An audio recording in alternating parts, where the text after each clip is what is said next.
Dentro.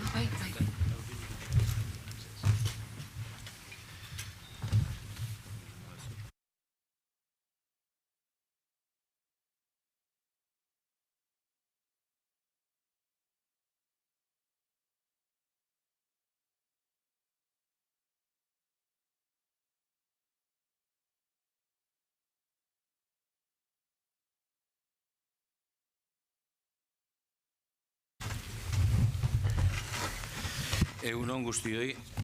Buenos días a todos y a todas.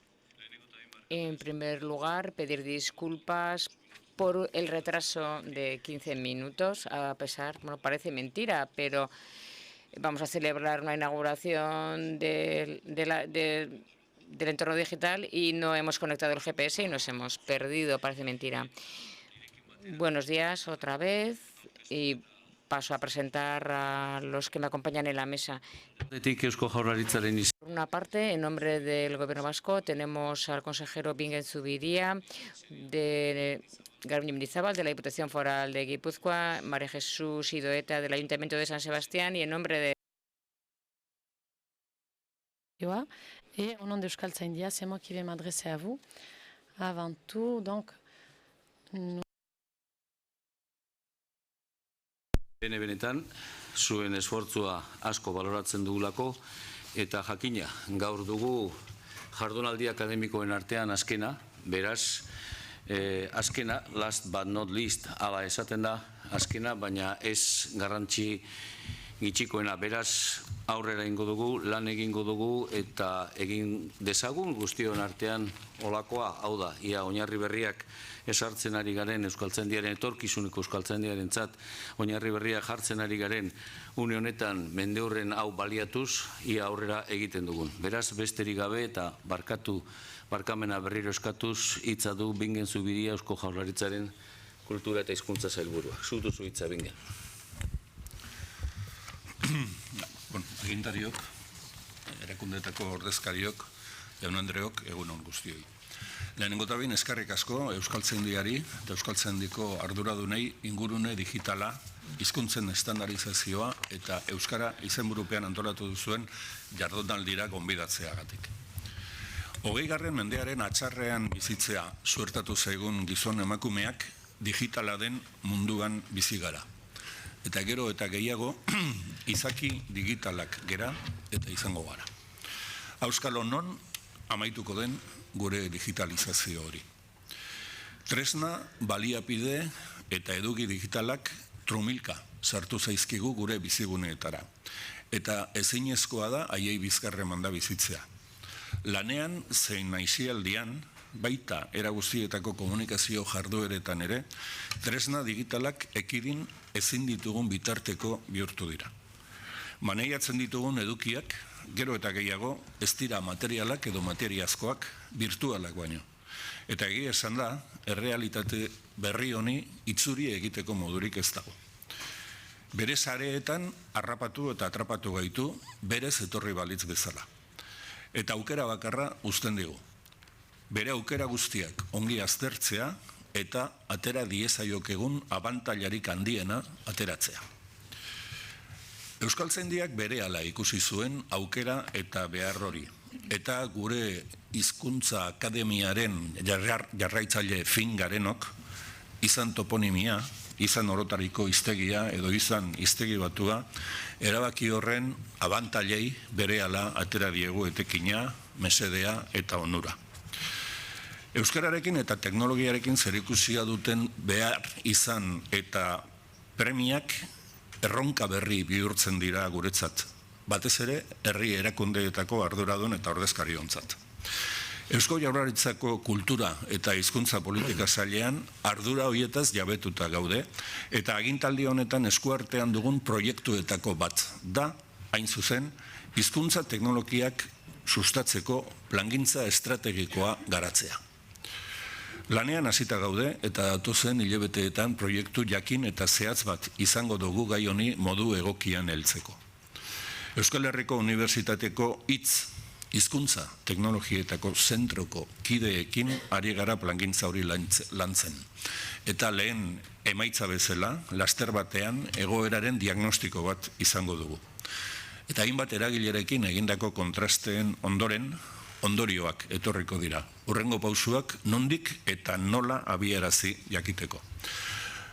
Azterketaren emaitzak ezagutu aurretik badakigu behar izan ugari eta handiak ikusiko ditugula.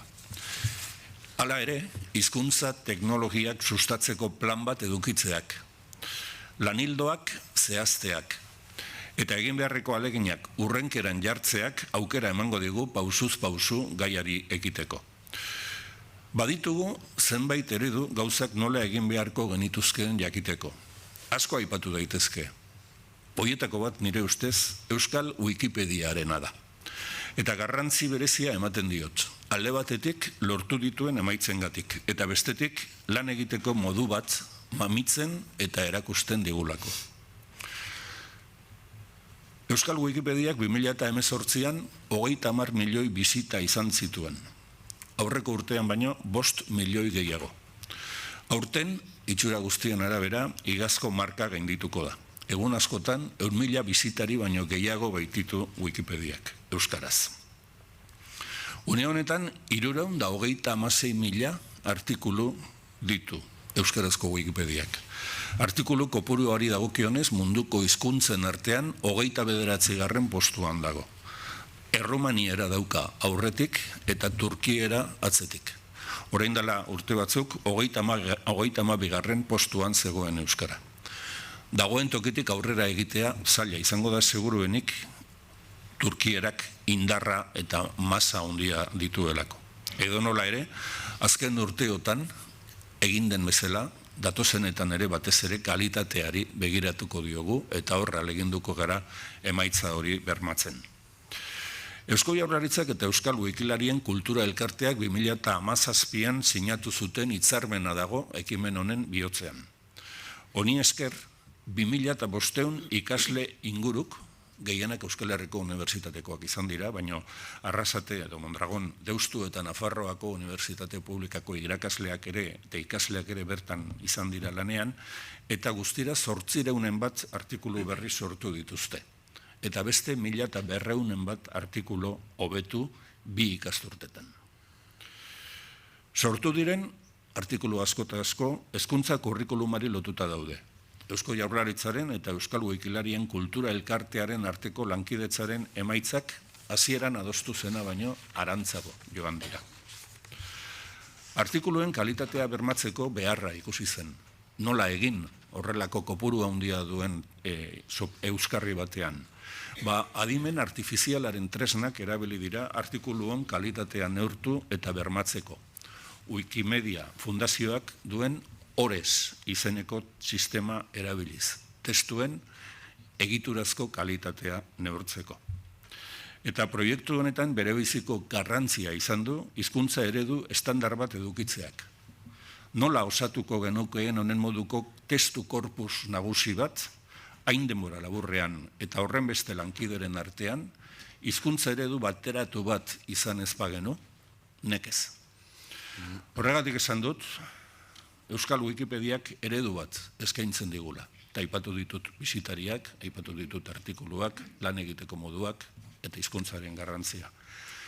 Eredu bat eskaintzen digula hizkuntza teknologiak sustatzeko lanean eman behar ditugun hurrengo pausuak emateko. Zieran nioen ez dakigula. Auskalo, nora eramango gaituen mundu digital honek. Agian, laster batean, etxera iritsi eta behar ditugun gauzak tresna bati eskatuko dizkiogu, hitzez. Bai argia edo berogailua pizteko, bai erosketak egiteko, edo bai musika zein filme bat ikusteko. Gailu horri hitz egitea nahikoa izango da, gure nahia adierazteko. Ulertuko ote du euskara, gailu horrek?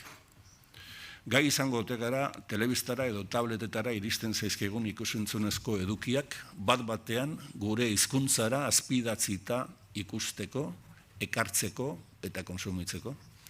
Auskalo, hoiek dira besteak beste ditugun erronkak, eta espero dut gaur bezalako jardunaldiek laguntzea egin behar dugun araketa bide horretan. Eskerrik asko. Mila esker zuri, Bingen Zubiria jauna. Eta orain hitza du Gipuzkoako Foru Aldundiaren izenean euskara arduraduna Garbiñe Mendizabal, zuk duzu hitza, Garbiñe. Egunon eta ongitorri guztiei, eskerrik asko gonbidapenagatik. Hablando con los vascos, Martín Ugalde Hablando con los vascos liburuan elkarrizketa ugari azaltzen dira, eta besteak beste Koldo Michelena eta Jose Miguel Barandiaran elkarrizketak azaltzen die. Eta biek bat datoz esanez hemengo gizakie Kromainon hartatik datorrena dala, oain dela 8.000 urte, gutxi gora bera, naiz oso ni zintzielarie baino, eta ikusten dugu garai hartako gizakiak, kobazulotan inguru dauden kobazuloetan da, ze marrazki egiten zituzten, ze eizatzen zuten jakin dezakegu, eta horri buruz museotan eta ekain berrin da hoietan ikus ditzakegu, ezta? Jabetzen gara nola, itxura bat iten dugu behintzat nola bizi izan duzien. Baina inun ez da azaltzen ze hizkuntzatan hitz egiten zuten. Hoi faltan botatzen dut eta nik alegin egingo dut Gipuzkoako Foru Aldunditik hizkuntzari buruzko panelen bat sartzeko museotan edo olako lekutan. Orduan, teoria horren arabera, pentsatu dezakegu, garai hartako hizkuntzaren ondorena izan leikela gaur egungo euskera. Hoi batetik. Eta gaur berriz etorri gea 8.000 urte ondorenen ingurune digitalean euskera lantzea. Eta gaina posizio oso honen dagoela badakigu munduan zehar beste hizkuntzen artean. Beraz, horre frogatzen duena da, garai hartako gizakiarentzat eta 8.000 urtetik ona bizi izan den pertsonentzat gure hizkuntzak balio osoa izan duela bere garapenerako, eta horixe da gure erronka, bai Gipuzkoako Foru Aldundiarena eta baita beste erakunde ona, ezta? Erabilera, euskararen erabilera. Jakina ingurune digitalean oso poziziona daukagu eta gaztek dira hemengo etorkizuna, gaztek egin behar dute euskera eta behaiek eutxi behar diotenez tresna guztiak eman bertzaizkio eta horregatik jardunaldi honek bere biziko garrantzia du. Beraz, besterik ez dut esan behar, eskerrik asko eta honegin. Mila esker zuri, Garbiñe Mendizabal anderea, eta Donostiako udalaren izenean, Maria Jesus Ido eta du izena, hitza. Egunon. Eta ongi etorri guztioi. Bai erakundeetako ordezkariei, Kutxa Fundazioko ordezkariari, Euskaltzen buruari eta euskaltzanei eta nola ez, ona urritu zareten guztioi. Pozgarria da Donostiako udalarentzat ingurune digitalak hizkuntzen estandarizazioan eta beraz euskararen estandarizazioaren ereduen eragina aztertuko duen jardunaldi hauek gure hirian hartzea. Jakini gainera, hauek direla mendeurreneko jardunaldi akademikoei amaiera emango dietenak. Ingurune digitalak badira gaur egun edozein hizkuntzaren eta batez ere hizkuntza gutxituen ardura. Indar handiz sartu dira gure eguneroko bizitzan komunikazio teknologian berriak. Ohitua gaude Google informazioa bilatzen, WhatsAppak hartu eta bialtzen, eskuko telefonoaren bidez 11 kontsulta egiten. Ez da beraz, harritzekoa pentsatzea, sare sozialek eta ingurune digitalek garrantzi handia dutela hizkuntza gutxituei ikusgarritasuna emateko. Hor dago, esaterako, Euskal Wikipedia ia 3.040 artikulu osatzen duena. Eskolan ikasitako hizkuntza hori ingurune goazarragarriagoan erabiltzeko, dela txatetan, dela ingurune digitalerako edukia sortuaz, eta bar. Ohitua gaude, halaber, hiztegiak, gramatikak, hizkuntza korpusak, eta beste zenbait baliabide sarean izaten. Nekez hartuko dugu gaur eskuetan hiztegi bat. Lehenik internetera joko dugu, hor zer aurkitzen dugun. Eskabidea beti izango da paperean argitaratu den hori sarean ere kontsultagai jartzeko. Hizkuntzaren estandarizazioarako hartzen diren erabakiak, ematen dira arauak eta gomendioak zabaltzeko tresna, ia nahiestakoa da ingurune digitala gaurko gizartean. baina hori baino zerbait gehiago ere eskaintzen du ingurune digitalak, nabigatzeko aukera alegian. Hiztegi bateko sarreratik esteka bidez korpusera pasatzea adibidez. Euskaltzaindiak material ugari eta aberatsa du sarean. Horrek ematen dituen aukerak aztertzeko, beste hizkuntza eta akademia batzuetako esperientzien berri izateko jardunaldi egoki baino egokiagoa antolatu duzue. Ziur nago, baliagarria izango zaizuela eta izango zaigula guztioi gaur biharretako lana. Eskerrik asko, aldez aurretik. Mila esker zuri, Ido eta Anderea, eta hitza du Kutxa Fundazioaren izenean Ander Aizpuru jaunak. Zutu zuitza. Bueno, agintariak, mahaikideak eta etorri zaten guztiok egunon eta eskerrak eman Andresek zion bezala bertaratu zaten guztioi. Egia esan guretzat ore bada, Euskaltzaindiaren jardunaldi hauetan parte hartzea, eta zentzu horretan eskerrak eman baita ere Euskaltzaindiari. Eta bestalde poza ere bai, azken finean Kutxa Fundazioaren helburu estrategikoen artean dago Euskararen bizi berritzean ekarpena egitea, eta pozgarria da baita ere, Tabakalereko gune hontan, gure gune ere baden gune hontan, jardunaldi hauek hautarako ingurune izatea, ezta. Nei, hemen Urusarralde hemen da gure artean, eta berak esan zigun, lau minutu genitula, beraz, zentzu horretan, lau ideia edo lau gogoeta transmititu nahi nizkizueke. Lehenengoa, jardunaldi hauen helburuei erreferentzia eginaz, hasiko naizela, ez da erronka makala aurrean duguna. Batetik, hizkuntzen garapenak, korpusaren garapena behar du, premiazkoa da. Hizkuntzak sistemak bizia dira, gizakion beharretara egokitu behar dira etengabe, hizkuntza komunitate bakoitzak beharrezko duen korpusa behar du eta sortzen du. Eta bestetik, korpusa estandarizatu egin behar da hizkuntza garatzeko eta hizkuntza bizi mantentzeko. Euskara batuari gabe non ginateke gaur egun, ez da? Eta nola egiten da Euskararen estandarizazio 21. mendean, munduaren eraldaketak eta abiada izugarria denean, mundu digitala mundu errealaren parte denean. Egungo munduan hiztegi, kontzeptu eta errealitate berriak sortzen direnean. Euskaltzaindiak, euskalgintzarekin batera, Euskararen estandarizazioan egiten duen eta egingo duen lana estrategikoa da. Kontzeptu eta hiztegi berriak behar ditugu euskeraz, eta korpusa sortzen jarraitzeko eta garatzeko Euskararen estandarizazioan bidea egin behar dugu. Etengabean eta erritmo bizian, hizkuntza bizia eta adierazkorra eta eraberean zuzena ere izan dadin. Pentsatzen dut Euskararen korpusa baliabide digitalean bidez ere estandarizatzeak estatusa ere emango diola Euskarari. Euskara erabilgarria, bizia eta estandarizatua bada, Euskarak prestigioa, erakargarritasuna eta hiztunak irabaziko ditu ingurune digitalean.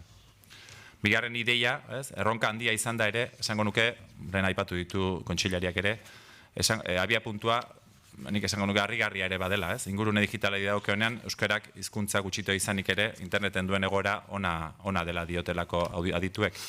Baina ezin dugu erlaxatu, azken finean aurrerantzean ere asko dago egiteko. Izan ere jakina da euskara bizi berritzeko bizitzako eremu eta ingurune desberdinetan izan behar dela erabilia.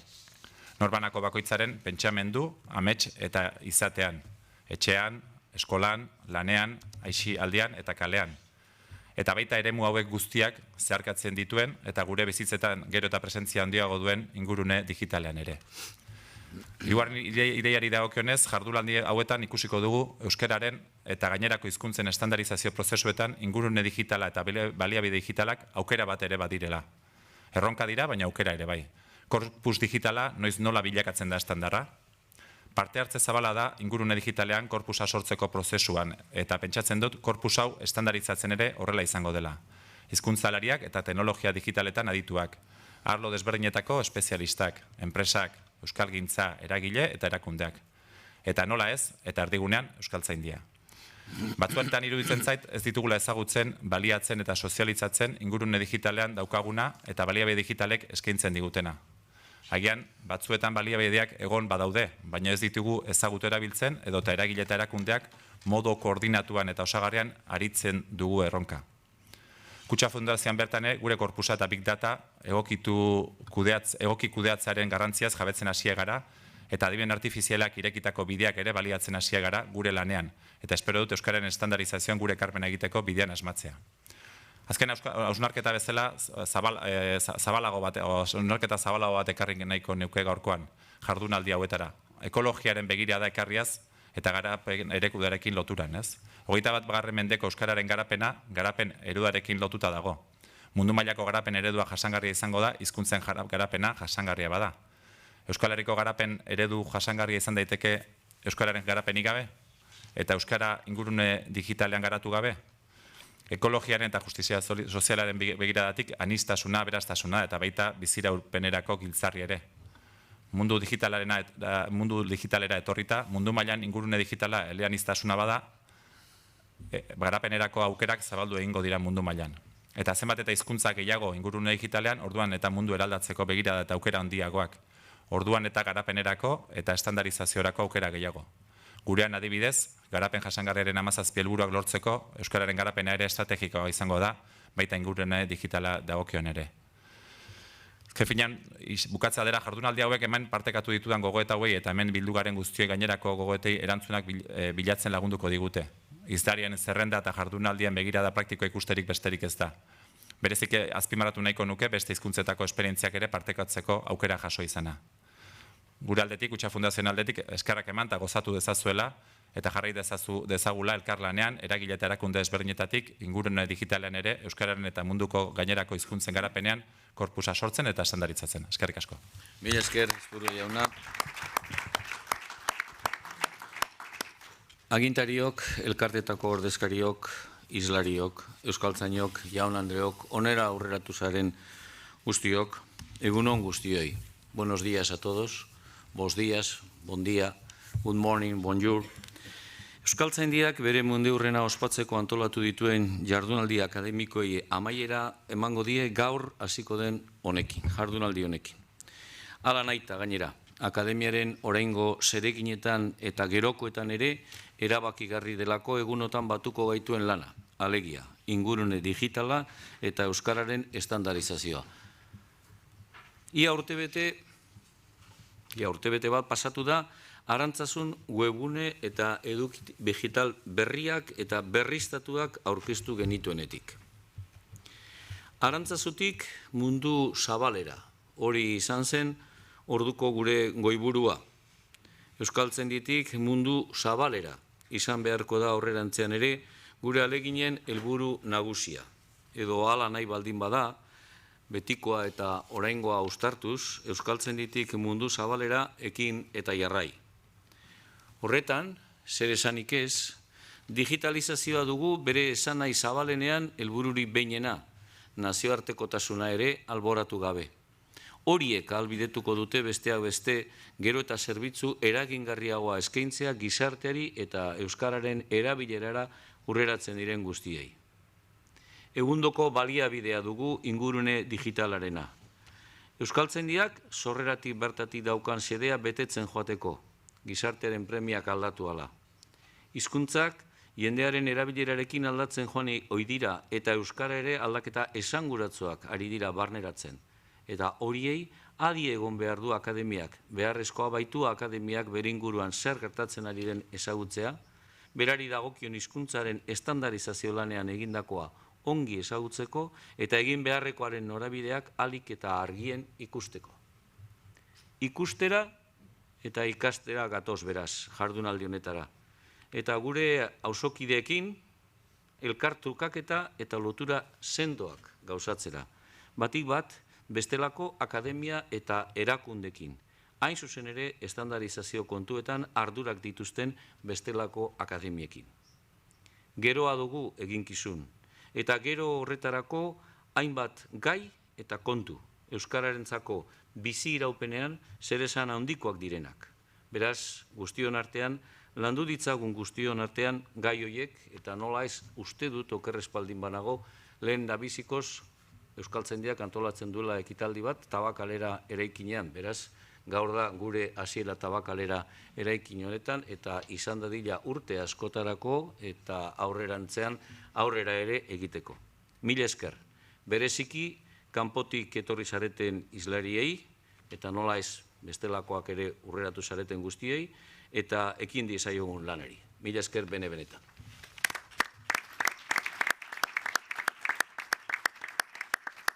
eta berehala hasiko gara, bestea besteia minutu batzuk kendu izan dizkiogulako lehenengo hizlariari, beraz, Andoni, urreratu eta zu gainera labur jarduteko habilitatea eta trebezia baduzu, beraz.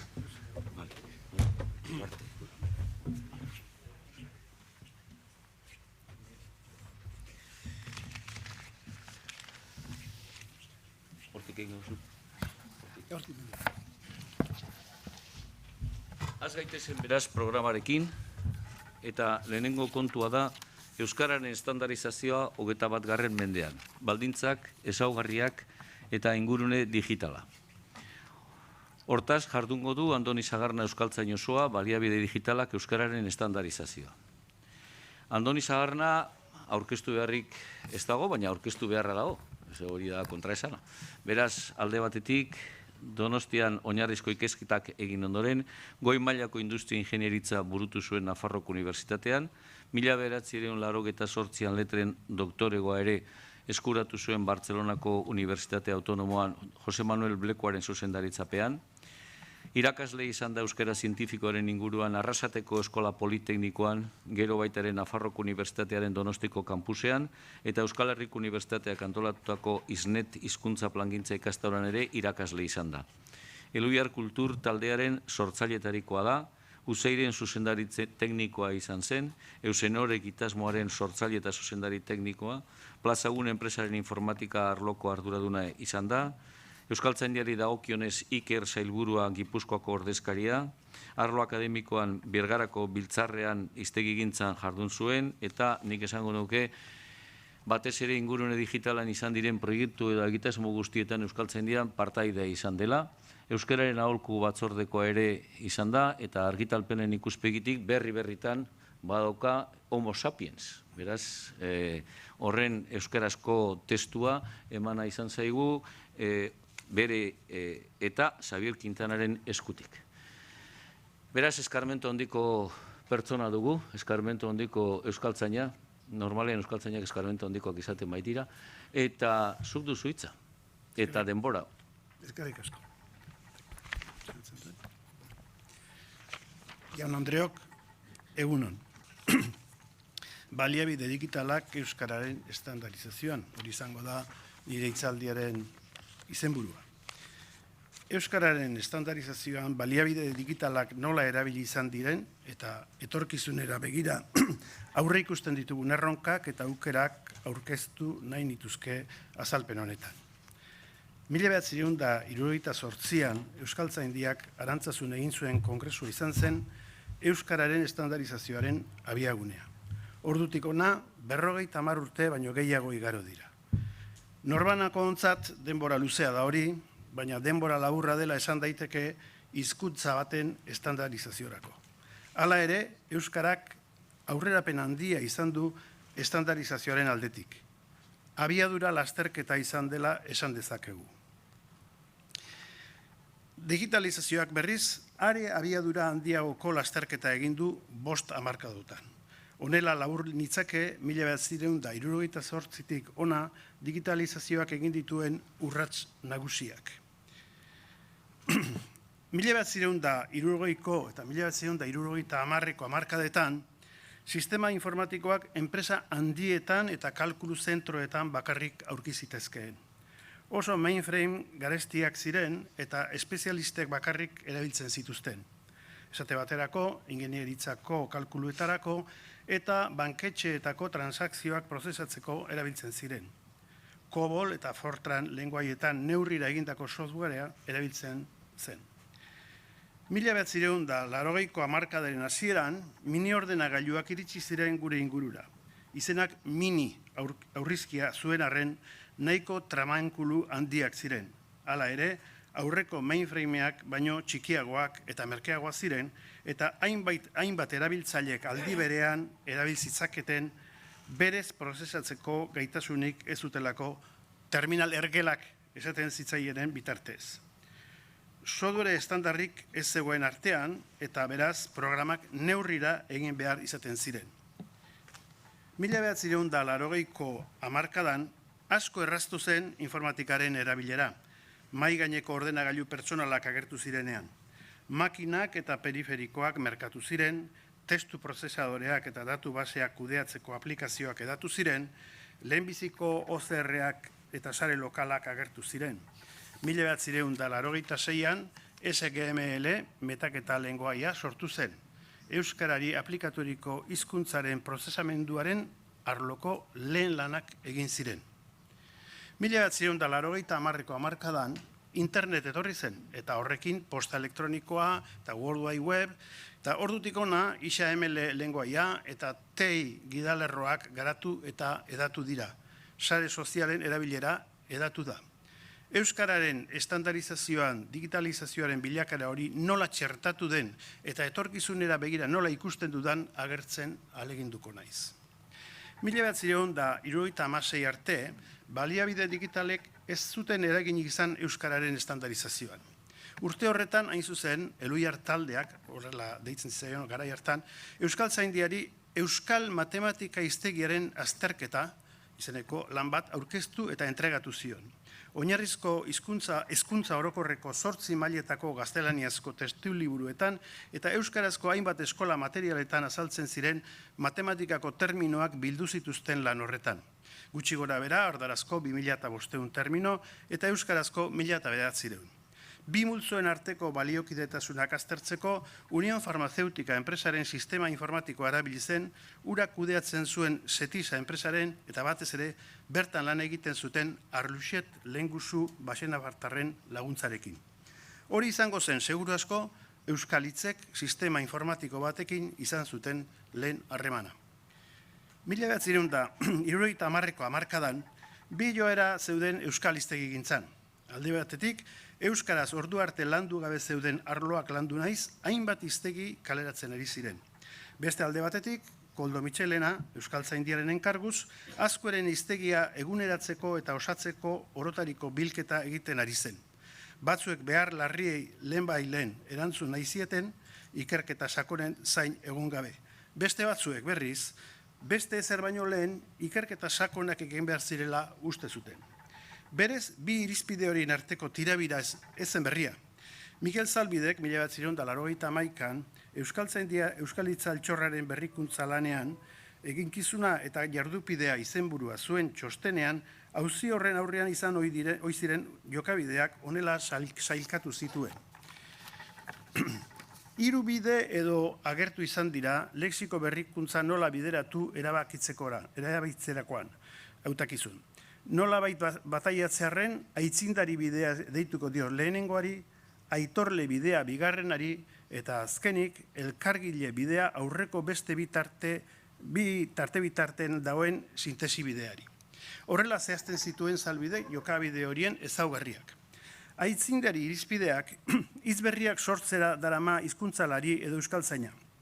Hitzera bide arruntez normalean, eratorpenez, hitz elkarketaz, maileguz, zabalkuntza semantikoz edo berzarpen lexikalez. Ex nihilo sortzera ere, jo ohidu inoiz izperrigileak gai horietan euskaraz diharduten euskaldunek benetan zer erabiltzen duten kontuan hartu gabe. Horren aurrez aurreko punta muturrean dago bestalde aitorle irizpidearen araberakoa. Aztertu egin behar da lehenik, jendeak hitz berri horiek nola esaten dituen. Honaino, Zalbideren aipua. Azken finean, bide honek korpusak lantzea eskatzen zuen, alegia aurrena ikustea zer erabili den eta gero erabakitzeak. 3. bidea oestea litzateke berriro ere Zalbideren hitzak, ez arau teoriko egokien aplikatzaile mekaniko izan, eta ez euskaldun jendearen espainlumetan zabalduenik zeuden esamoldeen aitorle itzu gertatu. Alegia, esaten zuen, bai, korpusak aztertu bai, baina beharri erantzun ere bai. Aitzindari irizpidearen arabera egin zen lehen hiztegia, unibertsitateko beharri erantzuteko asmoz, jakinek 1976an argitaratu zuen naturzientziak hiztegia izan zen. Ura izan zen hain zuzen, 1979tik aurrera, useik egin zuen hiztegi teknikoen sail luzearen aurrekaria. Aitzindari irizpidearen araberakoak izan ziren alaber, 1977an Xabier Quintana, Joseba Tobar eta bestek egindako Euskal Hiztegi Modernoa eta Luis Mari Mujikaren Hiztegi Orokor Teknikoa. Biek Arantzazuko erabakietan eta askoren hiztegian zuten oinarri nagusia. Quintanarenak bigarren bertsio bat izan zuen Hiztegia 80 izenburuaz argitaratu zena. Euskarazko korpus bat informatika erabiliz arakatzeko lehenbiziko saioa Ibon Sarasolari sortzaio. Garai hartan, Gipuzkoako Aurrezki Kutxa Probintzialak enkargatu zion hiztegigintzaren egitasmoaren barruan egin zuen lan hori. Helburua zen idazle garaikideek erabiltzen zituzten hitzak aztertzea, batasunerako aldaera egokienak izango zirenak proposatzeko. Benetako erabileraren maiztasuna kontuan hartuz. Aztergaitzat, 1977an Euskaraz argitara eman eta garai bertsuan egindako guztia hartu zuen. 6 milioi testuitz baino gehiagoko korpusa osatzen zuen. Erabiltzitzakeen baliabidea kontuan izan da, korpus osoa aztertu beharrean, haren 800.000 testuitz inguruko lagin bat aztertu zuen. Hasieran esan dudan bezala, 1970ko hamarkadan, gure inguruan aurkizitezkeen sistema informatiko bakarrak mainframe handiak ziren. Lan horretan erabilizena, Donostiako EUTG, gaur egun Deustuko Unibertsitatearen Donostiako kampusa esaten zaion, horko sistema informatikoa izan zen, kalkulu zentrokoa. Testuak sartzeko txartel zulatuak erabilizituzten garai hartan ohikoa zen bezala. Laginaren tamaina aukeratzeko garaian, ordenagailuari jartzi zaiokeen lana eta azterketa egiteko erabizitzakeen diru eta denbora erabakigarriak izan ziren. Ordenagailuaren emaitzetako bat, konkordantzia edo korpus zerrendatua zen, paperean emana. Hau da, lagineko hitzen agerraldi guztien zerrenda, alfabetoaren urrenkerean emana, ezkerreko eta eskuineko testu inguru zati batzuekin. Hori, 800.000 errenkadako zerrenda zen, inprimategi bidez argitaratzeko gehiegizkoa. Horregatik, ordenagailuaren inprimegailuaz baliatuz, ikertzaileentzako ale batzuk egin zituzten liburutegi batzuetarako. Dena den, publiko zabalarentzako 3 tomotan eskaini zituen ondorioak 1982an gaurko euskara idatziaren maiztasun hiztegia titulupean. Maiztasunen datuak gero orotariko euskal hiztegian jaso ziren defrek atalean. Lematizazioa ezin izan zuten ordenagailu bidez egin, garai hartan ez zegoelako horretarako baliabide teknikorik. Hori bai, hitzen maiztasunarekin egin beharreko kalkuluetan, laginaren adierazgarritasunari buruzkoetan adibidez, ordenagailua guztiz lagungarria gertatu zen. Bistan da, lan hau zalbidek zioen aitorle irizpidearen araberakoa izan zela. Aurrera pausua ipagarria izan zen metodologiaren ikuspegitik. Uzei 1976an lanean hasi zenean, ustuketa fitxen kopurua izugarri handia egiten hasi zen. Baliabide informatikoen beharra ikusi beraz, fitxak ordetzeko eta zerrendak egiteko. Soluzioa Deustuko Unibertsitatearen lokaletan zegoen, baina unibertsitatearen barrukoa ez zen Instituto Deusto S.A. enpresaren zerbitzuez baliatzea izan zen. Bankuei eta enpresa handiei zerbitzu ematen zien kalkulu zentro horrek ordenagailu handien bitartez. Laster sentitu zuen ordea Useik, sistema informatiko propioa izateko premia. 1980ko hamarkadaren hasiera hartan, ez zen garbi ikusten hori lor zitekeenik. Useik, Euskal Informatikari talde bati aholkoa eskatu zion. Bildutako guztien iritziz, Useiko lanerako sistema informatiko propioa izatea eta erabiltzea ezinezkoa zen, ez diru aldetik eta ez teknikoki. Bate bakarrik esan zuen baiez, Claudio Arluxet zenak, zehazki. Honeybul etxearen mini 6 ordenagailu batez, eta Fortran lenguaian neurrira kudeatutako datu bat prestatu ziren. Soluzio erabat ez konbentzionala garai hartarako. Sistema handietan, garai hartan erabiltzen ziren datu baseak, luzera finkoko eremuak erabiltzen zituztenak, ez ziren egokiak Useiko lanerako. Arruxetek proposatu zuena aldiz, malgua zen eta hardwareari baliabide gutxi eskatzen ziona.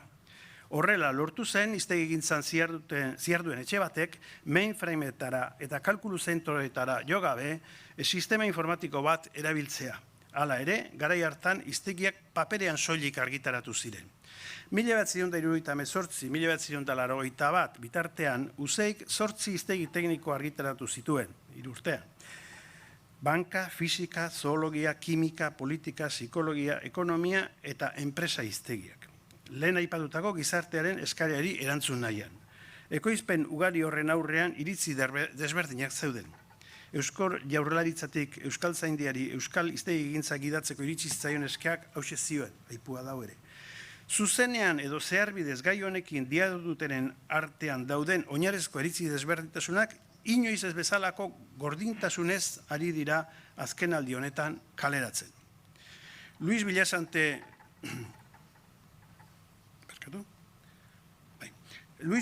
Euskaltzainburuak eskari horren aurrean, bilkura berezi batzuk antolatu zituen 1981ko abenduan Hondarribian. Bilkura horien ondorioa hiztegigintzari buruzko adierazpe bat izan zen. Hor, hiztegigintzaren 3 hiztegi mota bereizten ziren. Orokorra, hiritartua eta espezializatuak. Hiztegi orokorraz zioen, Euskaltzaindiak aspaldidanik hasiek zituen lanak aurrera zeramatzala, ahalik eta lasterren buru emateko asmoz. Mitxelena lanak aurrera, Mitxelena lantzen ari zen hiztegiaz ari zen, noski. Hiritartuaz berriz, bilkura hartan beharrezkoa ikusi zela, zioen, batzorde bat sortzea, horretarako behar ziren gaiak, ahalak eta lankideak biltzeko. Espezializatu ez, esaten zen, ez zirela Euskaltzaindiaren lanak hiztegi horiek sortzea eta banan-banako azterketa egitea. Hizkuntzari eta euskararen egiturari dagozkion funtsezko puntuak zaintzea izan ezik. Handik laster, 1982ko martxoan, Euskaltzaindiak irizpide horien araberako lehen erabakiak hartu zituen. Mitxelenaren lana bideratzeko, Gasteizko ordezkaritzan lantoki bat, laguntzaileak eta tresnak jartzea, Ibon Sarasola lagun zuela, eta hiztegi hiritartua bideratzeko asmoz, hiztegintza batzordea izendatzea. Gauzak hala ere, ez ziren hain bizkor joan, 1984 arte, ez ziren bideratu Eusko Jaurlaritzak eta Autonomia Erkidegoko 3 deputazioek jarriko zituzten dirulaguntzak. 1987an, Orotariko Euskal Hiztegiaren paperezko lehen liburukia aurkeztu zenean, Luis Villasante Euskaltzainburuak egin zuen hitzaurrean honako hau esan zuen. Bestalde, hiztegio hasi zenean, ez zeuden teknika eta tresna berriak daude gaur egun. Ordenagailua batipat, horren premia ikusi zen.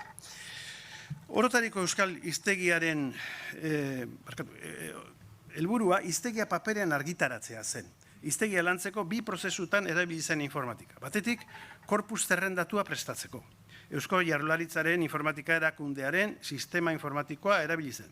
Sistema horretan, 300 liburu inguruko testuak eskuz sartu zituzten, eta hortik 4 milioi testu hitz inguruko konkordantzia edo korpus zerrendatua atera zuten.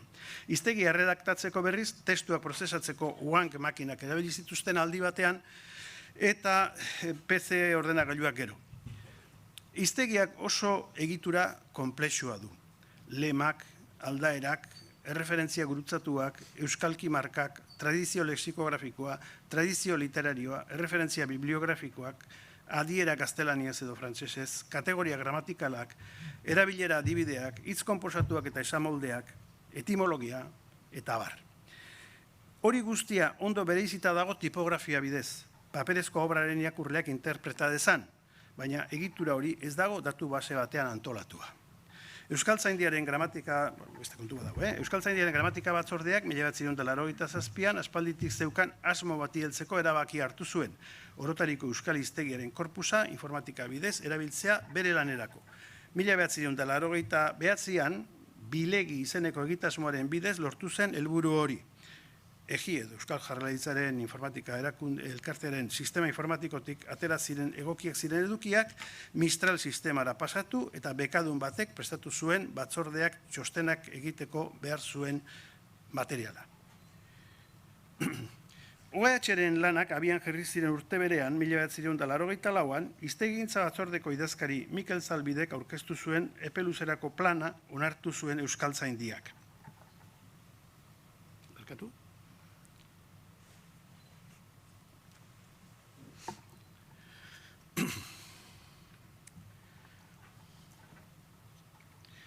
Hor, besteak beste, lexikologi irizpideen finkapena, LEF, eta egungo euskararen bilketa lan sistematikoa, EBS, egitea proposatzen zuen. Azaltzen dena da plana urteak datoz ordenatuetan, eta lauki horietan azaltzen dira egitasmoak. Bi proiektu horien bitartez, lortzen zena zen, nolabait ere, aitzindari irizpidearen eta aitorle irizpidearen araberako lanak paralelo garatzea. 1985 inguruan, Useira lehen Macintosh ordenagailuak heldu ziren eta handik laster makina horietan datu baseak kudeatzeko sistema eta programazio lengoaia aurreratoa zituen 4 dimension softwarea. Gertakari horiek oso garrantzitsuak izan ziren, korpusen prozesamendua kalkulu zentroetako sistema informatikoetatik askatzen zutelako. Oso garai egokian etorri ziren gainera, zeren egungo euskararen bilketa lan sistematikoa abian jartzeko tenorea baitzetorren. 1986 urriaren 24 eta 25ean, Larreun Lekun Berrien Euskaltzaindiaren hiztegigintza batzordeak hiztegigintzan, komunikabideetan, herri administrazioan eta beste arlo batzuetan ziharduten hainbat lagunekin batera egin zituen gogo eta saio batzuetan, egitasmo horrek zer epe hartu behar zuen zehaztu zen. Aztertu beharreko testuak, 20. mendearen hasieratik ikerketa egiten zen garai artekoak izan behar zutela erabaki zen. Euskaltzaindiak bilketa lan horren garantzia azpimarratuarren argi eta garbi azaldu zuen 1987ko urtarrilaren 31ko bilkuran hartutako erabakian ez zuela berak bilketa lan sistematiko hori buruti burura bere gain hartzeko asmorik eta ez zuela berak bilketa hori egiteko lantalde propiorik sortu eta beharrezko baliabidez hornituko eta lehendik lanen ari ziren elkarte eta lantalde bere gainen bidez burutu beharko litzatekeela lan hori. Egin zen, deialdi ireki batera, USEI aurkeztu zen eta aukeratua gertatu zen. Euskaltzaindiaren batzorde baten kontrol akademikoaren pean egitasmoa gauzatzeko. USEIK eta Euskal Jaurlaritzak hitzarmen bat sinatu zuten eta lanak abiatu ziren. 20. mendeko euskarazko produkzio idatzia inventariatu eta sailkatu zen, testu masa, euskalkia eta testu mota kontuan izan da. Korpusak guztira 227 milioi testuitz zeuzkan. Eskura zitezkeen baliabideak eta lana burutzeko hartzitekeen denbora kontuan izan da, laginketa geruzatuz hautatutako 2 milioi testuitzeko lagin bat erabiltzea erabaki zen. Horrekin 40.000 lema lortzeko asmoz. Lagina osatzen zuten testuen 80% OCR bidez digitalizatu eta ondoren zuzendu ziren. Konkordantzia lortzeko programa, 4 dimension programazio lenguaia bisuala erabiliz lortu zen. Horrek zen nahi du teknikari askoren beharri gabe. Honen aurretik aipatu diren konkordantzien aldean, honetan korpusaren egitura esplizitatuta zegoen datu basean, eta aurrerago ikusiko dugun bezala, horrek ahalbidetu zuen korpusak egituratzeko estandarrak sortu ziren garaian, haietara egokitzea eta beraz, erabiltzaileek bilaketa zehatzak egitea. Garai hartan, lematizatzaile automatikorik ez zegoenez, lematizatze lana errazteko estrategiak asmatu behar izan ziren. Lehenik eta behin, arazoak identifikatzeko eta soluzioa egokiak bilatzeko, 20. mendearen hasierako 60.000 testuitzeko korpus batekin proba pilotu bat osatu zen. Trebetasun handiko giza lematizatzaile batek, Baionako Izkia etxeak prestatutako erreterme programa baliatuz, eskuz lematizatu zuen eta horren ondoren korpus osoa lematizatzeko, Jose Antonio Aduri zan, noski, trebetasun handiko lematizatzailea, korpus osoa lematizatzeko sistema erdi automatiko bat erabili zen. Korpusaren lematizatu gabeko atal bat hartzen zen eta horko forma bati aldez aurretik eskuz lema bat esleitu baldin bazitzaion, sistemak lema huraxe atxikitzen zion. Ondoren, giza lematizatzaileak errepasatzen zuen makinak egindakoa eta egokia ez bazen zuzendu egiten zuen. Urrengo korpus atala hartzen zenean, gertazitekeen forma bati ordu arte lema bakarra egokitu izana. Kasu horretan, makinak lema horixe atxikitzen zion. Forma bati lema bat baino gehiago esleitu izan zitzaion kasuetan, maiztasun handieneko lema atxikitzen zion. Gero, berriro ere, giza lematizatzaileak okerrak zuzendu eta beste korpus atal batekin gauza bera egiten zen, horrela denbora aurreztea lortu zen. 1981an burutu zen 1987 epeko korpusaren azterketa. Orduan, bigarren aldi bat ireki zen, helburutzat 20. mendearen bukaera arteko azterketa zuena. Lehen aldian erabili zen eredu estatistiko berbera jarraitu zen bigarrenean ere, emaitza koherenteak izan zitezen, naiz eta aztertu beharreko laginaren tamaina jaitsi beharra izan zen, aldi horretan euskal testuen ekoizpena asko handitu zelako eta hori eginezean, mendearen lehen erdiaren atala eskutaturik gertatuko zelako. Bi aldia kontuan izan da, 734.500.500 hitzek osatzen zuten unibertsotik, alegia 760.000 testu hitzetik, 4.657.165 osatu zuten lagina. Lemen kopurua 40.000 lematik 100.000 igaro zen. Bigarren aldi horretan testu batzuk euskarri digitalean lortu ziren. Dena den, informatizazioaren ikuspegitik berrikuntzarik handiena dokumentuak SGML markaketa lengoaiaren bidez etiketatzea izan zen. Horri esker, korpusaren erabiltzaileak testuak letra tipo desberdinetan aurkizitzakeen, originalien bezala, jatorrizko testuan zeuden bezala, eta gainera, erdarazko zatiak, aipuak, metaizkuntza eta bestelakoak ere markatuta aurkizitzakeen egilearen erabilera bereziak edo beste norbaiti hartuak agerian utziz. Horixe izan zen, euskarazko korpus bat nazioarteko estandar baten arabera egituratu zen lehen aldia, 1981. 1982an, Euskaltzaindiak hiztegi batuko azpibatzordea izendatu zuen euskarazko hitzen ortografia batua finkatzeko xedeaz. Azpibatzorde horrek, orotariko euskal hiztegia eta EBS korpusak aztertuz egingo zituen proposamenak, eta horretarako USEIK egietik, Eusko Jaurlaritzaren informatika erakundetik, orotariko euskal hiztegiaren korpusa eskuratu zuen eta EBS-erekin batera Oracle datu base bat antolatu zuen. Lematizazio lana arinago egiteko automatizatu beharra zegoen, baina hori ezen gauza erraza, euskararen morfologiaren izaera eranskariaren gatik. Mirian Urkiak eta EHUko isataldeko Iñaki Alegriak beren tesietan Morpheus prozesadore morfologikoa garatu zuten, euskara batu automatikoki lantzeko edozein tresnatarako oinarri edo abiapuntu izango zena. Besteak beste, EUSLEM, euskarazko lematizatzaile, etiketatzaile automatikoarena eta ISAren euskararen datu base lexikalarena, EDBL, deitzen digunera. 1981-1989 epean, EBS-ko korpusa automatikoki lematizatu zen USEIren eta ISA taldearen elkarlanaren ondorio sortutako EUSLEM lematizatzaile automatikoa baliatuz. Baina hemen ere, erretermekin egin zen bezala, askoz ere modu azkarragoan noski, guztia berrikusi zen eta eskuz zuzendu, osatu edo esanbiguatu beharrezkoa zenean. Azpibatzordearentzat egin behar ziren txostenak prestatu alizateko, informazio hori datubase lexikografiko batean antolatu zen, hiztegi batuko datubasea deitu izan zaiona. Datubase horretan jasotzen ziren izforma bakoitzaren erabilerak, forma arautu baten proposamenerako azalpenak, 105 iritzi emaileko osaturiko sare batetik zetozen oharrak, proposamenak eta kritikak, hiztegi batuko azpibatzordeak bere erabaki proposamenak landu zitzan, hortik ateratako dokumentazioan oinarrituta. USEIK kudeatzen zuen datubasea eta prestatzen zuen azpibatzordearentzako dokumentazioa. Hitzen forma arautuak Euskaltzaindiaren osoko bilkurak erabakitzen zituen eta arau gisa paperean argitaratzen ziren. 2000 garren urtean, hiztegi batuaren ordura arteko forma arautu guztien lehen argitaraldia egin zen paperean. Euskara agerkariaren ale berezi batean 20.000 formarekin. 2000 garren urtean, sarean jarri zen Euskaltzaindiaren webgunea eta urte berean Euskaltzaindiaren IKT, informazio eta komunikazio teknologien zerbitzua sortu zen. 2002an webgunean eduki orokorrez aparte, estandarizazioarekin zerikusia zuten eduki batzuk zeuden.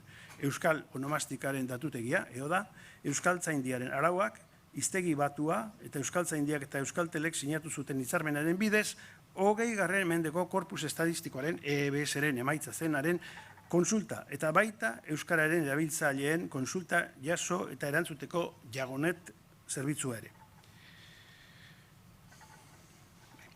Euskaltzaindiak 2005 urteko maiatzean Argomaizen egin zituen 14. barna jardunaldietan Euskal Korpus Onomastikoa, EKO, proiektua onartu zuen euskarazko izen propio edo berezien ahalik eta korpus osoena biltzeko asmoarekin. Korpusa berez, 1989an hasi zen lantzen, baina 2005an egitasmo izaera eman zitzaion. Korpus horretako informazioa taula anitzeko datu baseetan antolatuak daude. Informazioak MS Access softwarearen bidez. Abia puntua Nafarroako toponimia eta mapaigintza bildumako 100.000 leku izen izan ziren. Hasierako oinarri horri Euskaltzaindiak Euskal Herriko naiz kanpoko lekuen, ponteizenen eta Euskal deituren arloan eman dituen arau naiz irizpenetako izen bereziak ere jasotzen dira. Eta baita akademiak argitaratu dituen beste zenbait hiztegitan konsultagai dauden toponimoak ere. Datu base horretan datu asko daude, denek ordea ez dute berme maila berbera, ez da legezko eskakizun berberak ere. Izan ere, onomastika batzordearen lanen oinarri izateko sortua zen eta ez argitaratzeko. Bermerik handieneko datuak webgunean konsultagai jarri izan dira Euskal Onomastika datutegia EODA delakoan. Gaur egun egoera hori aldatua dago geroago esango dudan bezala. Euskaltzaindiaren beste egitasmo bat Gasteizko toponomiaren bilketa, finkapena eta argitalpena helburutzat duena da. Egitasmoa 1986an abiatu zen, datu basea FileMaker softwarearen bidez kudeatu izan da. Guztira, 400.000 erregistro inguru dauzka eta erregistro bakoitzak 38 eremu. Emaitzak paperean hainbat liburuketan argitaratzeaz gainera, horien PDF bertsioko fitxategiak doan jantz daitezke webgunetik. Argomaizen 2005an izan ziren Euskaltzaindiaren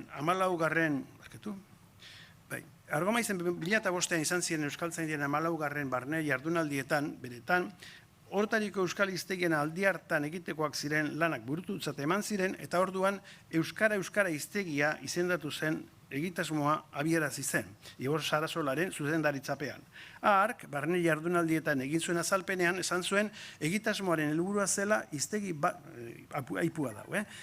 batuko lehen itzuliko hitzerrendei mamia jartzea, horretarako oinarri eta adibide iturri gisa, horretariko Euskal hiztegia aztertu eta egokituz. Bukatzen da, aipua. Erredakzio hasi eta urtebetera, 2007an, Euskaltzaindiak etxalarren izan zituen 15. barne jardunaldietan, egitasmo horrek aldatu zuen izena. Euskara hiztegia esan ordez, ez da genuen, Euskaltzaindiaren hiztegia eta horrela ezagutu izan da geroztik. Euskaltzaindiaren hiztegia adierak eta adibideak, egitasmoaren izena, zehazki. Eta handik aurrera, alaixe deitu izan zaio. Xedea zen, 2000 urtean euskara agerkarian argitaratu zen eta 21.000 hitzez osatua zen hiztegi batuko zerrendako hitz sarrerak erredaktatzea artean hiztegi batua bukatu gabaitzeuen. Zati bat zertu zen, egokitu zen Euskaltzainen hiztegira definizioak eta gainekoak egituz. Hiztegia erredaktatzeko aplikazio informatiko berezia sortu zuen useik Euskaltzaindiaren enkarguz.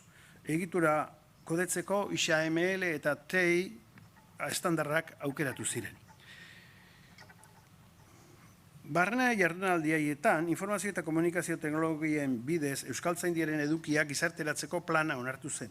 Plan horretan garrantzi berezia ematen zitzaien euskarazko testu korpusak elikatzeko, egituratzeko, estandarizatzeko eta erabiltzaileen eskueran jartzeko lanak koordinatzeari eta euskara erreferentzia korpusa lantzeko oinarriak jartzeari.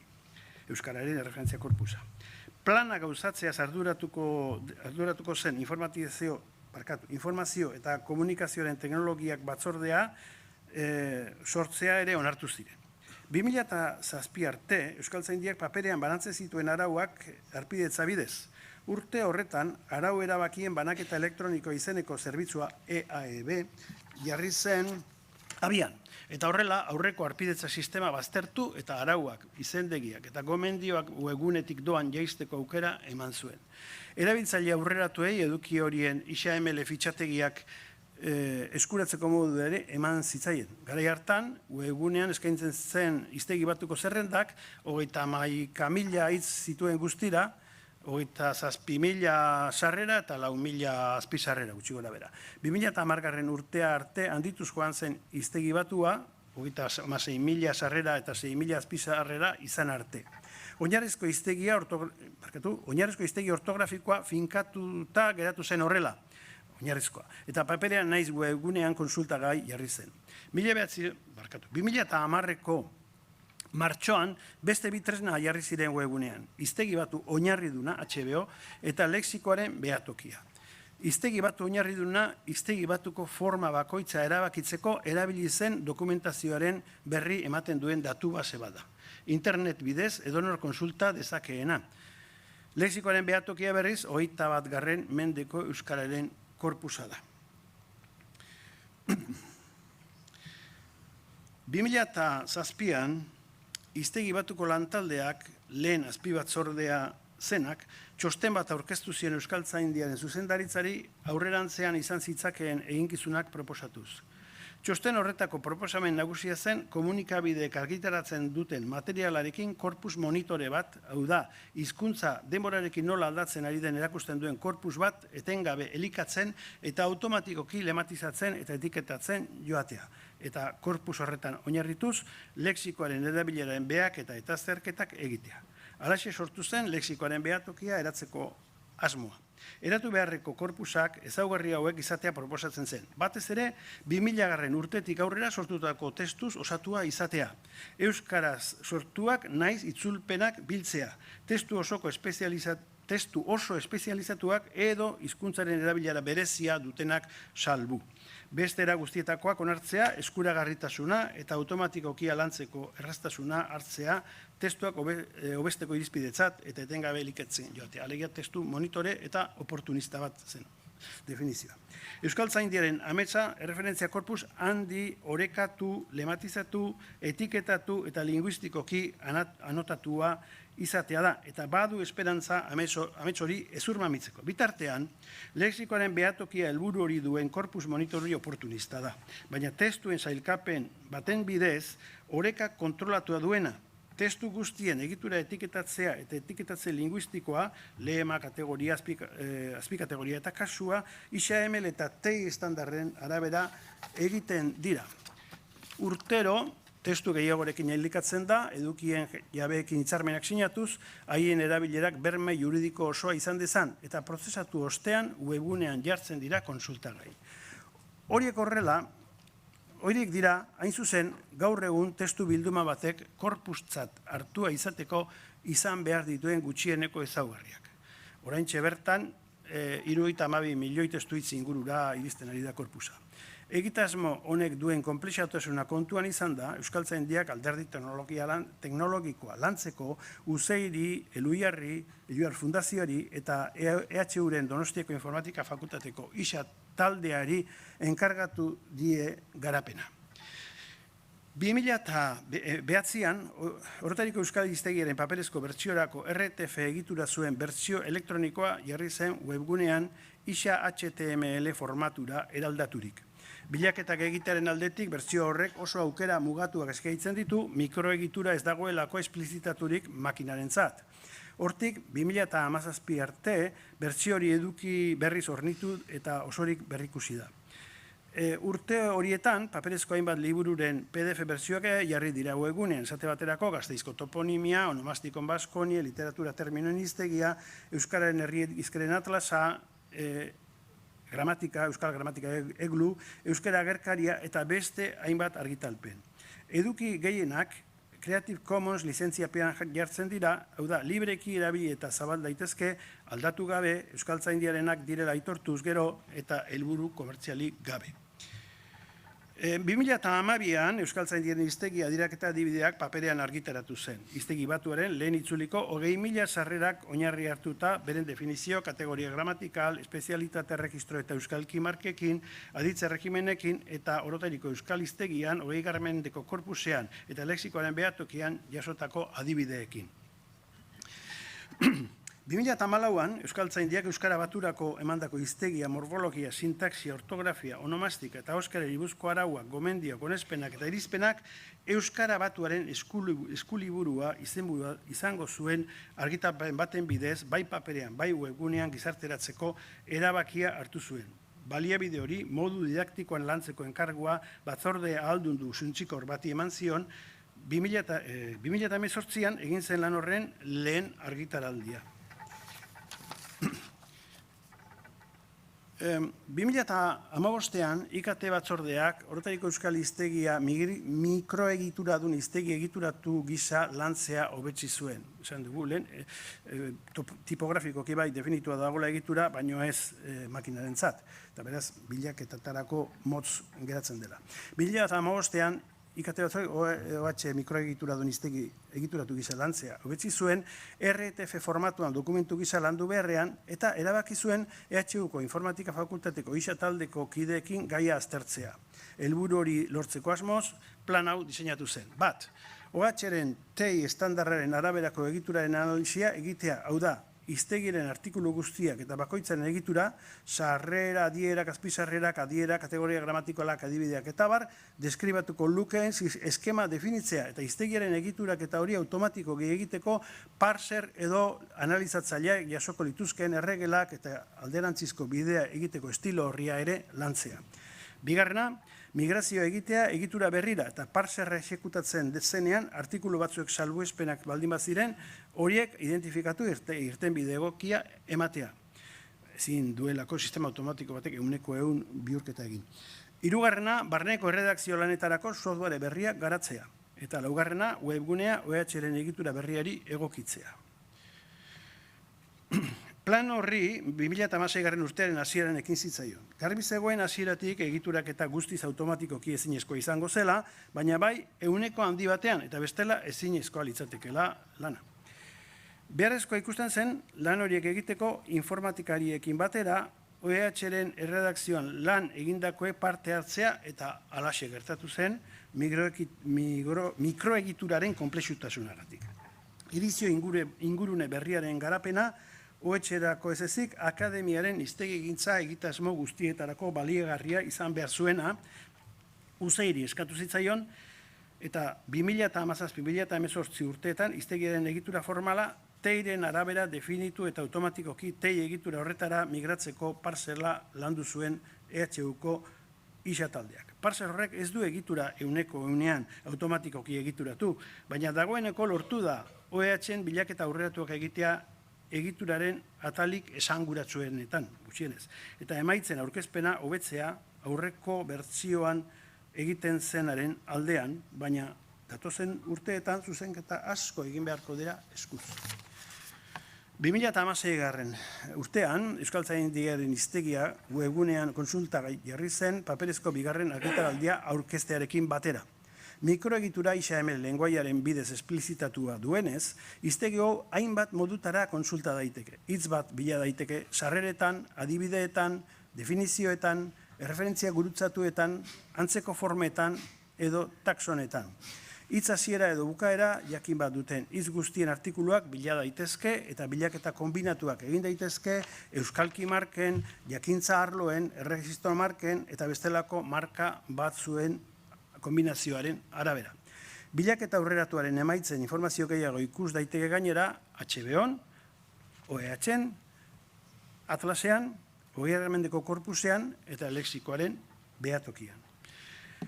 2017an Euskaltzaindiaren webguneak zituen ahulezien analisi bat egin zen eta informazioaren antolaketa, itxura grafikoa, komunikazio estrategiak eta mantentzeko eragiketak hobetu beharra ikusi zen.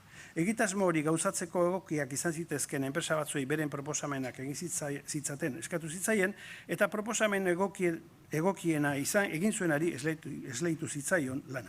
Ordutik hona, webguneari hobekuntza asko egin zaizkio, batez ere hainbat edukiren konsulta aberatsak egiteko. Besteak beste, Euskaltzaindiaren hiztegia eta webguneko beste datu base batzuk automatikoki lotzeko prozeduraren beharra ikusi zen. Asmori betetzeak alegin berezia eskatu du baliabide linguistikoetan, hau da Euskaltzaindiaren hiztegian, hiztegi batu oinarridunean, Euskal Onomastika datutegian, Jagonet konsulta zerbitzuaren datubasean, Euskaltzaindiaren arauetan, literatura terminoen hiztegian, Euskara Batuaren eskuliburuan eta Euskararen herri hizkeren atlasean bilaketa bateratuak egin ahal izateko.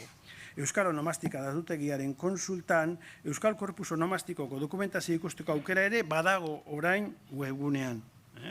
Daude salbuespen batzuk, eta legearen aldetik, denak ez dauketelako hain argi bere egoera juridikoan. Baliabide digitalak Euskararen estandarizazioan erabiltzeko egin diren... 5 minutu. Bat. Digitala beroi, Hori da. Baliabide digitalak Euskararen estandarizazioan erabiltzeko egin diren aleginen historiak erakusten du informazio eta komunikazio teknologiek aldi berean erronka eta abagunea direla. Bide horretan ikasi dugu erronkei gogotsu ekinez gero abagunei etekin ateratzen zaiela. Horregatik, aurrera begira, are alagin handiagoak egiteko asmoa dugu. Ez gara geldituko oraingo garapen mailarekin. Lexikoaren behatokiak referentzia korpus izatera iritsi behar du, eta lexikografian ez ezik, erabiligarria eta erabilia izan behar du hizkuntza laritzaren beste arlo batzuetako ikerketan, hizkuntzaren irakaskuntzan, hizkuntzaren soziologian, literaturaren ikerketan eta hizkuntzaren prozesamendu automatikoan esate baterako. Euskaltzaindiaren hizkuntza baliabide guztien integrazioa bilatzen dugu. Euskara Batuaren eskuliburua etengabe eguneratu nahi dugu eta Jagonet zerbitzuari berehalakotasuna eta interaktibotasuna eman. Gurpilak ez du gelditu behar. Aitzitik, teknologiaren abiadura gero eta handigoari jarraitzeko azeleratu ere egin beharko da. Mila esker zuri. Zuei.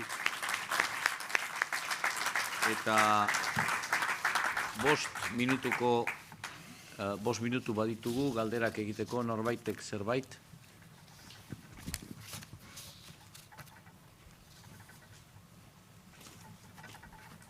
Besterik espada, Miriam Urkia eta Guillermo, zuen txanda dela uste dut.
No, cuando empieces.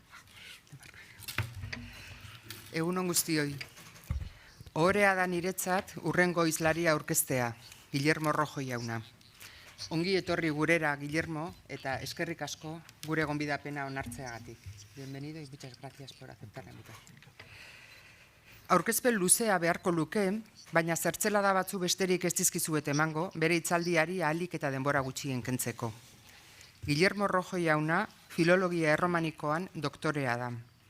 Urtetan, Santiagoko Unibertsitateko Lengua Espainolako katedraduna izan ondoren, irakasle emeritua da 2017tik, baina berdin jarraitzen du lanean. Ordu arte gainera, Ramon Piñeiro Ikerketa Zentroko linguistika arloko koordinatzaile ere izan zen. 2001an egin zuen Real Akademia Espainolako bere sarrera hitzaldia, akademiko gisa. Hainbat urtez idazkari izan ondoren, 2015etik erakundearen diruzaina da. Academia Cubana de la Lengua Española eta Academia Argentina de Letras akademietako urgazle ere bada. Lau ikerketa arlotan aritu da nagusiki, teoria sintaktikoan, gaztelaniaren sintaxian, soziolinguistikan eta korpusgintzan. Azken honetan aritu da bereziki azken 15 urteetan, korpusen linguistikan. Horren erakusgarri dira, sorreratik beretik eta gaur arte zuzentzen dituen eta guztiok ezagunak ditugun CREA, Corpus del Español Actual, CORDE, Corpus Diacrónico del Español eta CORPES, Corpus del Español del siglo XXI. Galegoarekin ere aritu da, CORGA, Corpus de Referencia do Galego Actual ere zuzendu du. Sintaxian, base de datos sintácticos del español aktualen zuzendari izan da, eta egun gaztelaniazko ahozko testuak transkribatu eta morfosintaktikoki anotatzen dituen ikerketa taldean dihardu. Cervantes Institutuaren eskariz, Corpus de Aprendices de Español como Lengua Extranjera, CAES, zuzendu du Ignacio Palacios irakaslearekin batera. Ezin luza gaitezke, baina hainbat eta hainbat ikerketa proiektu zuzendu eta gidatu ditu, nazioartekoak asko, eta argitalpenak ere ez ditu gutxi. Ohorea eta plazera da beraz, gaur Guillermo Rojo jauna gure artean izatea. Zurea da hitza, Guillermo. Cuando quieras. Egunon, muchísimas gracias, querida Miriam, por esta... ¿Me oyen así? Muchas gracias. Vamos mal de tiempo, como ocurre irremediablemente en todas estas cosas. Muchas gracias.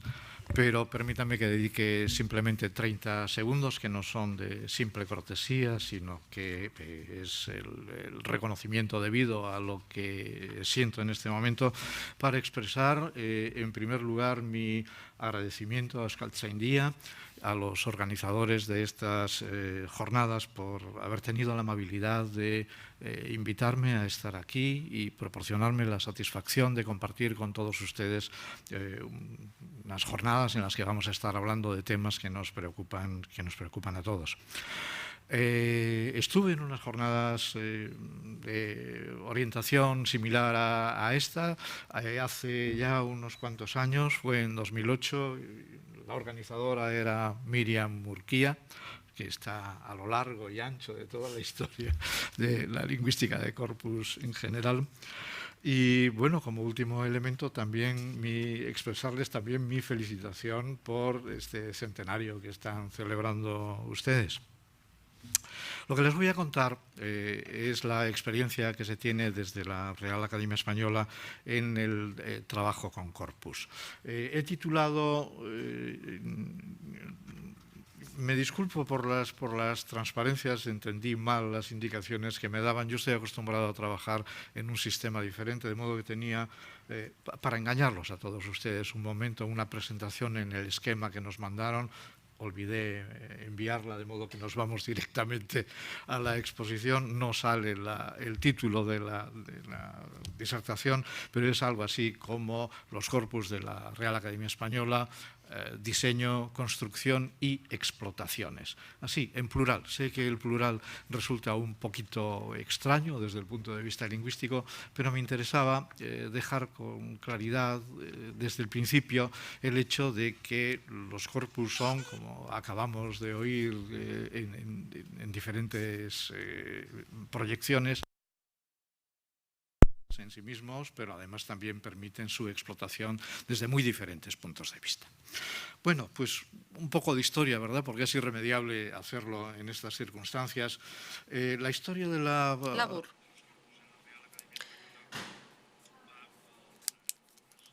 Espainiako Erregea Akademiaren korpusen historia nahiko berantiarra da.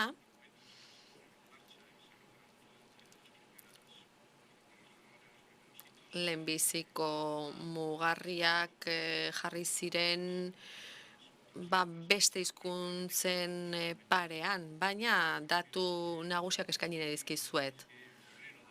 1984ko otsailean, hor ikusten duzuen bezala, akademiak jardunaldi tekniko batzuk egitea erabaki zuen.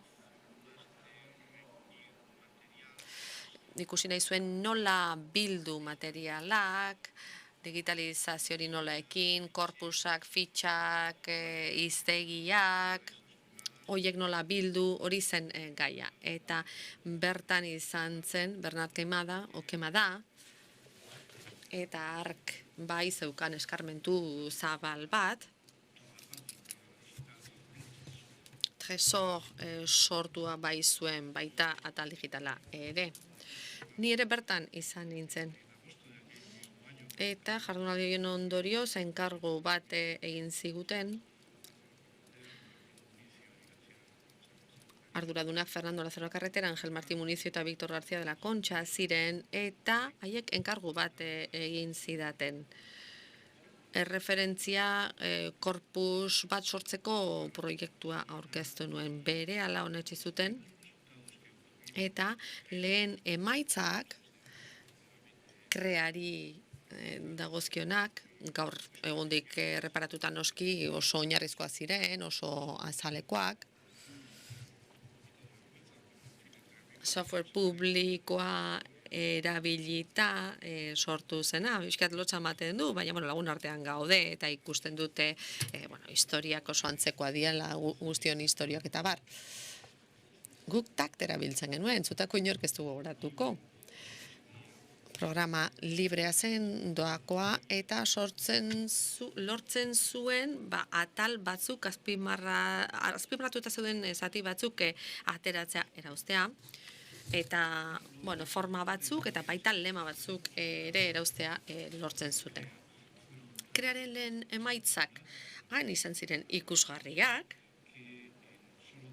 non 3 hilabetetan Errege Akademiak erabaki baitzuen teknika zabaltzea kordera pasatzeko.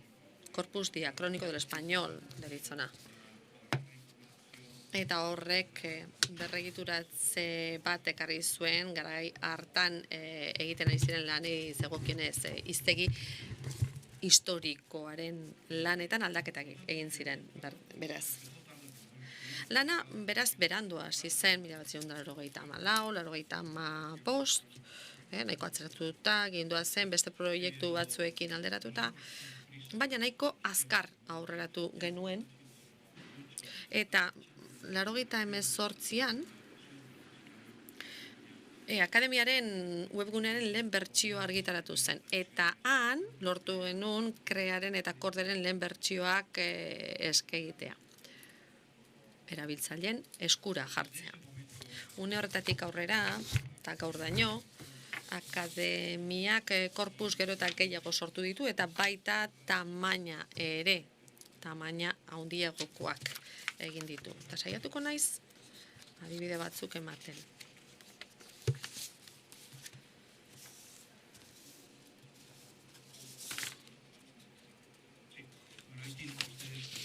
Bai, hemen duzue gaur egungo egoera. Barkatu, Miriam, nien naiz gai hori irakurtzeko. Azkar esango dut. Corpus diacrónico del español daukagu, hizkuntzaren hastapenetik 1974 urte. Corpus de referencia del español actual crea 2000 urtera iristen dena, 1975ean hasita. Gero, Corpus del español del siglo XXI, Corpes izenekoa, 2001etik gaur daño iristen dena. Naiz eta une honetan bertsio publikoa 2016ra besterik iritsi ez. Baina, hori zabaltzeko eta horrenera ekartzeko moduan gaude, modua daukagu. Eta gero beste bi korpus dauzkagu, lehenengoa izango litzateke Corpus del Nuevo Diccionario Histórico del Español, hori erabiltzen da hiztegi historiko berriaren oinarri gisa. Eta hor ezin dira kopuruak batu, ze kreatik eta kordetik datoz testu horiek, errepikatu egiten dira beraz, naiz eta kodetzea ezberdina izan. eta gero astapenetan da Corpus Complementario del DL 24 izenekoa. Eta horre balioko du Espainiaren hiztegiaren 24. ediziorako. Hor egiten saiatzen ari garena da hiztegi horretarako zenbait testu ekartzea, korden eta krean ez dauden testuak. Baina akademiek erabiltzen dituztenak. Espainiaren akademiak garrantzitsua dauzkatenak, lexikoarekin ikuspegitik. Perdón, control L. Luego, si es necesario, volvemos. Gero itzuliko gara behar izan ezkero. Baina oro har, hau da Espainiaren historia. 1000 milioi forma inguru dauzkagu. Egunero aldatzen dira izen horiek eta kontuari izan behar dira CDH-ren ezaugarriak. Azkar, zer dago krean? Eta batez ere, zertzagon hasierako diseinu hartan, hortan zentratuko baina ez. Gogorez zuen mesedes 1984an kokatuta gaudela. Garai hartan British National Corpusen gure eredua, ezagutuko duzuen noski, eta sistema horretan, ez da erraza azpikorpusekin lan egitea. Garai hartan, etzan erraza hori egitea. Beraz, kasu gehienetan, bilaketak eta informazioa berreskuratzea bloke bakarrean egiten ziren. Emaitza globala eskaintzen zen. Bilaketa horren emaitza globala orokorra. Noski horrek arazo batzuk ekartzen zituen, representatibitatearen, adierazgarritasunaren ikuspegitik. Eta garai hartan askotan egiten zen gauza bat txertatu zen krearen diseinuan. 125 milioi forma zituen, 89 bitarte, baina portzentaiek gora egiten zuten gaurko egunera hurbildu arte. Lehenbiziko 5 urteotan 10% zeuden eta azkenekoan 20%. Azkenean garrantzi gehiago eman nahi zitzaion gertukoenari, egungoari. Horrek ez dauka zentzu handirik gaurtik erreparatuta, baina garai hartan teknologiak nola bide horretan eramaten gintuen. Eta banaketa zen, Espainiatik etorritako heldutako 150 eta Amerikatik beste 150. Adiraz ordezkatze aurre ikusia zan, gune linguistikoen araberakoa, Rio de la Platatik, Andeetatik, gero 5 urtekoak, edo hiperkampoak,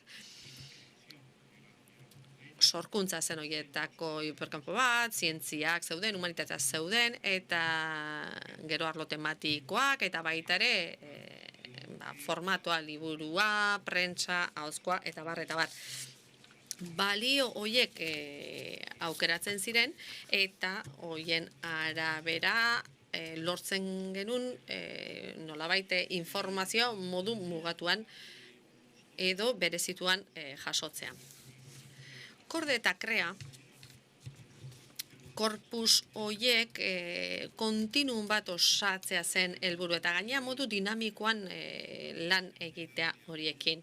Aurre ikuspena zen, denboran aurrera egin ahala, 5 urteko zarrena krean ez egotea aurrean, eta korpeko aurreratuena edo gertukoena, modernoena izatea. Bueno, ikuspegi hori nahiko erakargarria zen, niretzat hala da oraindik ere, baina oso zaila zen erabiltzen ez daukan zentzu handirik. Korpusan mundua asko aldatu da, hitz baten ezaugarri orokorrak ez daizkigu hainbeste interesatzen, azkenean jola zaiguna da, zertan diren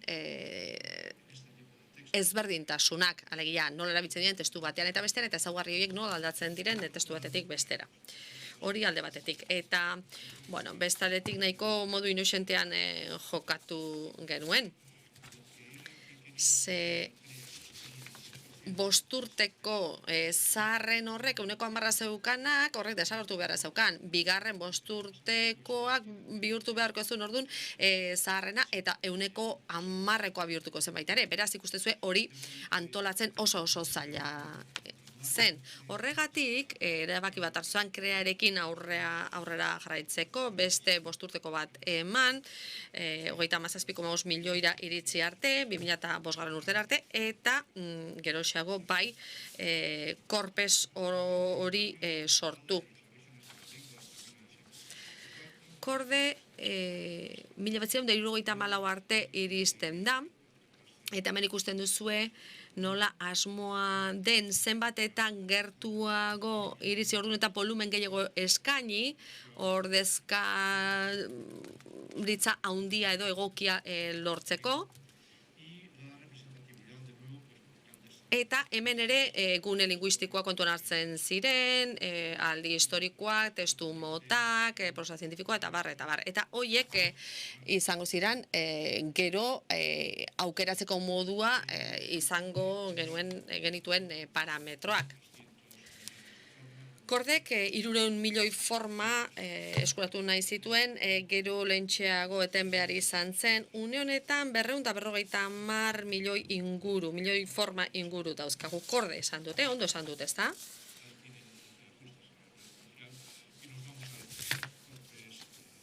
Hogeita bat garren mendeko korpesera pasatuko gara. Hemen ikuspegi askoz modernoagoa daukagu, haundinaiagoa ere bai, testu volumenari dagokionez. Diseinuen ikuspegitik, 25 milioi forma izango ditu, 21 garren mendeko urte bakoitzeko. Eta banaketa orokorra izango da, Amerikako 160 eta Espainiako 130. Beraz, korpus hau irikia da, neurri batean, zergatik bat testuak jasoko dituelako, denborak aurrera egin ala, baina beste ikuspega batitik hartuta, itxia ere bada korpus hori, ze oraindik lortu ez dugun zerbait egin nahi baitugu, alegia, antigualeko urteiek itxi egingo dira, hor ez dira testu gehiago sartuko. Beraz, korpes ez da itxia izango, baina bai aldi bat.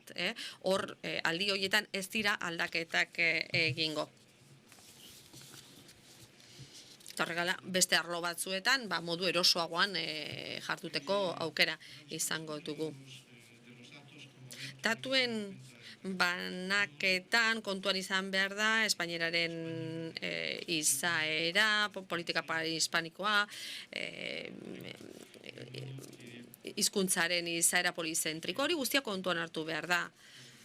Eta ikuspegi guztietatik erreparatu behartzaile osagai ezberdinei, eta horiek behar bezala islatu behar dira. Ez bakarrik akademiaren helburuei begira, baizik eta ikerkuntzari oroar begira. Erraminta hauek, tresna hauek ez dute bakarrik akademiarako balio. Baizik eta espainieraren hizkuntzaritza osoarentzat. Beraz, aurreratuko naiz, ziurrenik egingo zaidan galderari, desorekak, portzentaietan, ez daukate adierazgarritasunean edo ordezkatze mailan inolako eraginik. Une honetan, ajola zaiguna da, itxasten zaiguna da ikustea, ze neurritan dauden konportamentu ezberdinak, espresio batzuk edo adiera batzuk handeetan erabiltzen dugun, eta ez beste eta. Hor, maiztasun normalizatua erabiltzen da. Korpus azpiko bakoitzean egiten dugu azterlan hori. Noski, ziurtatu beharko dugu korpusa orekatua dela, alegia azpi korpus horiek sortzerakoan, behar ezberdinak daudelako, horrek izango ditula atzean nahikoa testu bermatzeko emaitzak egonkorrak direla, eta ez ausazkoak. Teatro y 4 entrevistas en determinado país y nada más, ¿no? Por lo tanto... Eta beraz, badago ausazko osagai bat. Konsulta sistemei dagokienez esan dezaket, batzuetan, ia beti atzerapenek ere izaten dutela nolabaiteko abantaila. Hau da, akademia hain berandu iristea mundu honetara, horrek izan zuen nolabait konpensazio bat. Zergatik, besten esperientziak aztertu ahal izan genituelako. Eta gainera, baliabide informatikoak egoera jadanik desberdina zelako. Beraz, azpimarratu behar dut elementu bat, gai honen inguruan, beti danik akademiako korpus guztien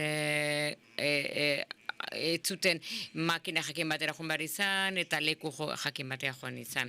Webean jarri genuen hasieratik, 1998tik, urteaz ari garaizketan, eta lan asko aurreratu ahal izan genuen horrela, eta horri esker sarbide aukerak ugaldu egin ziren. Une horretan eskatzen zen gauza bakarra, kontsulta egiten zuen pertsona bakarrak, sarbidea izan bartzuela interneten eta nabigatzaile bat izan bartzuen. Hau da, ez arkitua egotea, hori besterik ez. Beraz, gainerakoa gure zerbitzariak egiten du, eta erantzunen kudeak eta inprimitzen diren edo ez, nola aurkezten diren hori beti nabigatzailearen esku dago.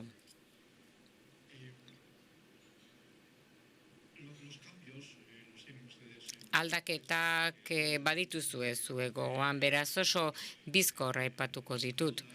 Dudari gabe, internet orokortzea, aurreko hitzaldian esan den bezala, eta sareak eskaintzen digun aukerak baliatzeak, pisu handiko faktorea da guztiontzat, eta gainera garrantzitsua da testuak euskarri elektronikoan izateak erraztu egin du eta merkatu egin du erruz testuak korpusean sartzea eta handik eskuratzea. Honek zerikusia du gainera beste faktore batzuekin eta geroago pasaran aipatuko ditudanak. Hau da, egile eskubideak, banaketa eskubideak, eta aitortzen dut, eta gaina eskertu egiten diet argitaletxe taldei oso bikain jokatu dutelako, eta sekula ez dugu inolako arazorik izan puntu honetan. Inorezin da iritsi eta testu bat, ezin du testu bat eraman gure horritik, pirateria balin badago zer egingo diogu, hori da zure etxean sartuko balira bezala, eta telebista lapurtuko balizute bezala. Baina ez dugu horrelako arazorik izan, eta lortu dugu argitaletxeek euskarri digitalak lagatzea. Une honetan berme bat dugu, hori ezingo dela lortu, hau da konkordantzia balortzeko. Hori benetan garrantzitsua da. Eta beste puntu bat aipatu nahi dut, batez ere arlo honetan lan egiten ez duzuen ontzat, kontatu diezazueket krearen kasuan, gogoratu krea 2004 iristen da, kreak eman zigun lanik handiena, prentsak. Eskaner edo zerre baten bidez sartzea prentsa egunkaria gogoratzen ze formatu handiak ziren, lan izugarria izan zen. Eta orain aitortuko dizuet egia zen behin bukatu denez, iritsi ginen ahots testu konbertsore batera prentsa testuak sartzeko krearen barruan. Ze horri horiek bost zutabetakoak manejatzea argazki oinak manejatzeak oso lan handia zen. Beraz, une hartan prentsak eskaini zigun burua usteak, pentsa gaur arratzaldean gure ordenagailura joaten baldin bagara 2 ordutan prentsa digitalaren bitartez lor dezakegu 20 milioiko korpus bat berez lan handirik gabe. Beraz, krearen alderik gogorrena bihurtu da erraxenak gero korpusen egin dien lanetan. Bada beste faktore bat interesgarria, kordek bazituen denbora baldintza oso zorroz batzuk. Testu asko lortu bertziren oso denbora gutxian. Beraz, kanpoko taldeak izan genituen, hainbat unibertsitatetan, Espainian eta Amerikan, eta baita ere izan genuen akademia batzuen lankidetza. ikerketa hitzarmenen bitartez, enkargatu egiten zitzaien testu bloke baten kodetzea egiten zuten, eta horren ordez akademiak hainbeste diru ordaintzen zieten hitz bakoitzeko. Prozedura honek baditu abantailak organizazio aldetik eta ekonomikoak ere bai.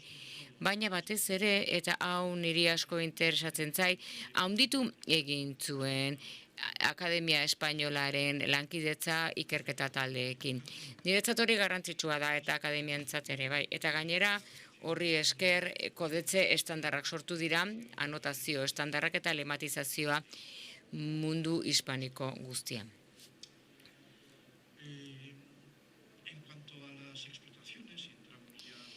Ustiapenei dagokienez, 13 minutu gelditzen zaizkit, testu baliabideak egoteak eta interesa duten pertsona guztien eskura egoteak horre esan nahi du jauzi handi bat eman dela aurrera hizkuntzaren ikerkuntzan lotutako guztiarekin.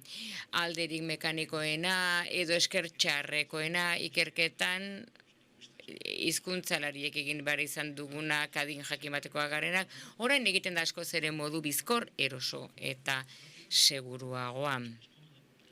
Askoz ere errazagoa da gaur egun. Datu ugari ditugulako eskura.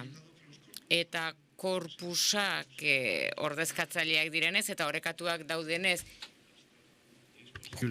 Todos los proyectos académicos de ASALE encuentran... Eta proiektu akademiko guztiek aurkitzen dute korpusetan behar dituzten datuak erreferentzia obrak eraikitzeko, DL, NGL, baita ere arauzko gomendioak egiteko egokiak une oro, eta hor sartzen da DPD, kontsulta zerbitzua, ortografioa eta espainolaren estilo liburua. Esan diteke bi arlo nagusi daudela mugitu beharrekoak eta hori guztia erraztuta gelditzen da korpusak daudelako lehen ere esan duten bezala. Adibide batzuk jarri nahi ditut orain ikusteko nola ustiatzen den hau guztia gutxienez akademiaren ikuspegitik. DL-ren makro egituran, korpusek lema zerrenda desberdin bat eskaintzen dute, hiztegietan daudenekin zerikusirik ez dutenak. Ia gehienetan hobea, ez beti baina ia gehienetan hobea. Baina kontuan hartu behar da ze alde dauden bi ikuspegien artean. Eta beraz, ikuspegiak desberdinak izateak eta sartzeko moduak desberdinak izateak alde horiek azaldu ditzakete. Joaquim Rafel hemen egongo da bihar, ark idatzi zuen duela hainbat urte, lan bat eta atentzioa asko erakarri zidan, ez dakit bihar aipatuko duen, baina konparazio bat egiten zuen tradizio lexikografiko katalanaren lemategitatik eta ze lemategi lortzen zuten beraiek korpus nahiko txiki batetik eta emaitzak egia esan bioz gabetu egiten zintuzten ze konkurrentziak oso apalak ziren. Ondo goratzen baldin manaiz, 130 besterik, ez? 130 bakarrik ziren berdinak, baina hau esplikatu diteke batez ere lemategiak konfigurazio desberdina zutelako, ez gaitezen kezkatu.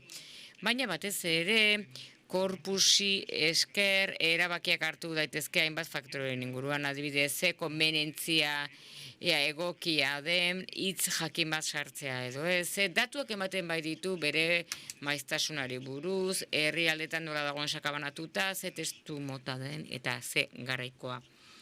Beraz, hau asko planteatzen da Espainiako Akademiari planteatzen zaio eta Euskaltzaindiari suposatzen dute ere bai. Akademiak hitz hau onartu du zergatik onartu behar du bai edo ez, ze irizpiderekin erantzun diezaiek egun galderei edo egon daitezken eragozpenei. datuek esaten balin badute, maiz erabiltzen dela hitz hori, baina tekniko xamarra dela, hiztegi orokor baten egoteko, edo sarri erabiltzen dela, baina Venezuela marka eraman behar duela, han bakarrik erabiltzen delako, hau, ez bali ditugu datu hauek eskura, gure iritzia ematen dugu, eta iritzi hori okerra izan daiteke. Lehen puntuarekin bat eginez, korpusei esker, informazio norbanakoen erabileratik sortzen diren eragozpenak saiestu egiten ditu, askori gertatzen zaigu. Mundu teknikoan bizi garenak askotan faktoreak partikularrak izaten dira, eta aurri iritziz beteak egoten dira. Bada ere beste puntu bat niretzat asko interesatzen zaidana. Hau da, gaur egungo hiztegigintza nagusia, tradizio anglosajoitik datorrena, Fayezetik eta gero Sinclairrekin zerikusia duena, lotura du honekin. Hitzen esanaiak zerikusia du funtsean inguruan dauden hitzen esanaiarekin. Beraz, horri deitzen zaio kolokazioa. Etzai asko gustatzen, hitz hori ze kolokazioa espainieraz ez du esan nahi badakit, hitzak kolokatu egiten direla, nik koagerpen deitzen diez uste dut hori dela benetan hitz zuzena. Koagerpenak funtsezko elementuak dira, eta oso erreza da bihurtzea, batez ere, korpesan egiten diren moduan, koagerpenak ez badira forma moduan, agertzen batzik eta lema bitartez, eta korpusaren parametro antolatzaile batzuk erabiltzaket, isa hitzaren koagerpenak erabiltzaket herrialde honetan, eta lema horiek ere beste herrialde horietan. Beraz, koagerpenek lexikografoentzat ideiargi bat ematen dute, jakiteko zentzuk izan daitezken azepzio handiak hitz batean. Eta joera gero eta handiagoa dago horrela lan egiteko.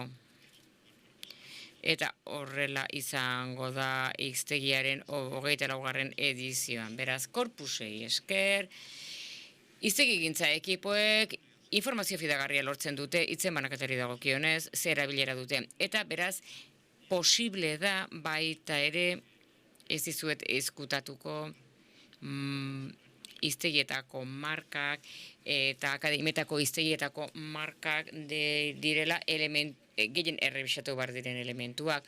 Baina korpusak ondoreketa baldin badaude, erabakit alizatea, hemen marka bat ote dagokion, edo despektibo den edo ez, edo gaitzezgarria den ez, horiek benetan erabilera errela duten edo ez, beraz,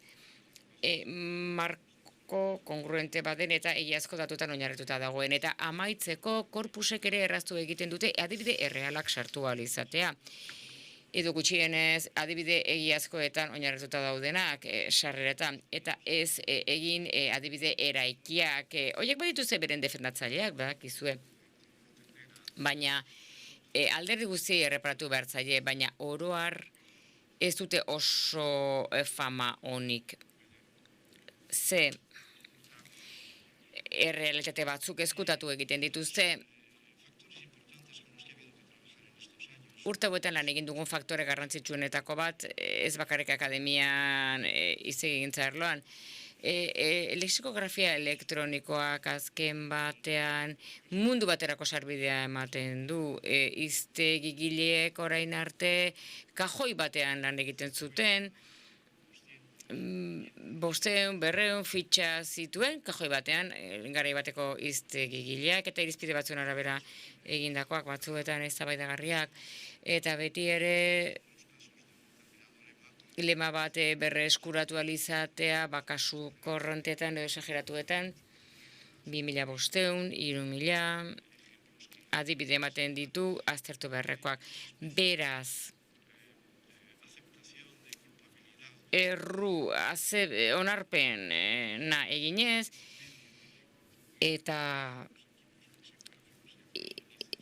hiztegigileen taldeak zoriontxoagoak izan daitezen, tresna lexikografikoa, konputazionalak landu dira hiztegigileen lana errazteko. Hemen adibide bat jartzen dut, Sketch Engine, Horri esker, automatikoki ematen dira hitzen profil gramatikalak. Zuetako gehienek ezagutzen duzue, beraz ez dut gehiago aipatuko. Baina garrantzitsua da kontutan hartzea, kontua ez dela bakarrik nik hemen 200 ditudan kasuan orain 2.000 edo 20.000 fitxa izatea. Hori bai bada horrela, baina orain 20.000 ditudanez, zenbaki gogor bat ematearren, horri esker, 20.000 ditudanez, orain prozedura automatikoak ditut, lana errazteko eta modu automatikoan lan bat egiteko. Ni hiztegi gilena izen aldetik ere errebisatu egin behar dut, horrek noski, baina ez da beharrezkoa 20.000 guztiak begiratzea. Eta horren trukean izan ditzaket ohar bizkor eta fidagarriak jaketeko esate baterako zein den aditzaren erregimena. Nik eskatu egin nauena momentu batean, edo zeintzuk diren elementuen kombinazioen hautazko errestrikzioak, sujetuak eta predikatuak adibidez aditzak. Askotan, oharrak edo argibideak bi adibide izaten dituzte, baina gero egoera soldakorra, baita ere sustantiboen eta adjetiboen ingurune sintaktikoa, eta baita ere zuk ezagutzen dituzuen hainbat adibide, nik bezain ondo ezagutzen dituzuenak, eta ziurrenez nik baino hobeto. Fraseologia da, Aristian esan dizudan nain zerbaitaren eratorpena, eta da abantaila nabarmenena korpusaren erabileraren balorazioan, eta beraz elementu guztiz garrantzitsua hiztegigintzan. Eta hemen badago aukera bat, nolabait bereizteko bi hurbilpen edo bi ikuspuntu tradizio handia dutenak korpus linguistikan. Bat ikerketan oinarritzen da, korpusean oinarritutako ikerketan, eta bestea da korpusak gidatutako ikerketan. Horietako batean zer egiten dugu? Gure hipotesiak kontrastatzen ditugu, korpusan aurkitzen ditugun adibidekin. Beste aukeran berriz, zer egin daiteke? Korpusetatik lor daitezke datuak eta beharko ditugunak. Eta erakutsiko dizuet, badakete erakutsi dudala, ezakit zer egin dudan. Ampliar esto. Ezakit handitzen. Bueno, prescindo de los... En el primer caso hay dos cuadros. Ustedes... Ikusten duzue hor dagoena, bai, bi lauki daude. Beraz ikusiko duzue, bai, bueno, espainolaren hiztegi batzuk esaten dute, adibidez, de vez en cuando, de vez en vez, eta barreren adibideak agertzen dira taulotan, eta hor da, akademiaren hiztegia, sekorena, fraseologia ere bai, eta urrengoan ikusiko duzue nola adierazpen edo molde horiek nola adierazten diren. Bueno, minutu bat. 5 minutu. 5 baldin badira, nahikoa. Oraindik beste pare gauzatxo bate erantzi dizaket. Oso eskuzabala zara, ederkin. Erreparatzen badiozue de cuando en cuando lerroari 19. mendean 13,22ko maiztasuna du, baina gaur egun 2,94ko maiztasuna du. Eta beraz ulertuko duzue, nahastu egin naiz, akademiaren hiztegian gaur egun, de vez en cuando definitzeko, eramaten gaituzte de cuando en cuandora. Hau da, de cuando en cuando da obesten dena, baina noizean behin definitzen da hortika aterata. Bueno, gaurko banaketa desberdinara. Hori horrela izan zen momenturen batean, beraz, erabaki hori oso ondo justifikatzen du historiak, baina ez du gaur egungo errealitaterekin bat egiten. Eta gainera, azken hilarak ikusten baituzue, ikusiko duzue zer gertatzen den korpesekin, esan molde bitxi batekin, adibidez, de cuanto en vez, erregistratu egiten da hainbat herrialdetan, baina oso maiztasuna apala du. Horren apala du maiztasuna Mac Davisen espainolaren korpusan agertzen da, baina ikusten dudanez 0,0005 maiztasuna du milioiko. Ez da, ezer utxala da, baina hor agertzen da. Bigarren lerroa, interesgarriagoa da niretzat, ikuspegi jakin batetik, hau da, utzi egiten dugu korpus bat aztertzen eta datuak lortuko ditugu faktore batzuen inguruan, seguru ez gauden faktore batzuen inguruan, baina korpusak sorpresak ematen dizkigu, bizitzak ematen dizkigu bezala. Beraz, adierazpen batzuk, horietako batzuk barkatu, ia gehienak irengarriak dira, baina hau linguistika data ez besterik. Okurritu zitzaidan, adierazpen hauek, erdi irengarriak direnak espainieraz, denak erantzuten dute eskema jakin bati. Egon, astar, asta, eta gero sustantiboa. Beraz, korpusak aztertu dira, eta horri esker, gero gainerako detu egin dira, eta gainera morfosintaktikoki aztertu direnez, esan molde batzuk erreskatatu egin dira egitura sintaktiko honen barruan. Hasta artikulu mugatua eta gero dator izena. Eta bosta jola zaizin dan. Potentzia handiko bilaketa bada. Eta hor ikusten duzuenez zer berreskuratzen da. Esan molde batzuk niretzat ez ezagunak zirenak, baina pentsa, adibidez, sarrienak hasta la madre. Bukatu zaiten bora, hasta la madre esan molde, nire espainolan ez dago esan molde hori, baina Mexikon asko erabiltzen da, eta nire arazoa da, falta ze jakitea, estar hasta la madre, adibidez, Mexikon, nik esango nuke estar hasta el gorro, hasta las narices. 25 kasu ditu, eta benetan, 25 kasuak adira honi dagozkio, hau da, estuvieron todos y estuvo hasta la madre, hasta la madre del novio, ez da hori, ez du hori esan nahi baizik, eta nazkatuta egotea da, hasta la coronilla, hasta las narices, eta bar. Hau, ez da soluzio orokorra, hasta la bandera ere agertzen da. Hasta la banderak erantzuten dio eskema horri, baina ez du esan nahi hori. Ezin dugu pentsatu korpusan egindako konsulta batean dana egin ja emango digula, akatsan bat egoten den noizean behin. Beraz, horretorri behar du espezialista, adituak, eta horraztu egin behar du hor dagoena. Baina lan hildo bada non maiz agertzen diran bere banaketarekin, eta lor daitezke, nik esan ditudan gauza, 25 kasu, 23 Mexikokoak dira, eta 2 El Salvadorrekoak, estar hasta la madre. Bukatu zai denbora, naiz eta Miriam oso eskuzabala izan den, agortu zai denbora.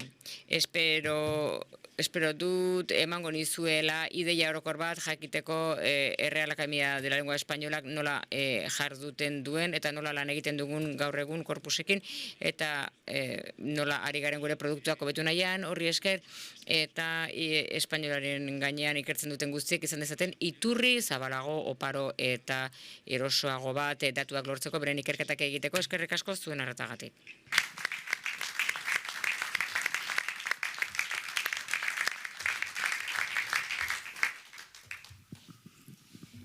Galderak egiteko denbora gehiegi ez daukagu, galdera bat behintzat.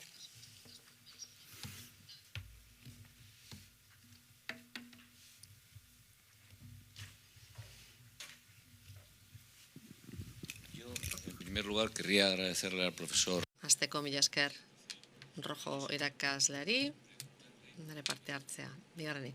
Altxateko esan digate?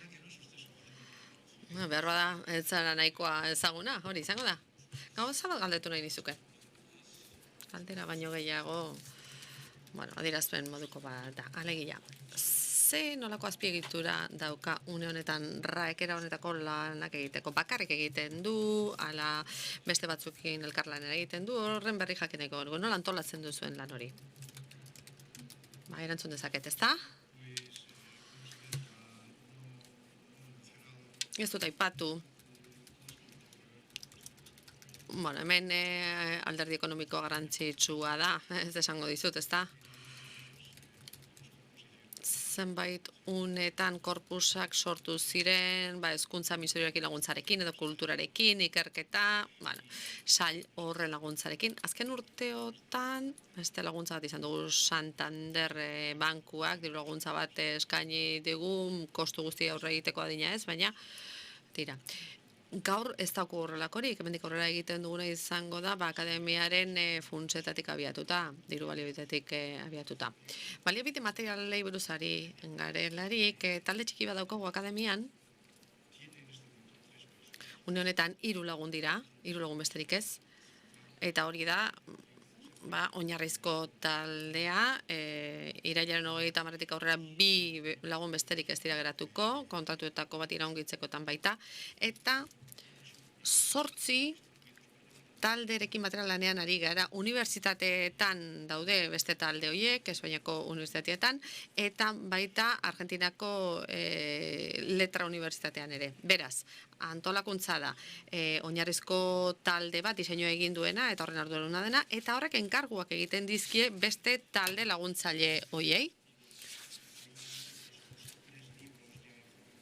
Eta orduan horiek esango digute, hauek, 3 liburu hauek formatu elektronikoan daude, eta zuek kodetzea behar ditugu, edo eta 800.000 hitz behar ditugu, prentsatik hartuta, ekonomia eta finantza gaien inguruan, Ertamerikako herrialdetatik abiatuta. Kasu horretan, taldeak ez ditu bakarrik testuak kodifikatuko, testuak sortu beharko ditu, deskoditu beharko ditu, prozesatu, zetanak ez dira baliagarriak. Prentsa digitalen abantailak egon badaude, baina oztopo bat ere jartzen dute. Alegia, horri alde berera jotzen baldin badugu aldizkari batera, albiste bera 4 aldiz kargatuko dugu, kontrolatu gabe, eta bar. Beraz, hori guztia prozesatu egin behar da, ezin da dena erabili.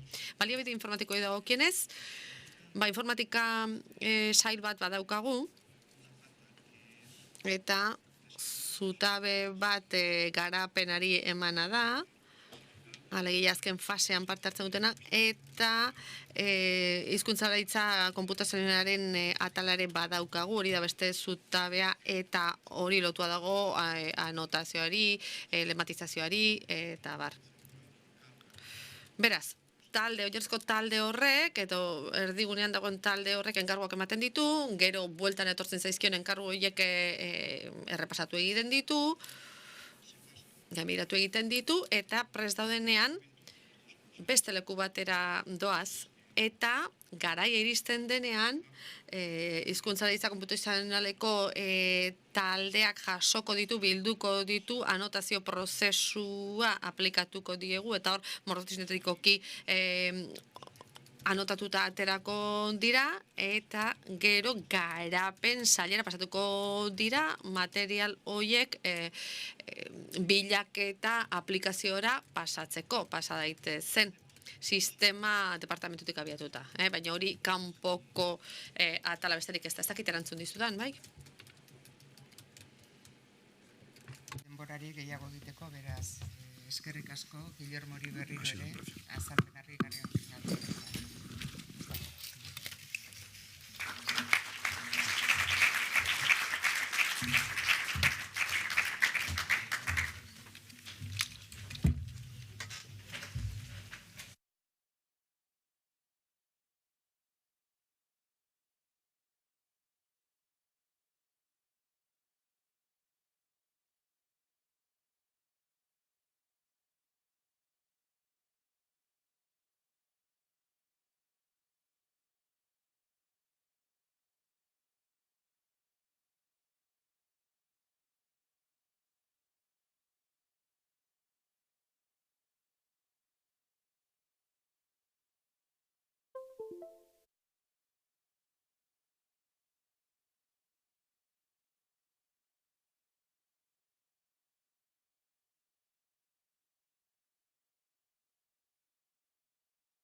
Egunon guztioi. Egunon Manolo.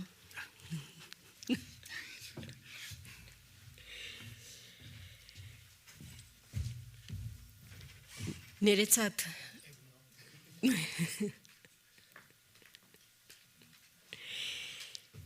benetan atsegina da Manuel González, katedraduna, euskaltzaina Galiziakoa aurkeztea.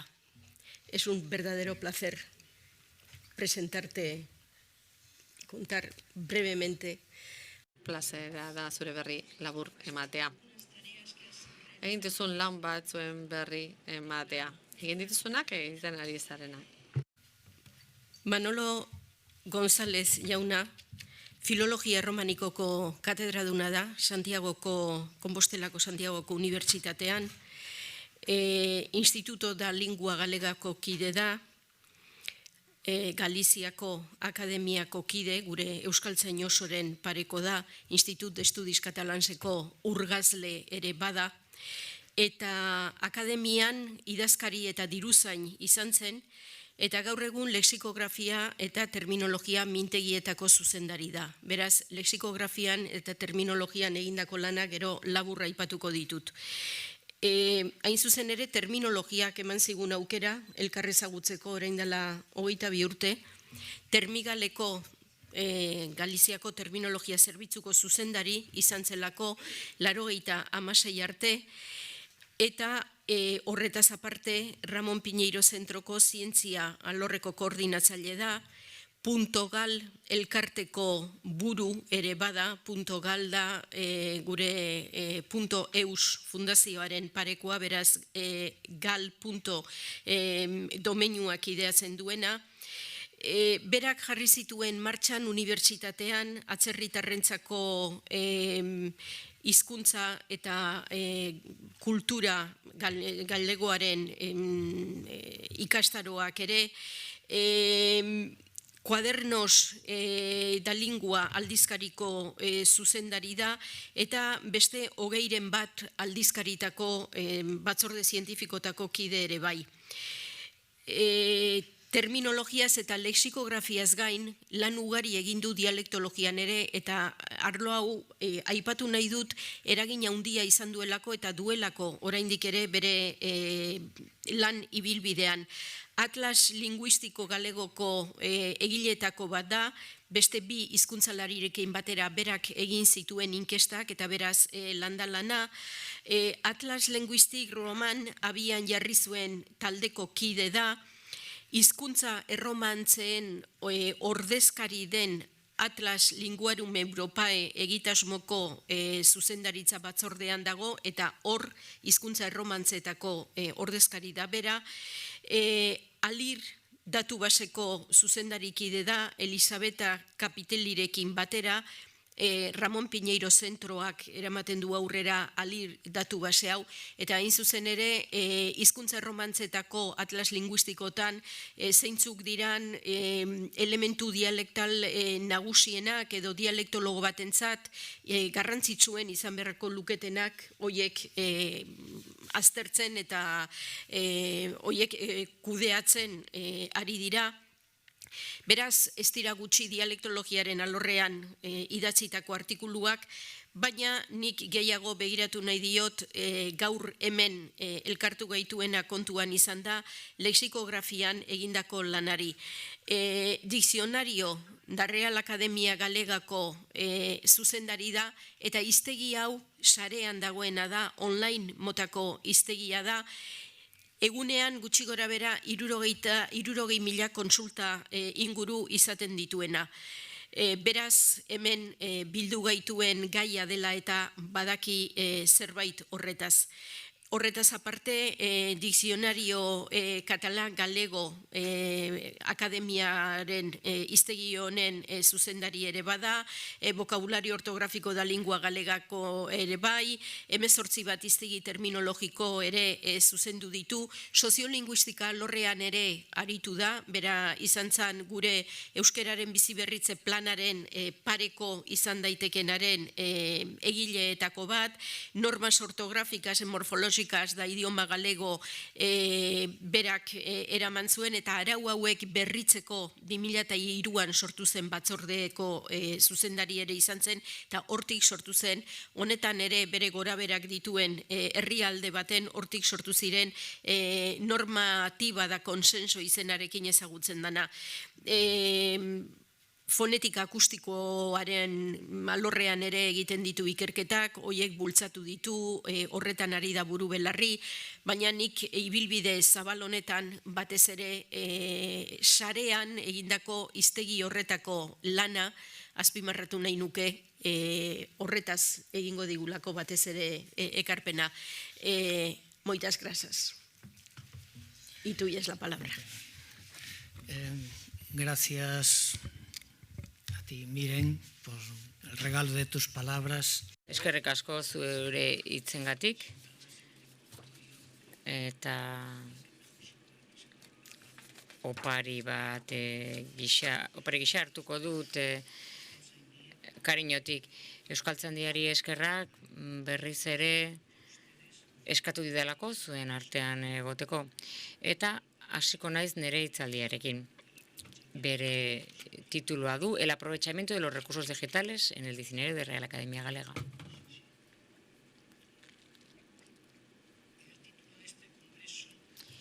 Kongresu edo biltzar honen izenburua euskarari egiten zaioaren aipamenaz gainera, badira bi hitz funtsezkoak eta guztiz garrantzitsuak normalizazio bidean dagoen hizkuntza batentzat 21. mendean. Ingurune digitala eta estandarizazioa.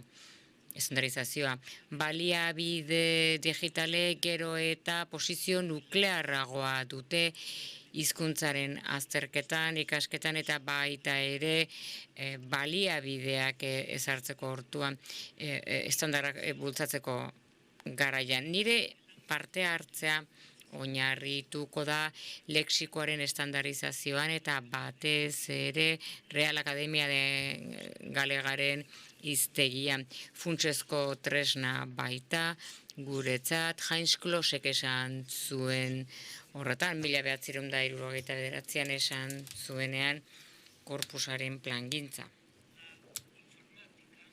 Informatika beraz,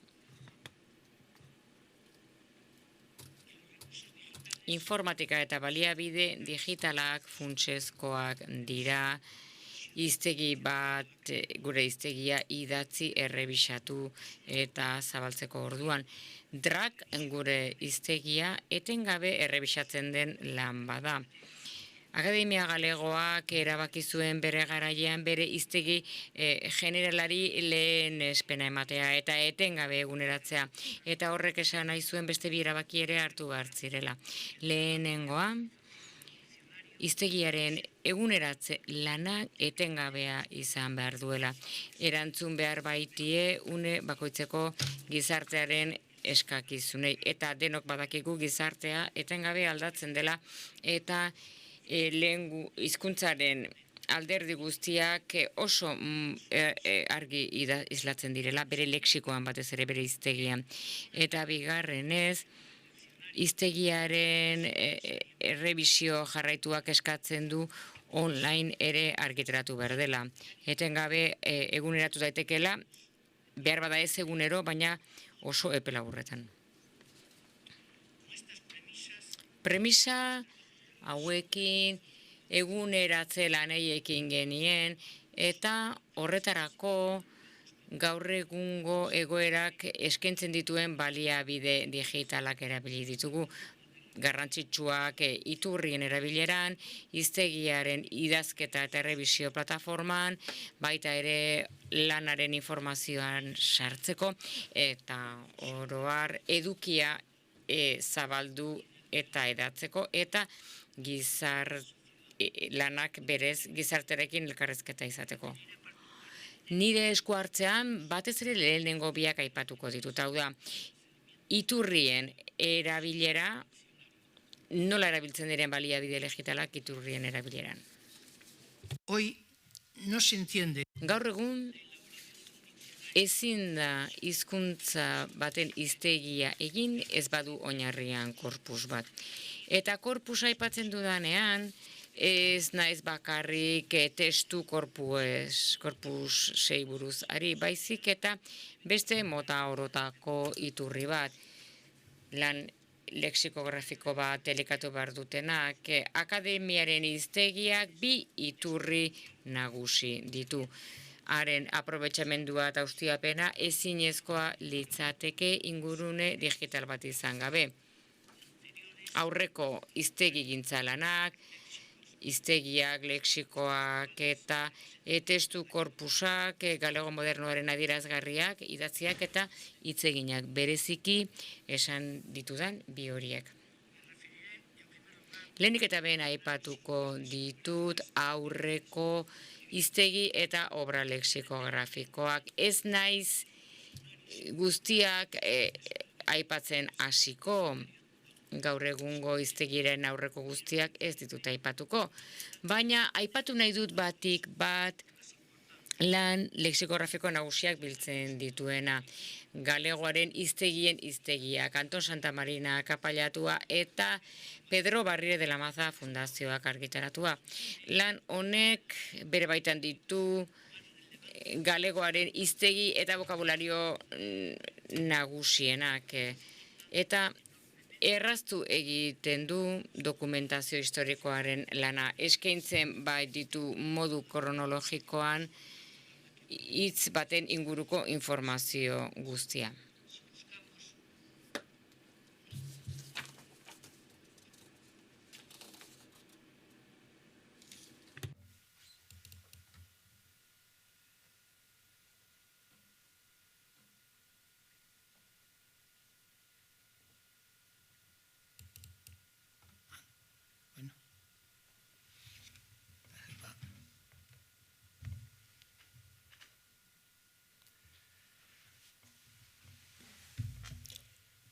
Creo que no se ve, ¿no? No se ve en la pantalla. Yo aquí sí la veo, pero... Nahi nuke bai ikusi, baina... No habrá posibilidad de solucionar esto. A ver. Ez dakit konpontzeko modurik egongo den.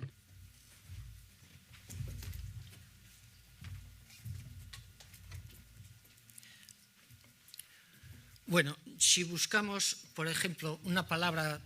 Hitz bat bilatzen badugu, kanga bezalako ondare hitza, esango digu hitz hau, kanga, 18. mendetik aurrera landu duela, Sabreira, Sarmiento, Aita Sarmiento, baita ere Paizalen agertuko da, Javier Rodríguezenean, Agirrenean, Pinto, Cudeiro, Valladaresenean, baita ere Portorenean, Real Akademiakoa, Figueira, Carré, hor agertzen dira lan lexikografiko guztiak. Eta horietako bakoitzean dagoen edukia. Pena da, baina ezin dugu ikusi. Gracias.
De arreglarnos.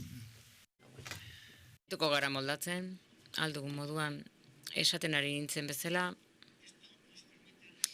honi esker jarraipen historiko bat egin diezaiekegu lan lexikografikoetako hitzei. Eta jarraipen historiko honi esker aurkitu dezakegu ez bakarrik nola hiztegiek elkarre kopiatzen dioten, eta ikusten dugu ere interpretazio okerrak akritikoki transmititzen direla obra batzuetatik bestetara. Adibidez, lau batinta arauxa bihurtzen da arauka, eta arauko hainbat lan lexikografikotan. Zergatik, irakurketa okerra egin delako Erapio Rodriguezen esku izkribuan norbaitek konfunditu egin zuen isa bat ze batekin. Eta hiztegian sartu zuten, Hilari Rodriguezen hiztegian sartu zen, eta horren ondoren hiztegi guztietan mamu bat agertzen da. Arauko matx mota batentzat, baina existitzen ez dena. Edo adibidez, sobreiraren papeleta baten irakurketa okerra, ark aipatzen zuen ere matx beltzak, kardax eta kaldela gisa dokumentatzen da. Hori da, toki bateko herri baten izena. Norbaitek interpretatzen zuen herriaren izena, matxaren izena balitz bezala. Eta ere, Akademia Galegoaren hiztegian 18an ere agertzen da kaldelas bat, matx mota bat, ez dagoen matx mota bat izendatzeko. Askoz ere korapilatsuagoa da antergo hitzaren etimologia. Antergoa variante dialektala bada, entregoren aldaera dialektala da. Entrego integruren latinaren jarraipen bada, entero. Eta pertsona bati esan ez gero, pertsona bat antergo zen, erabat egina zegoenean. Batez ere gizonak zerbitzu militarra egin behar ez zutenean. Orduan jotzen zen gizonak zirela. Beraz, hiztegi batetik abiatuta, antergo hau definitzen du jadanik adinean sartutakoa balitz bezala, norbaitek berrinterpretatu zuen urtean sartutakoa bazar gisa, garaibatekoa gisa, eta paronimia bat dago antergo eta antiguaren artean, eta handik aurrera hiztegietan hasi zen agertzen antergoren esanaia antiguado gisa, arbaso gisa, hau da, hainbat esanaia ekarri zituen, baina galegoren historian izan ez zena. Kontua da, arrakasta itzela izan duela esanai berri honek, eta akademiak bere burua behartuta ikusi du bere burua esanai hau onartzera. Antergoren esanai oker kako txartean hau onartzera. Begibistan denez, hiztegia erabiltzeak denbora ikaragarri aurreztea ekartzen du. Imaginatu ezazue zenbat denbora barko genuen, banan, hiztegi guztia konsultatzeko eta ikusteko zein den hitz jakin baten jatorria, denbora ikaragarri beharko genuke. Gaur egun pentsa dezagun segundo batean egiten dugula eta ikutzen dugula begien aurrean hiztegiaz gainera. Akademiaren hiztegiaren errebisioan beste baliabide lexikografiko batzuk erabiltzen dugu, adibidez Atlas linguistiko galegoaren datu basea eta Teusoro fraseologiko galegoa ere bai. Eta oso modu laburrean aipatuko ditut guztiak. Atlas linguistiko galegoaren datu basean agertzen da Atlasen galdeketen informazioa, hizkuntza galegoren institutuan dauden, eta denon eskura daude, orain arte argitaratu diren 6 liburukien mapa guztien aurkibideak. Hemen ere banuen esteka bat sartzeko, baina susmatzen dut ez dela posible izango. Baina errebizioa egiteko, beraz, datu basak dituen datu guztiak ditugu eskura. Bai argitaratuak eta bai argitara gabeak. Garrantzitsua da bereziki datu base hau konsultatzea beti ere kultura herrikoiari lotuta. Eta zehazki kultura herrikoiarekin lotuta dagoen hiztegiarekin. Iturri garrantzitsua da, ze nolabait kokapen geografikoa eskaintzen digu, eta baita ere uzten digu ikusten ze edapena duen lurralde bakoitzean.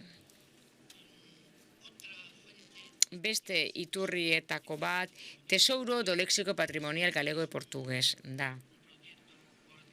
Proiektu hau Rosario Alvarezek koordinatzen du, Instituto de Lengua Galegako egoiliarra bera, eta 21 unibertsitatek parte hartzen dute, bai Galizia, bai Portugal, bai Brasilgoak, eta arduratu egiten da kultura tradizionalarekin bereziki lotutako lexikoak. Zer dauka tesouro honek edo tesauro honek?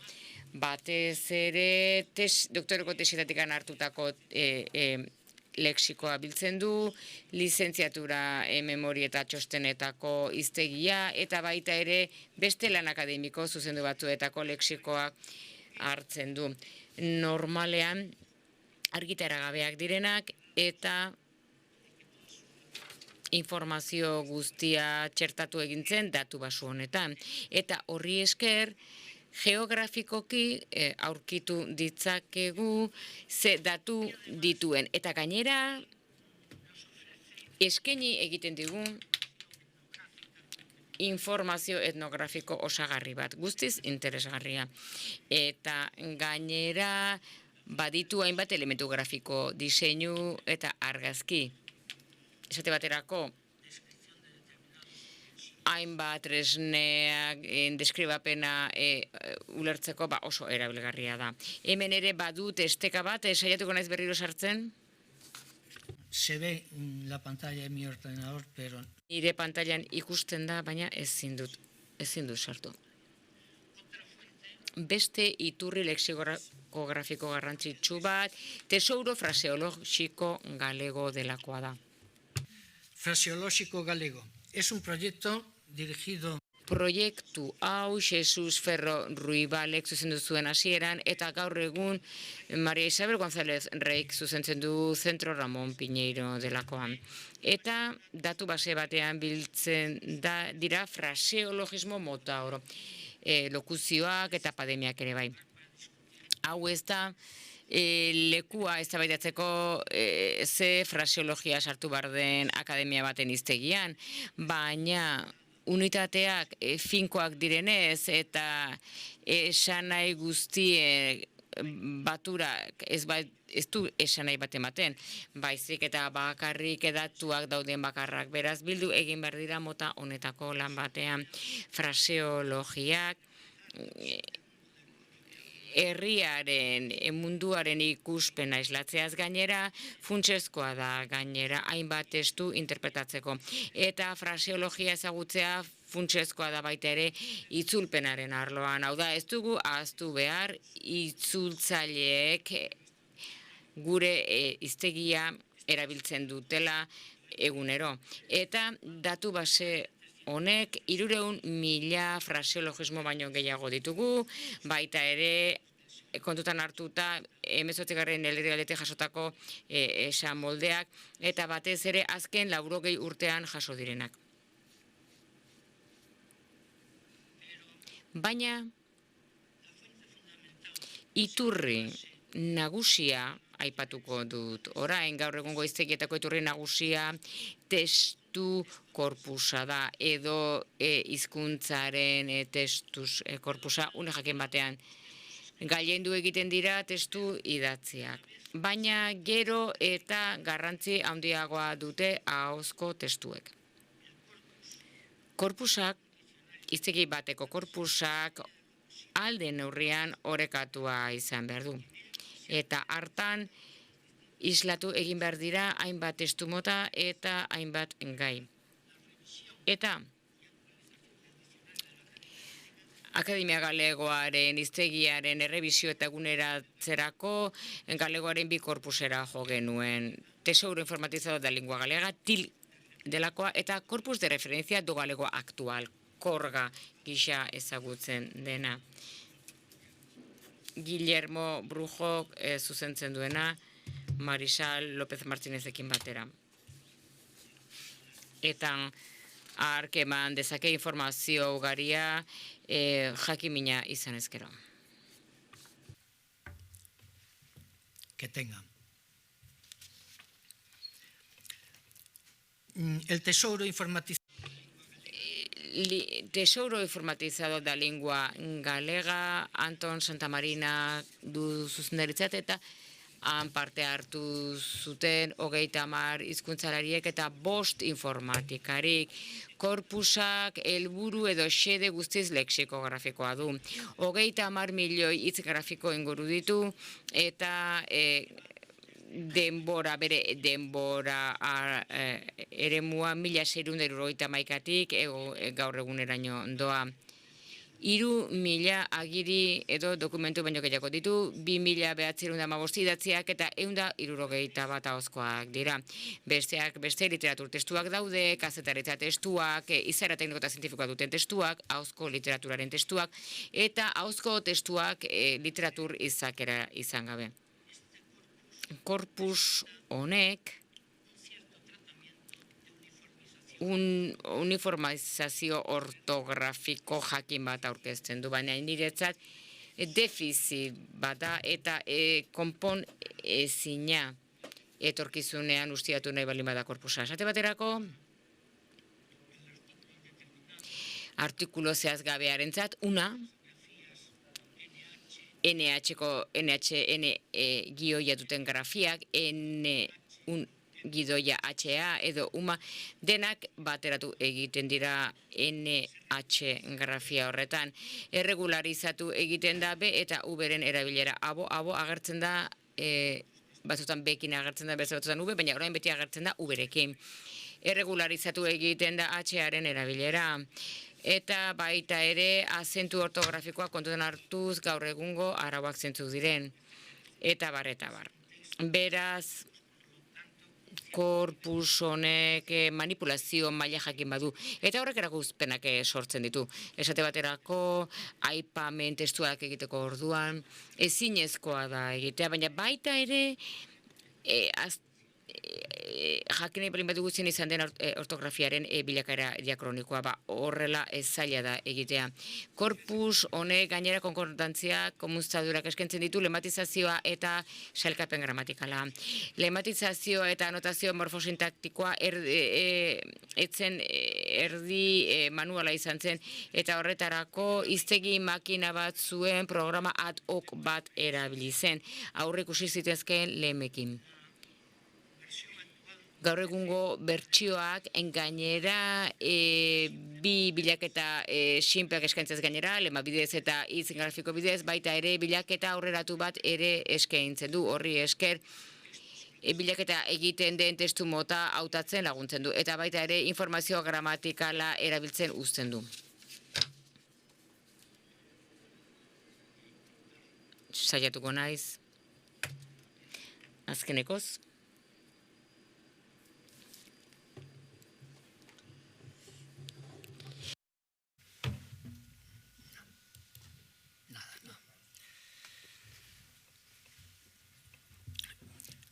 Otra fuente... Beste iturri nagusietako bat, garrantzitsuena, seguruenez, errebisio eta eguneratze prozesuan erabiltzen dena, KORGA delakoa da, Corpus de Referencia do Galego Aktual. Guillermo Rojok eta Marisol López Martínezek zuzentzen dute, Ramon Piñeiro zentroan. Eta bere alde linguistikoan, Eva Maria Domínguez Novak koordinatzen du. Berak du koordinazioaren ardura. Formatu elektronikoa duen dokumentu bilduma bada, eta hortan agertzen dira gaur egungo galegoaren testu mota desberdinak.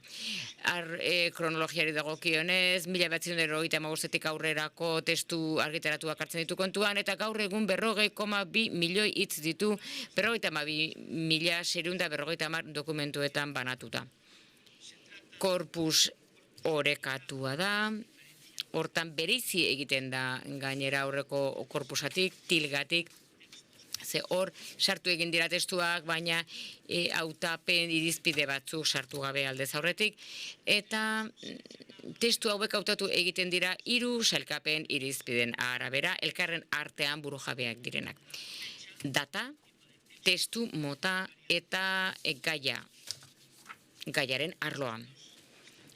Testuak 5 urteka banatzen dira, 1998-1999, 80-84, eta 5 urteka esan dudan bezala. Eta beti ere krearen hildoare jarraikiz. Hor ikusten da bereziki ideologoaren eskua. Gainera, ordezkaritza garai berriagotako adierazgarriagoak ditu, testu adierazgarriagoak ditu. Testu motei dagokienez, testuak hartu dira prentsatik, aldizkarietatik, entsegoak dira ere, bai eleberriak, ipuin motzak, antzerkiak, gidoiak eta blogak. Arlo tematikoak, ekonomia eta politika lirateke, edota kultura eta arteak, gizarte zientziak, zientzia eta teknologia, eta beste zenbait. Eta arlo bakoitzaren baitan beste azpi gai batzuk ere, badaude azpitalak ere bai. Politika dago bertan, garapena eta azpiegiturak, enplegua, lana eta industria, zerbitzuen arloa, lehen mailako ustiapena, ekonomia, ogasuna eta burtsa, osasungintza, justizia, legeria, zuzenbidea eta barra eta barra. Hoietako bat ekarri dut ona kultura eta arteena, eta hemen ere baditugu azpi atalak, beste hoien artean dago kirola, turismoa, aisialdia, etxeko kontuak, egunerokotasuna eta bar eta bar. Korpus honen zati bat eskuz lematizatu zen, baina zati handiena modu automatikoan lematizatu da, eta hori posible izan zen, tresna bat garatu zelako kordarekin batera, xia da izeneko etiketatzaile lematizatzaile. Eta horri esker etiketa bat ematen zaio forma bakoitzari, informazio gramatikal ematen duena, hitz mota, generoa, numeroa, denbora modua eta bar eta bar. Hau ezinbestekoa da korpusa bera mantetze aldera, eta horrek iraunkortasun bat izan dezan.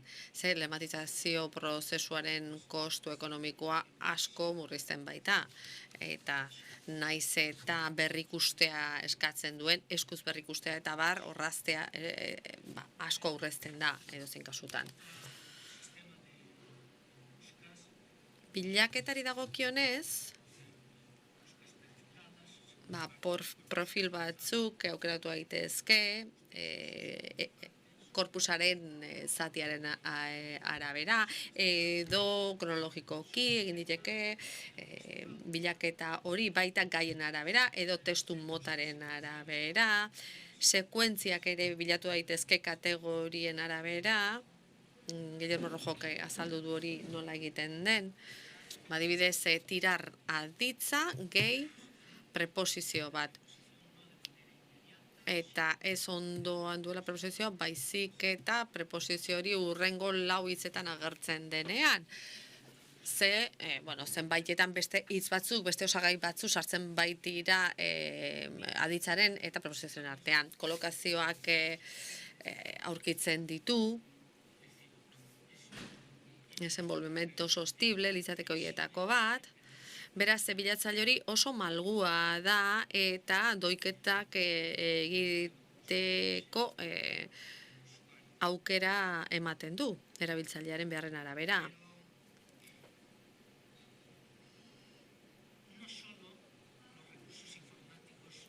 Baina hemen ez dira garrantzitsua soilik baliabide informatikoak, horiek oso garrantzitsua izanik ere, eta iturriei begira, testuei begira eta bar oso dira garrantzitsuak. Horietan oinarrituko da sarreren idazketa edo daudenen, lehendiz zaudenen orrazketa. Hiztegia egiterakoan oso garrantzitsua dira tresna informatikoak. Eta zeintzuk erabili genituen guk, T-Lex moduloa, T-Lex-eko modulo bat da, Hego Afrikan garatu zen, hori, eta DTD propio bat diseinatu zen, gure hiztegiaren beharretara egokitzeko, eta azkenean aukeratu genuen software hori oso malgua zelako eta kostu murritzekoa zelako baita ere.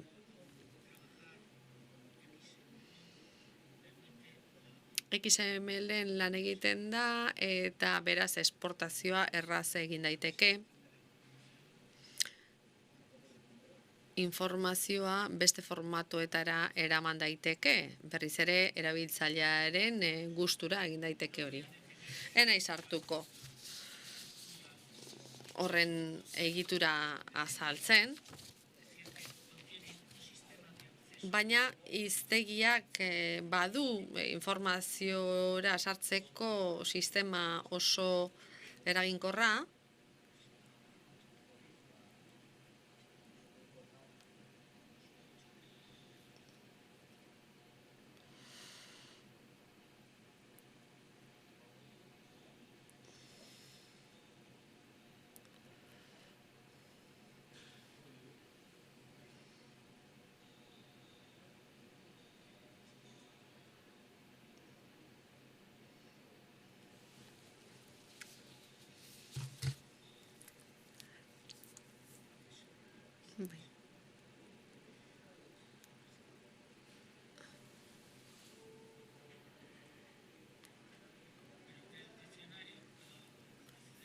begira, hau da hiztegia eta bilaketa simple bat egin dezaket, baina aurreratua ere aukeratu dezaket.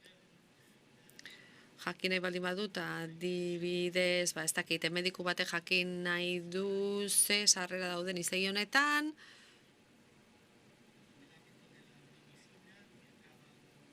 osasun arlokoak eta IT bukatzen duena. ITIS, ezta?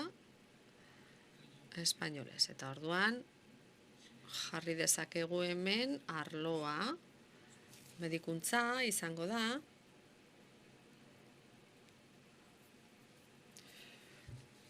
Eta bilaketa egingo dugu, eta orduan emaitza hauek lortuko ditut, horra gertzen diren IT zamaitutako terminoiek guztiak. 85 sarreretan ageri da atzizki hori.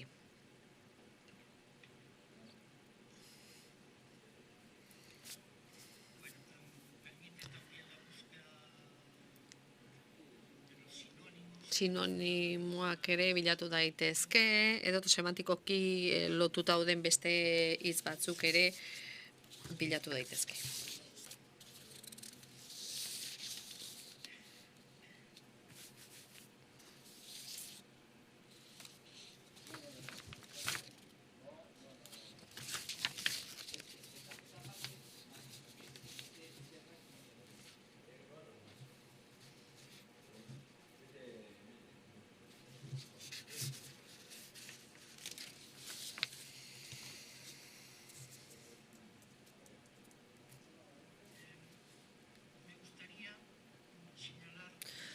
Aipatu nahi nuke,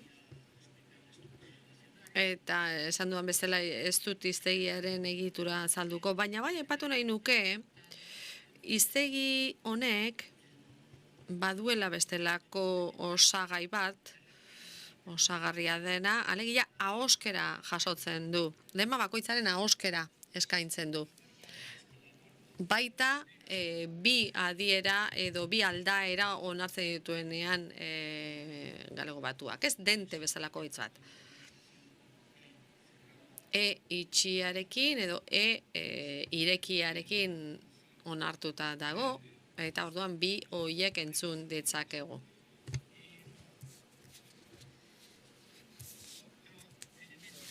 Beste osagai bat, osagarri hau ere,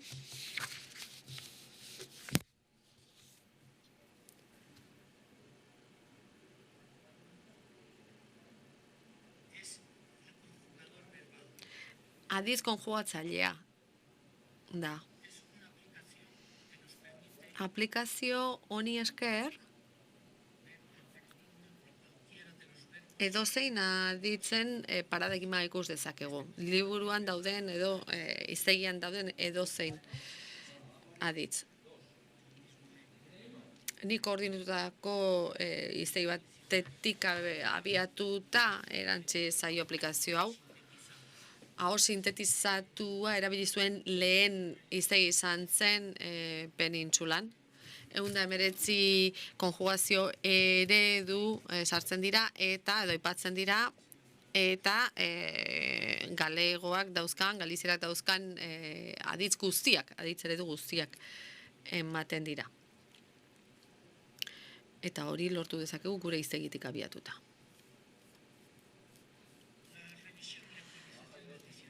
Drag hiztegiaren orrazketa eguneratzea 9 akademikoek egiten dute.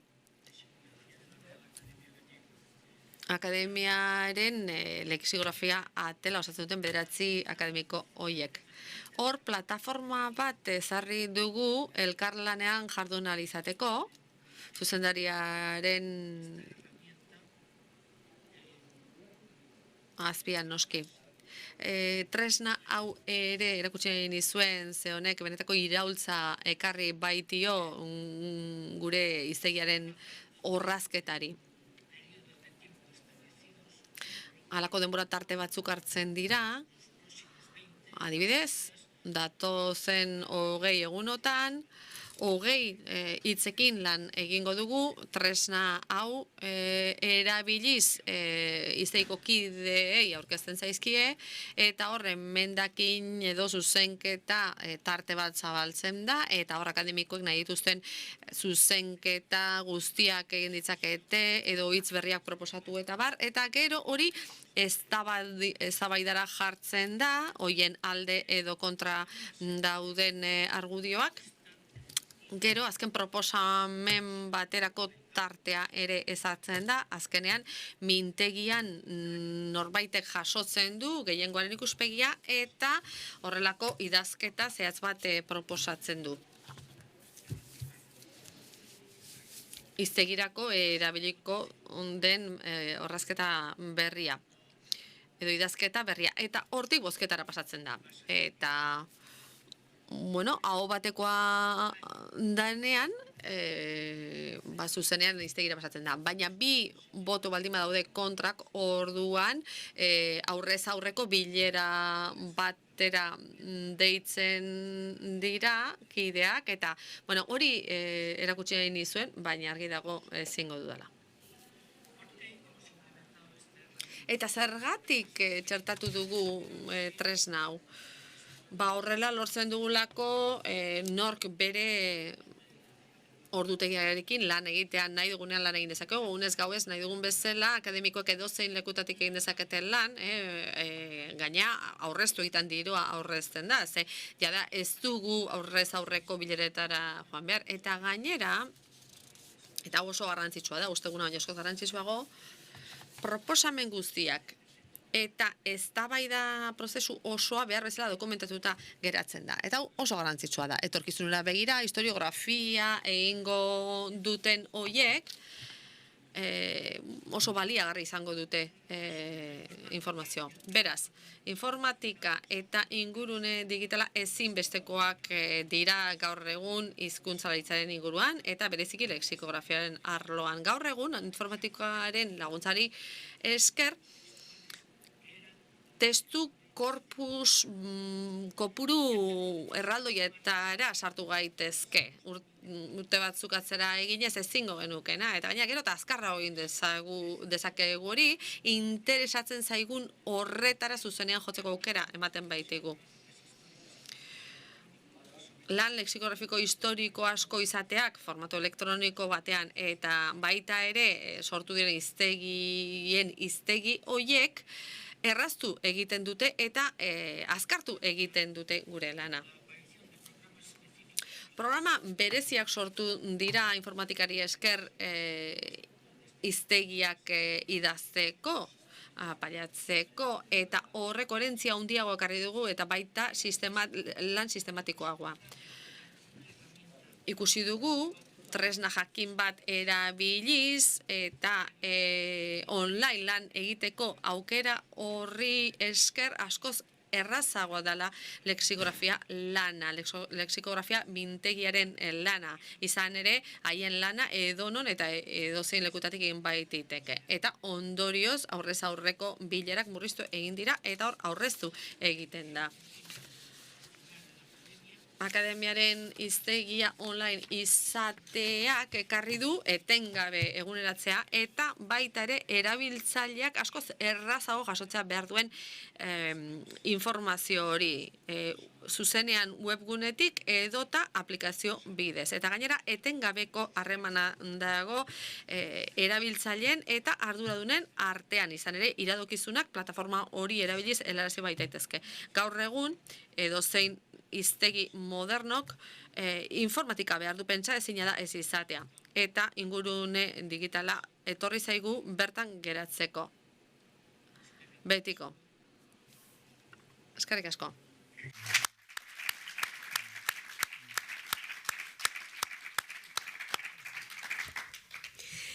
Eskerrik asko zuri, gracias a ti. Eta uste dut galdera bat egiteko behintzat badugula hastia, askoz gehiagotarako ez.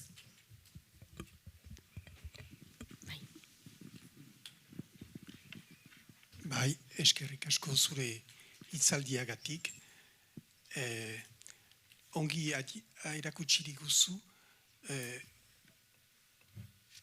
Galizieraren Akademiak.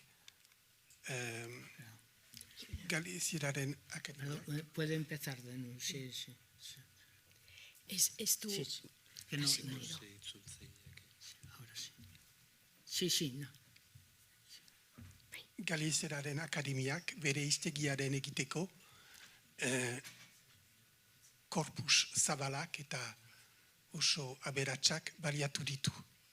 Eta beharrezkoa zen, eta hori ongi erakutsi diguzu. Nire galdera da, ea korpus horiek, datu base horiek, hiztegia sarean balin bada, nahi nuke jakin datu baseak ere sarean ote diren. Eta ez balin badira ea jendek baliatzen dituzten datu base horiek, eta ez balin badira sarean, zergatik ez diren eskaintzen. Ea arazoi juridikoengatik den, edo eskaerarik ez delakoan, ez dakit. Hori argitzen alduzunetz.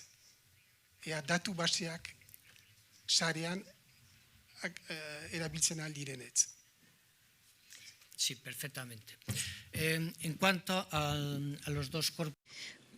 Bai, bi testuz korpus dagokionez, tilgari dagokionez eta korgari dagokionez, bai, eskuragarri daude, irekian daude, online daude, mundu guztiaren esku, eta nahiko erabiliak dira.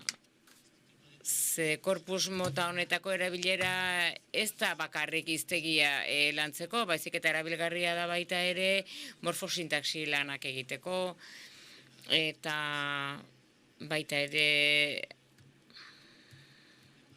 arauaren bilakara ikusteko, baita ere lexikoaren auzi estatistikoak aztertzeko, azterlan pragmatikoak, implikazioak ikaragarriak dira, baina bai irekita daude, eta beste baliabidei dagokienez, hiztegiari dagokionez, tresna irekia da. Gainera argitalpen digital bat badago CD euskarrian, baina horretaz gainera ere online dako irekita mundu guztiaren esku. Eta badira beste baliabide batzuk horrela ez daudenak esate baterako, atlas linguistikoaren datu basea osoa ez dago. Ez dago online, ez dagoelako akordiorik, eskubide legezko eskubidea dutenen artean, eta modu irekian jartzeko. Oraingoz, behintzat hiztegiaren argitalpena bukatzen den arte, gero espero dut baietz, baina ez du zentzurik izango ezkutuan izatea datu base hau. Tesouro fraseologiko galegoari dagokionez, ez dago irekia, oraindik ere ez dagoelako bukatuta. Nire iritzean, lan hori ari da egiten ni koordinatzaile zientifikoa naizen zentroan, eta Guillermo Rojo irakasleak oso ondo daki, baliabide guztiak eskuragarri jarri beharko lirateke noski, baina egon dira hainbat zailtasun, baina espero dugu laster jarriko dela mundu guztiaren esku. Ez dakit horrekin erantzun dizudan. Orain uste dut eten bat egingo dugula. 20 minutu.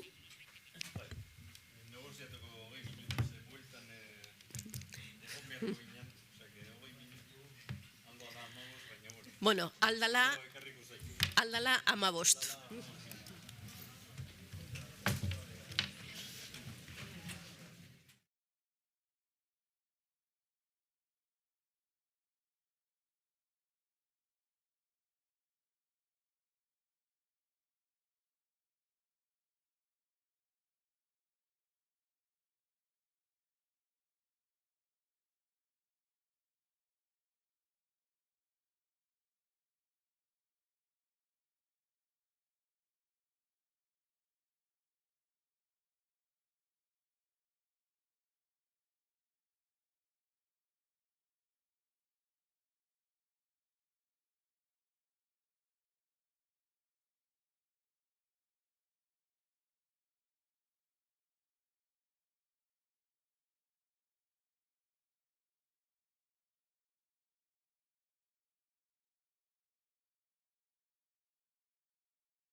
eguerdion. Uste ginuen denbora zabala ginuela, baina murrizten joan zaigu, eta gelditzen zaigun oren bat eta erdia, baliatuko dugu. Hemen diren 3 ikerle jakintzun eta kultur ekile ekoizle horien solasaldiak edo beren mintzaldiak entzuteko. Nahi nuke lehenik gauza bat egan, goizetik jarraitzen ditut hitzaldi hauek, eta poeta gisa, zenta ni hemen Candide poeta kaskar gisa nago, Espainaiz ez universitari, ez eta linguistika, jakintzua eta barnik. Ere, hizkuntza praktikatzen dut batzuetan distiratzuki eta beste batzuetan aski zakarki ere hori da idazlearen egitekoa. Nahi nuke egan, lehenik hizkuntzek, hortaz ohartu naiz, hizkuntzek badutelarako gaitasun bat edo jaidura bat eskura duten aintzinamendu teknologiko edo zoin beren baitaratzeko, barneratzeko. Ara, duela 40 urte, euskarak eta beste hizkuntzak munduan barna, informatika, kalkulu makinak eta denak beren gain hartu zituzten hizkuntzaren indartzea, hizkuntzaren inguruko jakitatea eta hizkuntzaren transmisioa ere segurtatzeko gisa. Eta horrek eraman hau gogoetatzerat duela 500 urte, 1595an, Ehelarreko Mosen Bernat batek ere, orduan, 30 urte lehenago Gutenbergek asmatu zuen imprimeria, erabili zuela, baliatu zuela, euskarazko lehen liburuaren plazaratzeko. Eta uste dut lotura hori, betidanik egin dela, bai gurean eta bai ikusiko dugun bezala, beste hizkuntzetan ere, eta jada ikusi dugu gazteleraren mailan, hori eta Guillermo Rojorekin, eta Galiziagaren mailan ere gauza bera, mugimendu bera gertatu dela. Uste dut ere, orain hizkuntzalaritza edo beste hizkuntzaren inguruko edozein alor, ezin dela aintzina eraman informatikarik gabe. Bete-betean itoak dira, jakitate hori guziak informatikan, datu baseetan, korpusak osatzeko, nik algoritmoen menpe dira horiek ere gure sare sozialak bezala. Uste dut hori ere gauza harrigarria izan dela, bilakaera hori, eman duelako joera berriak lanean aritzeko molde berriak aintzina eramateko modu bat. Ez da bakarrik hizkuntzalaria bere arkatz eta paperarekin egizerri joaten azku eta joaiten ziren bezala. Orain da, talde lan bat da, talde lana hizkuntza baten baitan, baita ere talde lana beste inguruko hizkuntzekin batera. Beti da kolaborazio bat, elkarlan bat, eta hori informatikak eta uste dut numerizazioak eta errasten duela. Hemen ditugu mainaren inguruan edo mainaren gibelean, hiru ikerlari. Batetik hemen da Mathieu Constant, aipatuko du geroxeago, Hans van de Velde, Friziera, eta Benazet Daseaz, Oksitandarra. Eginen dugu, hitza banatuko dut, bakotxako 20 minutu ukanen ditu berearen agertzeko. Abiatuko gira teoriatik. Hau da, informatika, hizkuntzalaritza eta lohortan Mathieu hasiko da. Gero, Hans van de Veldek pixka bat orain arte egin den bezala Euskararen Akademiarekin, Euskaltzaindiarekin, Espainiako Akademiarekin eta Galiziakoarekin, aipatuko dauku Friziar Akademiaren bere lana eta bere Frisier Akademia horren zerregina eta informatika biak uztartuz. Eta Benazetek bere aldetik, aipatuko du gehien bat Kongres Permanent de la Lengua Occitana. Horrek zer egin duen, ez da akademia bat, ez da elkarte bat, da zerbait gehiago da Kongres Permanent bat, eta gehien bat, enei duriz, akademia baten zeregina sozializatzen du. Hau da, publiko da. Besteak ere publikoak dira, baina instituzionalagoak dira. Aldiz, kongres hori gelditzen da, ez da hain instituzionala. Nahiz eta instituzione baten baliabideak behar dituen funtzionatzeko. Hori guzia berak kontatuko dauku. Lehenik, beraz, Mathieu, je vais te donner la parole. Je voudrais d'abord professeur d'informatique à l'université. Irakaslea zira, Lorenako Unibertsitatean. Irakaslea zira baita ere informatika eta hizkuntzen informatikan, master mailan eta lizentziaduran, bibliografia izigarria duzu, liburu eta artikulu eta kongresu askotan parte hartu duzu, eta hainbat taldetan ere parte hartu duzu hizkuntzen tratamendu automatikoari buruz. Zuri orduan hitza, eta gero aurkeztuko ditut besteak. Zuri hitza. Bai, 20 minutu? Behar bat pixka gehiago, bai, ikusiko. Kontua da, ordu bietan bukatzea. Eta 5 minutu izatea galderei tartea usteko. Bai, hasi.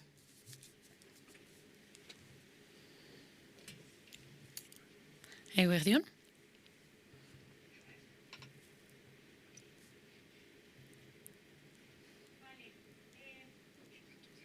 Egunon deneri, lehenik eskarrak antolatzaileei eta bereziki Charles Bidegaini gonbidatzeagatik. Atsegin handia da niretzat hemen egotea. Gaur ez dizuet euskara aipatuko, barkatu, gaian ezpaina izaditua. Nire ikerketa eremua da informatika eta hizkuntzalaritza. Beraz, metodo informatikoak eta baliabide linguistiko digitalak aipatuko dizkizuet, hizkuntzaren tratamendu automatikorako erabiltzen direnak. Nire berezitasuna da adierazpen polilexikalen tratamendu automatikoa. Adierazpen horiek zer dira, zenbait hitzez osatutako sekuentziak eta idiomatikotasun zerbait dutenak. Orduan, fraseologiaren alogean gaude. Adierazpen horiek erronka handiak sortzen dituzte, hizkuntzen tratamendu automatikoentzat. Beraz hemen, erakutsiko dizuet zeinbait baliabide horiek tratatzeko, PARSEMFR proiektua ere aipatuko dizuet, koordinatzen baitut, eta hori buruzkoa baita, eta sortu ditugun baliabide batzuk ere aurkeztuko dizkizuet. Zer da hizkuntzen tratamendu automatikoa? Frantsesez talde izen zaio. Bilaketa alorren helburua da, metodoak eta tresnak sortzea, hizkuntza natureleko datuak aztertzeko eta sortzeko. Hainbat arlo uztartzen ditu, hizkuntzalaritza, informatika, adimen artifiziala, hizkuntza tratamendu automatikoen erabilera batzuk ezagunak dira, adibidez itzulpen automatikoa, hori Googleen bidez ezagutzen dugu. Baina beste aplikazio ere batzu badira, testuen laburpen automatikoa, testu base handietako informazio bilaketa berezituak. Hizkuntzen tratamendu automatikoa hizkuntzalaritzarekin lotua da historian. Luzaz, informatikariak eta hizkuntzalariak elkarrekin lanean ari izan dira, eta hori esker, analisia linguistikorako tresna asko sortu dira. Adibidez, identifikazio eta etiketatze lexikalak, unitate lexikalak bereizita sailkatzeko, etiketatze morfologikoa, edo analisia sintaktikoa eta semantikoa, hitzen esan nahia kalkulatzen duena, eta hori dena automatikoki egiten da. Adibidetxo bat emango dizuet. hemen, ceci remet sa garde à vue en cause esaldia. Tresna automatiko batek aztertzen badu, honelako analisia sortzen du.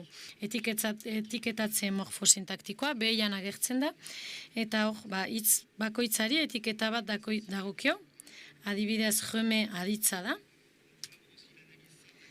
Analisia sintaktikoa ere izan daiteke, eta hitzen arteko harremanetan agertzen da adibidez. Reme eta garde lotuak dira, objektu zuzenaren harremana dute. Hizkuntzen tratamendu automatikoen arloko ikerketa ez da erraza, baditugu hainbat eta hainbat oztopo, hizkuntza naturalei lotutakoak, eta lehena ambiguotasuna da. Hitzena, ala hitzen arteko harremanena. Beste zailtasun bat da, hitzen zentzutik abiatuz, zentzua osatzeko mekanismoak sortzea, hori oso zaila da. Eta gure helburu nagusietako bat, da idiomatismoa, hori oso interesgarria zait, niri, testuetan asko eta asko gertatzen da, eta kontuan hartu behar dira irregulartasun horiek. Gaur, tratamendu automatikoak iraultzatxo bat bizi du, deep learning, hau da ikasketa sakona, eta gainera, eginkizunak modelizatzeko neurona sareak ere garatzen dira. Beraz, hoiei esker tresnen emaitzak ikaragarri hobetu dira, baina alde txar bat ere badute. Hau da, datu asko eta asko erabiltzen dute, eta gainera kostu konputazional handia dute. Beraz, tresna horiek kontuan hartzen dituzten datuak hauek dira. Badira, datu iruzkinduak, horiek ereduak ikasteko adibide gisa erabiltzen dira.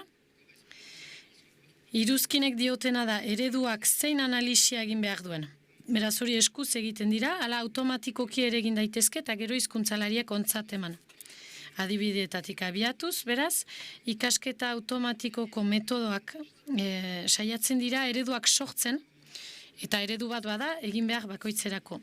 Korpus gordinak ere erabiltzen dira, korpus handiak, testuz soilik osatutakoak, eta gero hizkuntzalariek sortutako baliabide lexikalak ere badira, informazio osagarriak ekartzeko. Orain nire gaira itzuliko naiz, hau da, esaera polilexikalen tratamendu automatikoa, zer dira adierazpen edo esaera horiek? Zenbait hitzez osatuak dira eta irregulartasun bat dakarte, idiomatismo bat. Irregulartasun hori maila batean edo gehiagotan gerta daiteke, adibidez maila semantikoan, adibidez frantsesez pomme de terre, 3 hitz dira, literalki lurreko sagarra da, baina ez da lurrean aurkitzen den sagar bat. Eta eman dizuedan definizio hori nahiko lausoa da. Eta adierazpen polilexikalen definizioa esparruaren araberakoa da, hainitz alda daiteke. Baina dakiguna da, definizio horrek hainbat fenomeno linguistiko biltzen dituela. Adibidez, frantsesez, bien que, en dépit que, en dépit de, egan nahi du arren edo naiz eta, frantsesez ere reculant, adverbio adierazpena, cordon bleu, hau da sukaldari ona, Los Angeles izen berezi konposatua, aditz adierazpenak ere badira, lance de fleur, loreak bota, hau da norbait balakatu, edo se souvenir, aditz hori gogoratu esan nahi du, eta hori da, aditz pronominala baizik ezin da izan, souvenir bakarrik ezin da aditza izan, orduan, izen ordain bihurkari hori ezinbestekoa da. Eta beste kasu bat, faire un choix, aukera bat egin, hor egin aditzaren zentzua neutralizatua da. Hor izenak du garrantzia, choix izenak. Aditzaren zentzua ja neutralizatua da.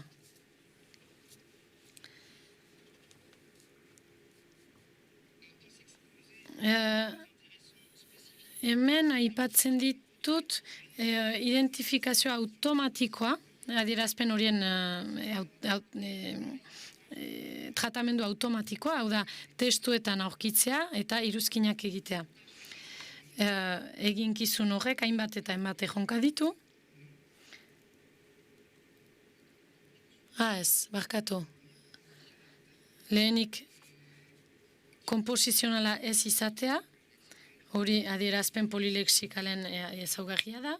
Gero jarraikiak ere ez izatea, ez dira beti hitzak bata bestearen ondotik etortzen, kanpotik datozen hitzak ere sar daitezke, adibidez, Marie prend très souvent part aux conversations, tre eta souvent hitzak ez dira esaerakoak, baina tartean sartu dira.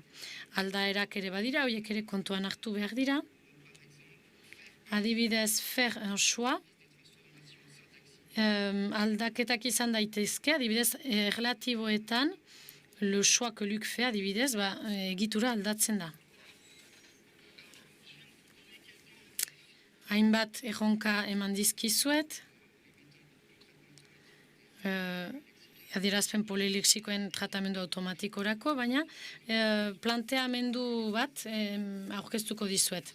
Identifikazio automatiko erronka bat. Identifikazio metodo bat izan daiteke. Esaldiaren etiketatze lan bat. Adibidez, eredu estatistiko bat ikas daiteke, etiketa baten bidez, etiketak esaten baitu, esamolde baten barne den, ala ez. Eta ala bada, zein den esaera. Adibidez, Luc met souvent les voiles vers Bayonne, mais les voiles esaera bat da, baina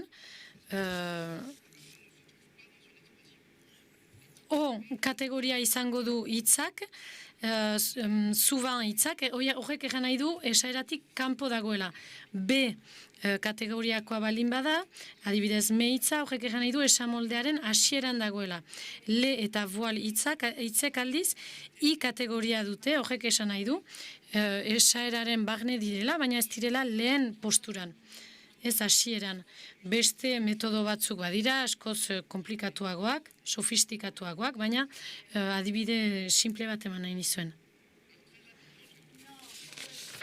Azkar informatika ipatuko dituzuet, metodoak, ikasketa metodoak, ereduak ikasteko barkatu. Nola, adibidez, nola erabili korpus iruzkinduak, algoritmo estandarrak erabiliz. Lehen esan bezala, hizkuntza tratamendu automatikoen eredu bat ikasteko datu iruzkinduak ezinbestekoak dira. Gure arloan, datu iruzkinduak dira adierazpen polilexikalez iruzkindutako korpusak. Odan, galdera hau da, ikasketa metodo generikoekin, ikasitako ereduek estalduratik kanpo dauden adierazpenak ere identifikatu alditzakete, ala ez. Erantzuna literaturaren arabera ezezkoa da. Adierazpenen arabera alda daiteke ala ere, baina adibidez, nazioarteko lehiaketa bat izan zen, Parsem 2018koa, 21 hizkuntzetan izan zen lehiaketa, eta datu irizkoinduak soilik erabiliz, justu 100% iristen zen ikasketa datuek ez estalitako adierazpenentzat.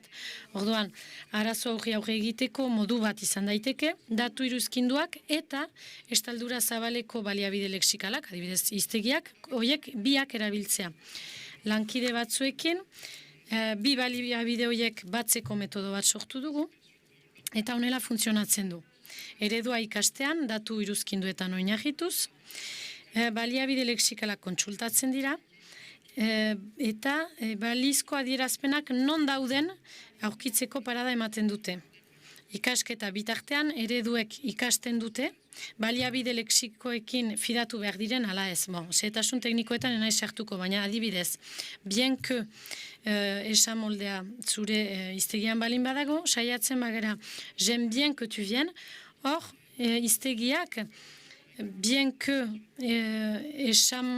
esaera izan daitekeela dio, baina ereduak ikasiz jakingo du ez dela fidatu behar, ambigotasuna dagoelako hor, j'aime bien que, kasualitatea da bi hitzoiek bata bestaren ondoan agertzea.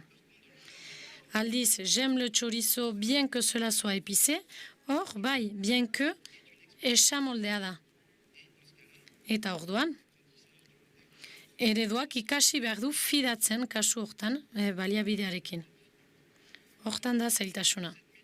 Metodo horrek emaitza honak eman ditu frantsesarekin, serbierarekin eta alemanarekin, adierazpen mota batzuekin. Ohartzen gira asko zobedela baliabide linguistikoak erabiltzea, ez erabiltzea baino. Hainbat kasutan onuragarria izaten baita. Probatutako kombinazio teknika guztiak oso interesgarriak dira, baina adierazpen mota batzuetarako soilik probatu ziren, beraz, goiko eskalara pasatu behar ziren, eta hori Parsem FR proiektuarekin eginda, eta hori ikerketa agentziak finantzatzen du, 5 kide akademiko dira, 2 hizkuntzalaritza laborategi eta 3 informatika laborategi. Parsem FR, hala ere, Europako Kost Parsem ekintzarekin lotua da, gai berei buruzkoa. Proiektuak gaiaren alderdi informatikoak eta linguistikoak jokatzen ditu, eta lehen helburua du identifikazio metodoak eta tresnak sortzea, lehenik berreki azaldu diren planteamendu neuronalak arakatzea, eta bigarrenik analisia sintaktiko automatikoarekin nola uztartu bilatzea, aldaerak ala ere kontuan hartuz, eta bigarren helburua linguistikoagoa da, eta da frantsesarentzako baliabide linguistikoak sortzea, baina estaldura handikoak. Adierazpen polilexikalez iruzkindutako korpusak sortzen dira, eta lexiko egituratu bat hizkuntzen tratamendu automatikorako baliagarria izan daitekeena. Orain Parsem FR-ren baliabideak aipatuko dizkizuet. Lehenik, korpus iruzkinduen sorrera. Bi iruzkintze kanpaina izan dira. Lehenik, Parsem erako adierazpen horiek behiz formulatzea, eta gero beste frantsesezko adierazpenekin lehen kanpainako adibideak behiz hartu eta behiz landu ditugu. Bietarako berdintxu jokatu dugu. Lehenik irizpide formalak erabili ditugu, eta anotazio kiten bidez erabili ditugu. Lehenik, sekuentzia bat bada, sekuentzia gai bat, iruzkindu behar dena ala ez, eta hori, eragiketa linguistiko bat jartzen zaio, irizpidea da esaera izatea ala ez, eta ikusten bada zerbait aldatzean ez dela gehiago esaera, egan nahi du, gainditu duela proba nolazbait. Lehen irizpidea hartzen badugu. Irizpide sinonimo bat edo hiperonimo bat erabiltzen dugu, adibidez.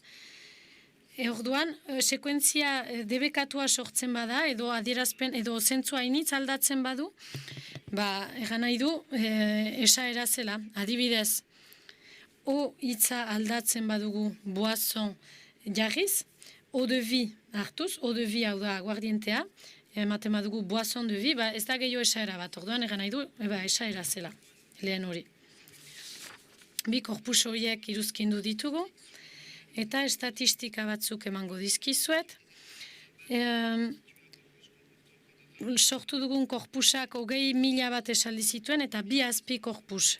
Lehena Universal Dependencies bildumako lehen korpusa zen, hori nazioarteko ekimen handia da. Eta bigarren azpi korpusa, Sequoia korpusa zen, 3.000 esaldi baino gehiago zituen, eta hainbat testu kombinatzen ditu. Azpi korpus handi horrek 20.000 esaldi ditu, eta 20.000 esaldi horietatik 5.000 aditz esaera aurkitu ditugu eta iruzkindu ditugu, aipatu dizkizuedan irizpideak erabiliz. Interesgarria da ikustea, lau esaldiro aditz esaera bat dagoela.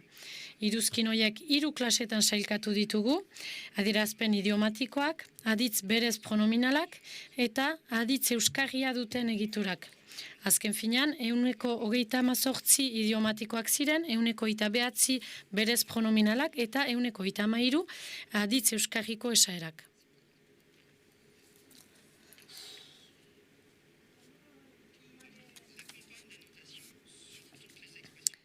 Adierazpen polilexikal guztien iruzkintze kanpainan korpusa txikiagoa zen, sekoia korpusa, 3.000 esaldikoa, lehen esan bezala. Aurreko kanpainaren aditz iruzkinak hartu ditugu, eta osagai bakarreko izen bereziak ere izkunditu ditugu, izen bereziak. Eta hitz bakarrekoak ere adibidez, Bilbao iria. 3.000 esaldirentzat, 6.500 iruzkin baino gehiago sortu ditugu, eta horien erdia baino gutxiago izen bereziak dira, 115 aditz adierazpenak dira, eta gainerako adierazpenak 117 erdi dira. Azken mota hori, hau da, aditz adierazpenak eta izen bereziak ez direnak, kasik esaldiro agertzen dira, hau da, maiz.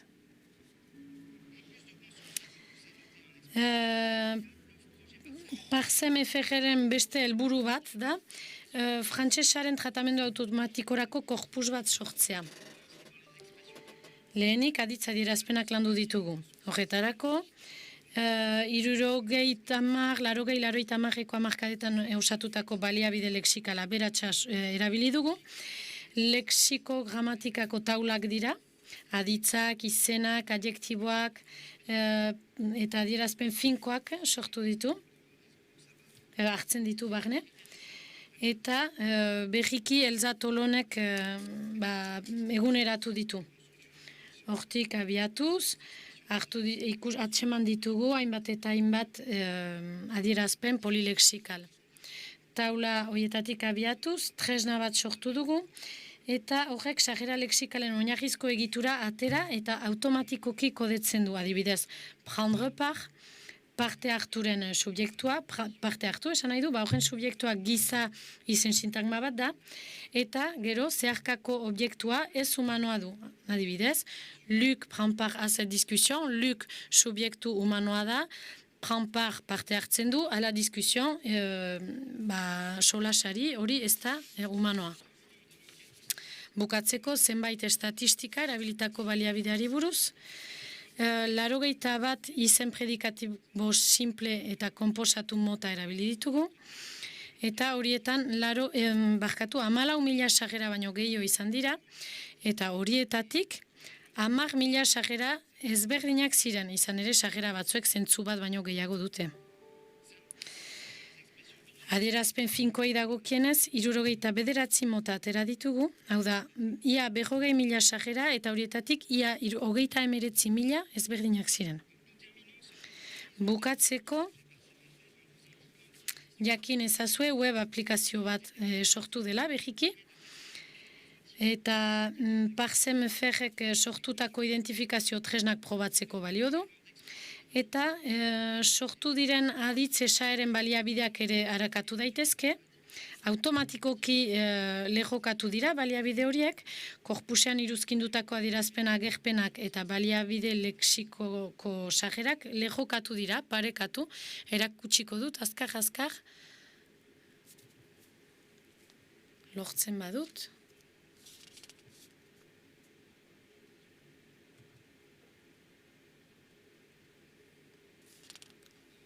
Beraz, hemen proba egin daiteke, esaldi bat idatzi, hemen esaldia idatzi, eta tresnak aukeratu,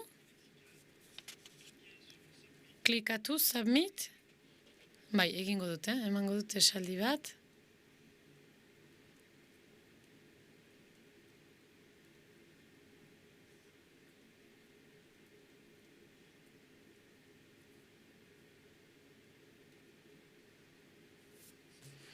Beraz, bai, teklatua ez da frantsesa, beraz, zaila zait idaztea. Hemen, itxoin, aukeratu behar ditut lehenik tresnak.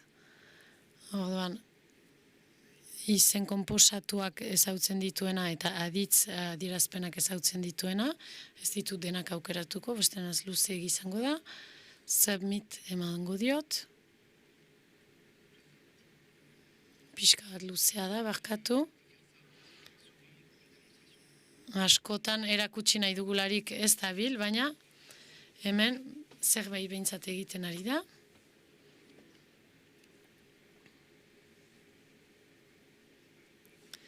Hemen dago analizia.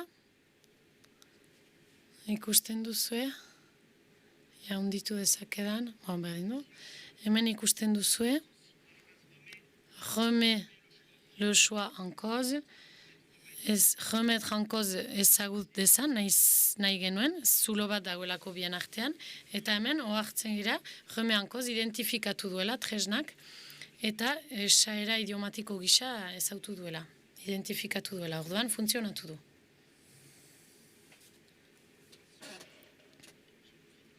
Gero, azken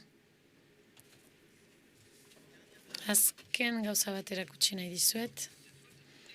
Eta orain da, gure korpusa begiratzeko, badugu korpus iruzkindu bat, 20.000 esaldi eta 5.000 aditz adierazpenekin, bilaketa egin daiteke, bilaketa simplea aujeratua, hemen simplea eginen dut, adibidez, prendre part, bilatu, eta hemen prendre part agertzen den testu inguru guztiak agertzen zaizkit. Eta interesgarria dena da, ematen badugu iruzkinean gezia ikusten dugu, sarrera lexikalak, antzeko sarrera lexikal guztiak, hemen bada korrespondentzia berbera eta azpian antzekoak. Hemen esteka segitzen badut, korrespondentzia zuzenarena, hemen agertzen da,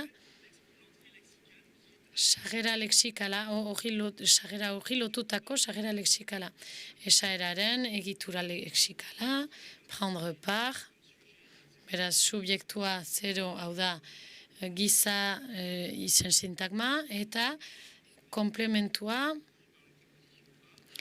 aurrizkia behar du eta izen sintagma da, baina ez humanoa. Odan hori, horko iturria hor agertzen zaizue, eta hor ere klik egin daiteke. Eta interesgarria dena da baita ere, testu inguru guztiak agertzen direla gure korpusean. Ordan, hortan uzten dut, mila esker entzuteagatik, justu bukatzeko, hala ere,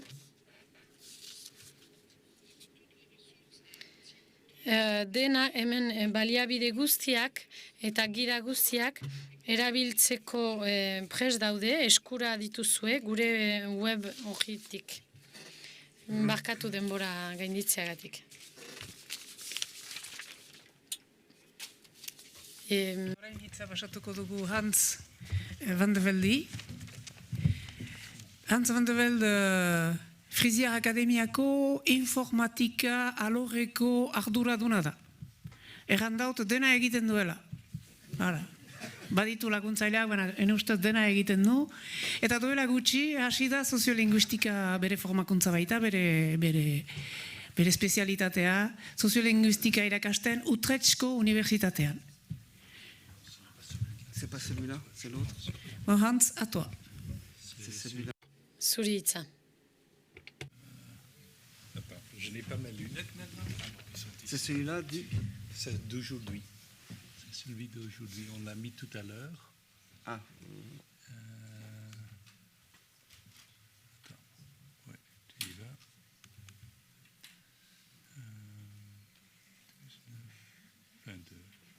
12h22 aujourd'hui, c'est celui-là. Oui. Ah, je sais pas comment on fait.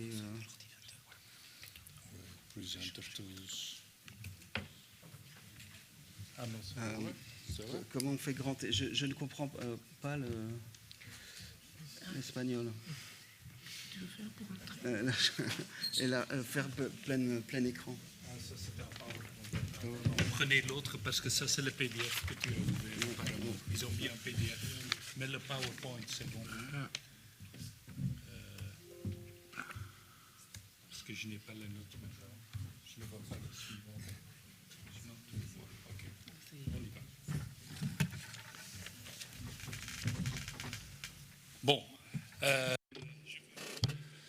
Bai, frisoierazko lanabes digitalak aipatuko dizkituet, eta arauen eta variazioen ikuspegitik soziolinguista naizelako. Beraz, oinarrizko informazio batzuk emango dizkizuet frisoierari buruz, baita probintziaz eta gure erakundeaz, eta gero tresna digitalak aipatuko dizkizuet, zenolako ezaugarri duten, ze ikuspegi genuen arauei dagokienez, eta norentzat garatu ditugun gauza horiek. Beraz, gure lehentasunak zeintzu diren errango dizuet ere, eta gero amaiera bat. Frisoiera, beraz, ikusten duzue pluralen ezarri dora, frisoierak.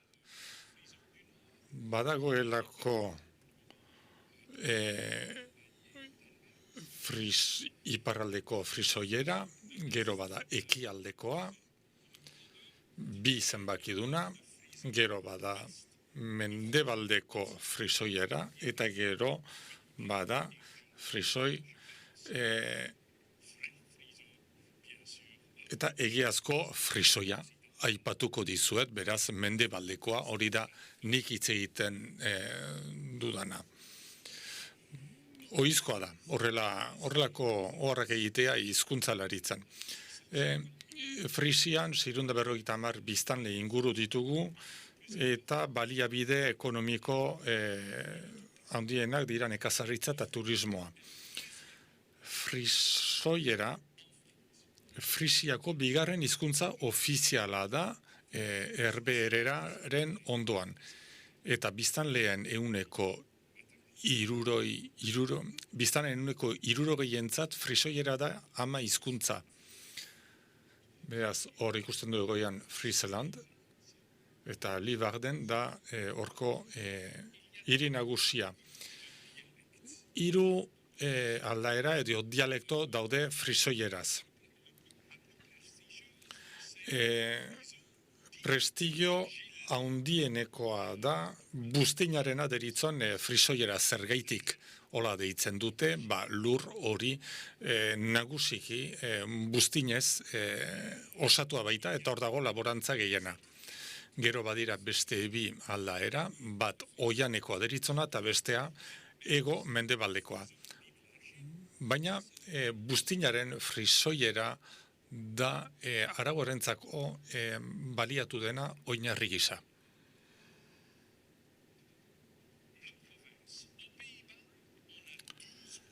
Herbeheretan 12 probintzia daude,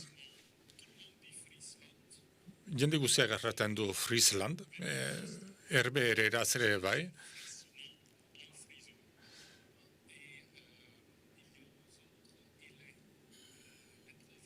eta probintziek zazpi eginkizun edo eskumen nagusi dituzte, eta 6. zerrikustekorik badu hizkuntzekin. Hau da, azpiegitura kulturalak eta monumentuak. Beraz ez du gauza handirik erraten honek, baina eskerrak badirela beste gauza garrantzitsu batzuk, beste eginkizun edo eskumen batzuk. Zein da Frisian beste eginkizun nagusia, akordio batekin, probintziak eta gobernuak hizkuntzaren frisoieraren ardura partekatzen dute, beraz, estatuaren eta probintziaren artean. Gainera, probintziak frisoieraren erabilera sustatzen eta diruztatzen du, finantzatzen du hezkuntzan. Eta, azkenik, hauek dira, frisoierakoak dira, ontziko kapitain. Hau da, hizkuntzaren ontzia.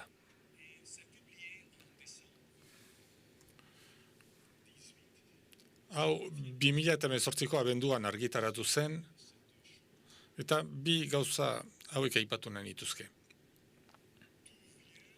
Nondik?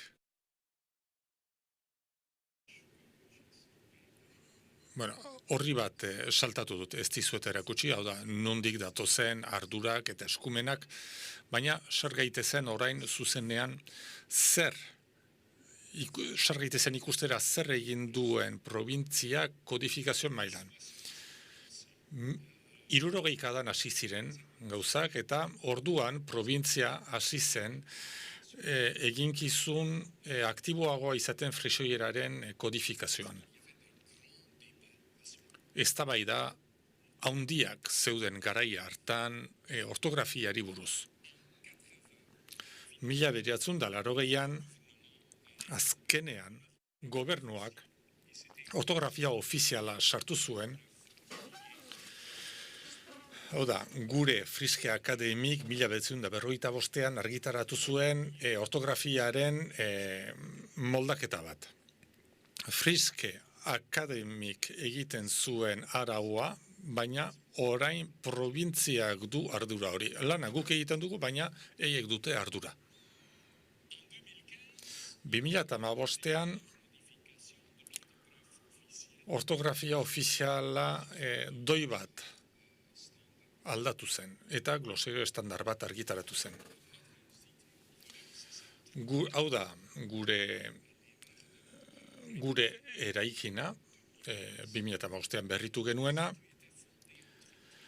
erakundea 1998an sortu zen, eta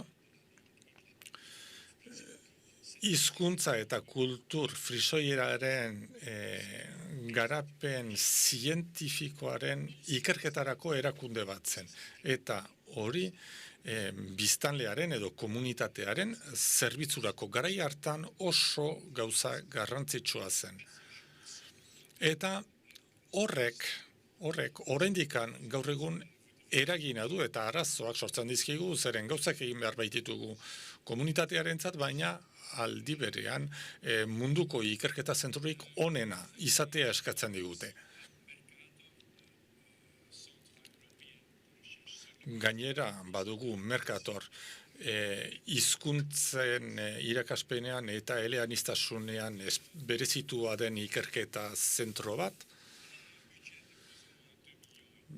2 milioi terdiko aurrekontua daukagu,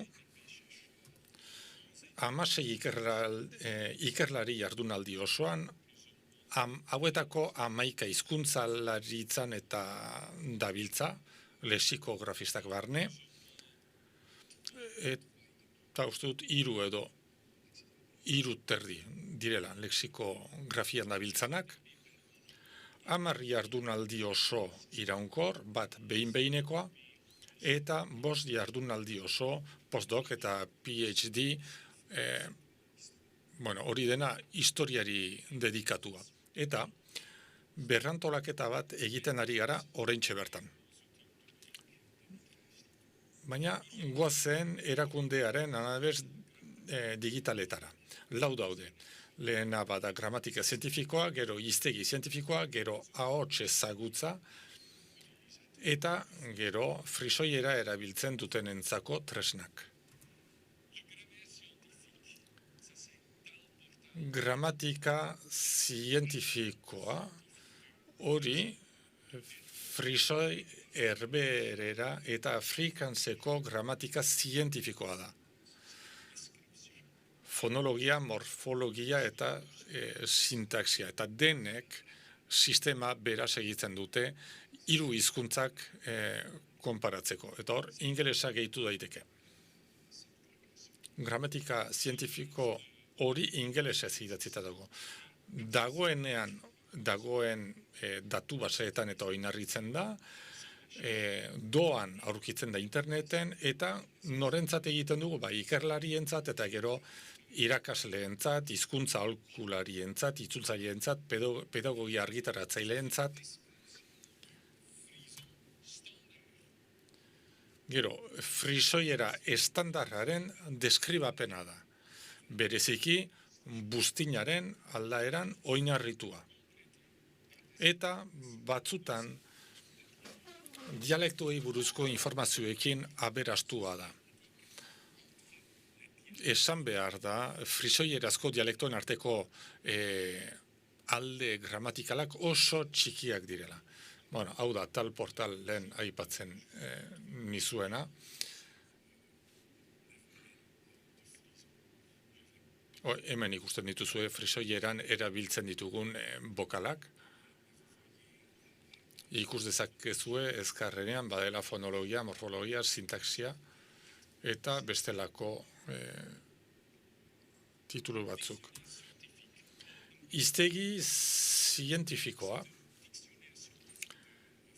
frisoieraren hiztegi zientifikoa da, 1830-tik 1950-era, herbeereraz idatzita dago, eta 1928an hasi zen datuen bilketa.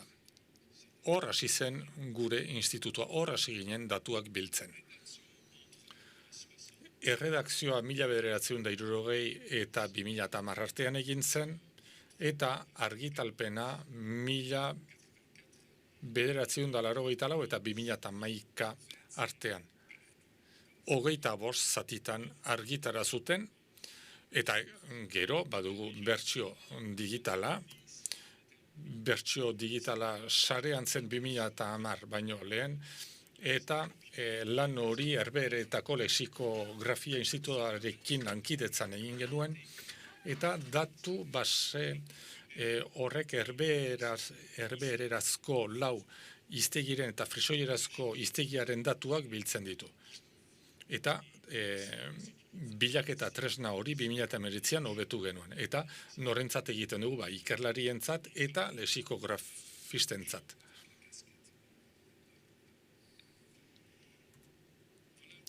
Hor ikus dezakezue webgunea, nolakoa den.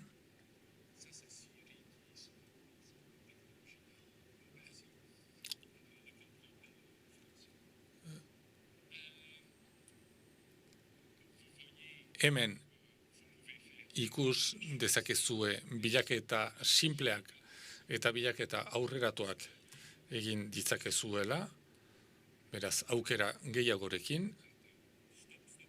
Geldi hor. Bueno, denbora kontrolatzeko jarri nuen, baina tira. Eta hemen aukera dezakezue ze hiztegitan nahi duzuen egin bilaketa. Eta hemen da Gearkomst, erran nahi du bilera, eta hitz hori erabiltzen dugu asko gure erakundean. Zeren normalean vergathering errango genuke herbeereraz datorkiguna, baina hemen Gearkomst agertzen da. Ahots ezagutzea hori gauza berria da, eta hasieran arrazoi praktikoentzat egin genuen. Frisoierazko irratiko soinu artxebategian bilaketa egiteko tresna baten garatzea nahi genuen.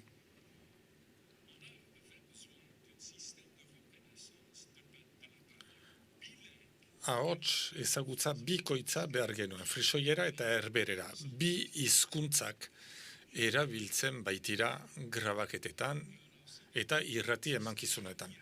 Eta aldi berean, hizlariaren ezagutzeko sistema bat garatu genuen, hizlari baten grabaketa guztiak identifikatzeko gaitasuna duena.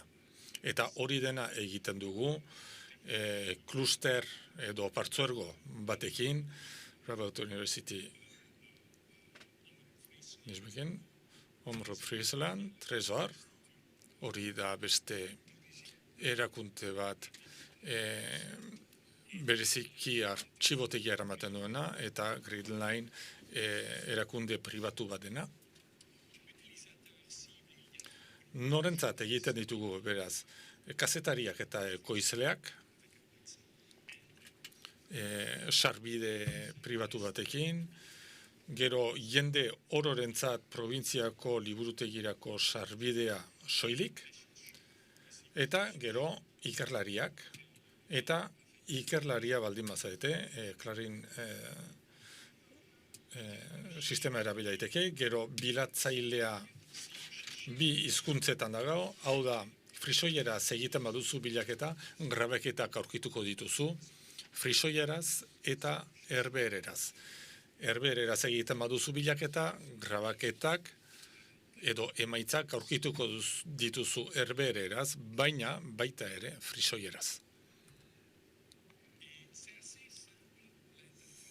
Eta interfazea nahiko sinplea da, baina konplexuagoa bilaka daiteke, hemen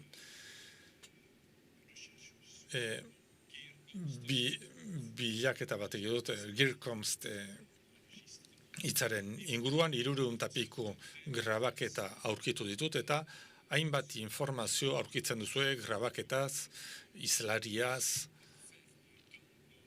baina audioa deskarga dezaket eta baita ere grabaketa horretan zuzenean interesatzen zaidan hitzera joan daiteke. Hau da laugarren gauza aurkeztuko dizuena, frisoiera darabiltenentzako lanabesak. Zeren 450.000 hiztun ditugu, baina 50.000 erraiten dute dakitela irakurtzen eta idazten frisoieraz. Hori Frisk Akademik eta probintziak diruztaturik den programa bat da, Greenline enpresa pribatuarekin eta Radboud Universityrekin, eta sarean dago 2015-etik, baina interfazea ez da egia erran oso erakargarria, baina behintzat 6 modulu nagusi ditu, badago glosario estandarra, bada ortografia zuzetzailea, badago itzulpen automatikoa, herbeheretik frisoiera eta alderantziz, gero bada hiztegien ataria, tresnak deskargatu ditzakegu, adibidez ortografia zuzentzailearentzat, eta ortografia gida bat. Zergaitik egin dugu glosategi edo glosario estandar hori. Ziurgabetasun handia dagoelako ortografiaren gainean. Hor ikus ditzakezue adibide batzuk,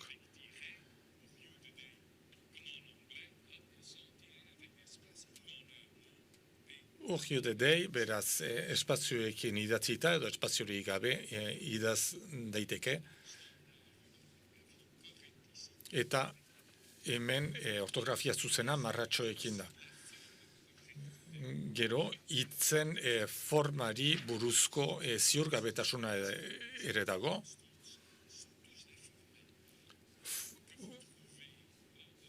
Hanstenen forma guzti horiek, gero arte erran nahi dutenak, hemen ikustuzue zenbat forma aurki ditzakegun. Eta gero baditugu ere eskualdeetako aldaerak brane idazteko 4 modu desberdin ditugu. Eta beraz, jendeak hor ziurgabetasuna dela eta erantzunak bai ditu, eta gorduan zen olako irizpide erabili izan da glosario estandarra egiteko, lehenik maiztasuna.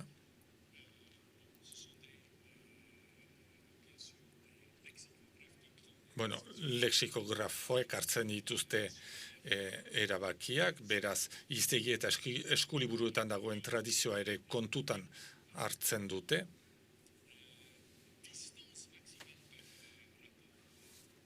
Gero, herberaren araberako distantzia, abidez, bi hitz leian baldin badaude, gil edo gil, horia, kolore horia emateko, orduan erraten dute, herbererako idazkera hartuko dutela.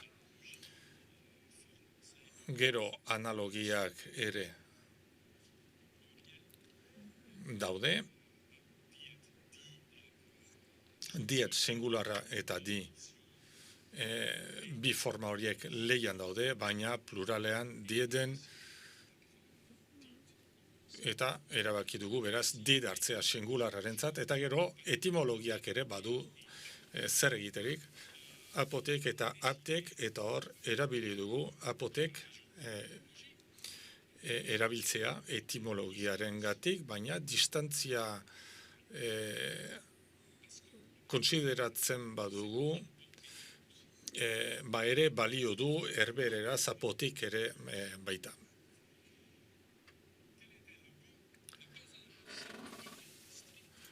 Helburua zen arau irmorik ez inposatzea. Proposamen bat egiten dugu. Lehen etxiak diren formak eta aldaerak proposatzen dituen zerrenda proposatzea nahi dugu. Zehaztu nahi dugu ere aldaerak eta fresoiera zuzena direla biak. Eta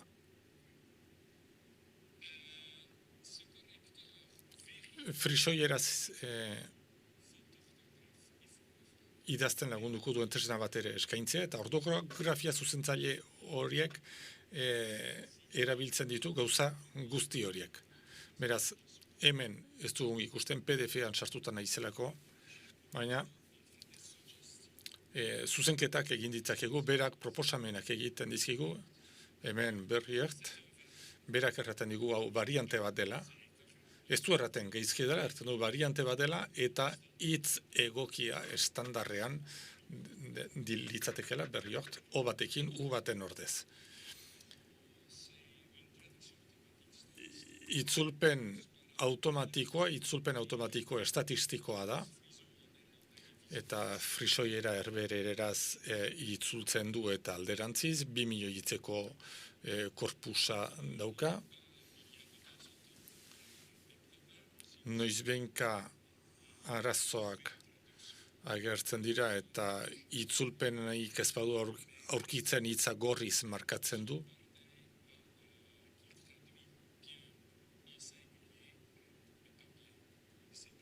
Eta orduan hitz batzuk adibidez singularrean itzultzen badaki, baina pluralean ez. Holako akats txiki batzuk badaude. Beraz, badugu gero hiztegien ataria, eta hor aldi bereko bilaketa bat egiten du 4 hiztegi tradizionaletan, 1980tik eta 2008 arte argitaratu ziren hiztegietan, frisoiera hiztegian, eta beste 2 itzulpen hiztegietan. Bilaketa orokorra edo selektiboa egin daiteke. Baina hor lehengo hiztegia ditugu, eta ez dira baitez bada gaurko ortografiara egokituak. Hemen aurkitu ditzakezue adibideak. Eta azkenik zeintzu dira, orain arte erakutsi dizuet zer egin dugu, baina etorkizunako zeintzu dira gure lehentasunak.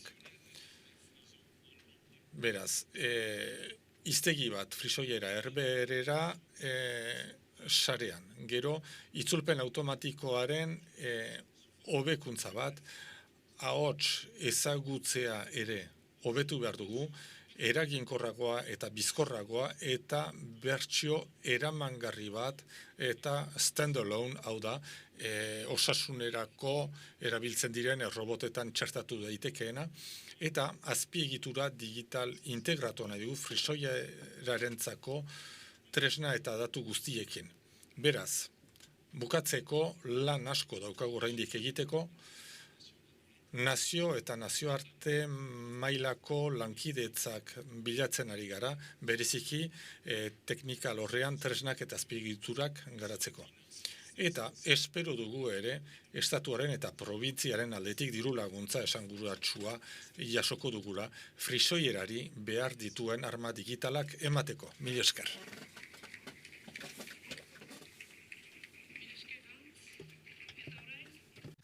Benaze, dazeaz, egokiera teknikoak eginen ditugu. Benaze dazeazek unibertsitatean historia ikasi zuen, eta luzaz ikusgarriak ekoizten ari izan da. Kultur ikusgarriak ekoizten. Eta sartu da Oksitanieraren Akademiaren aintzin urratsa izango liteken Kongres Permanent de la Lengua Occitana institutuaren baitan. Orain, haren zuzendaria da, azken urte hoetan ala da, eta Oksitanieraren jakintza hizkuntzaren kodifikazioa, tresna linguistiko ezberdinen plantan emaitea, hori da bere lana. Eta ere, erran behar da, Eluia Fundazioarekin badutela haleko harreman bat 2004az geroztik.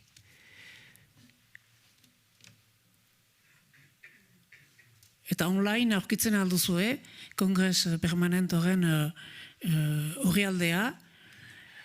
Eta nolaz, Oksitandarrak, Biarnesak eta Gaskoiak gure lehen auzoak diren, gure lehen auzoek nola erantzuten dioten hizkuntzaren estandarizatze eta numerizatze eta digitalizatze behar hori, orain entzunen dugu Benazeten ahotik.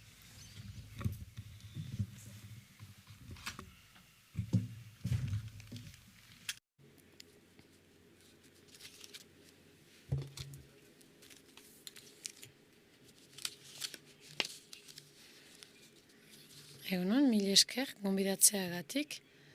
Jagon topaketa hauetara, Iruñara etorri nintzen urtarrilean eta plazer handiarekin etortzen naiz gaur ere. Beste garapen batzuk aipatuko dizkizuet eta atari lexikografikoa bereziki. Lehen Galiziako Akademia aipatzen zuen pertsonak uste dut, esan duela, ezin dela hiztegi modernurik egin tresna digitalik gabe, hori egia da. Ados nago eta hori da justukin ere gaia gaur. Beraz, Dikodok sareko hiztegitik aplikazio lexikografiko anitzetara, eta hori da aurkeztuko dizuedana. Enuen denbora asko pasatu nahi testu inguruaz, Iruñan jada aipatu nituelako eta hemen jende batzuk badaudelako, baina Itxaro Bordoak lehen esan duenez, ejan behar dut ala ere kongres hori erakunde berria da, 2012an sortu zen, eskualde arteko erakundea da, Oksitania arautzeko eskualde arteko erakundea, federatzailea da erakundea, erakundeak eta federazioak sortzen ditu, batzen ditu hiru estatuetan, baita hizlariak eta partaide publikoak ere. Hiru eginkizun ditugu, arautzea, tresnak sortzea eta bilaketa zientifikoa. Orduan, badugu hizkuntzalaritza lan egiten dugu, sostengoa badugu, ez gara akademia ofiziala, baina hala ere Oksitania eskualdeak honela deitu gaitu, izaera akademikoa duen erakundea, nolazbait erdibideko zerbait da, noski gure hizkuntza mugaz gaindikoa da, eta komunitateak ezberdinak dira, baina guk lotura egiten dugu hiru horien artean, eta uste dut zure interpretazioa izan dela, orain arte, hizkuntza baliabideak eskura eman nahi izatea izan delako gure lehentasuna.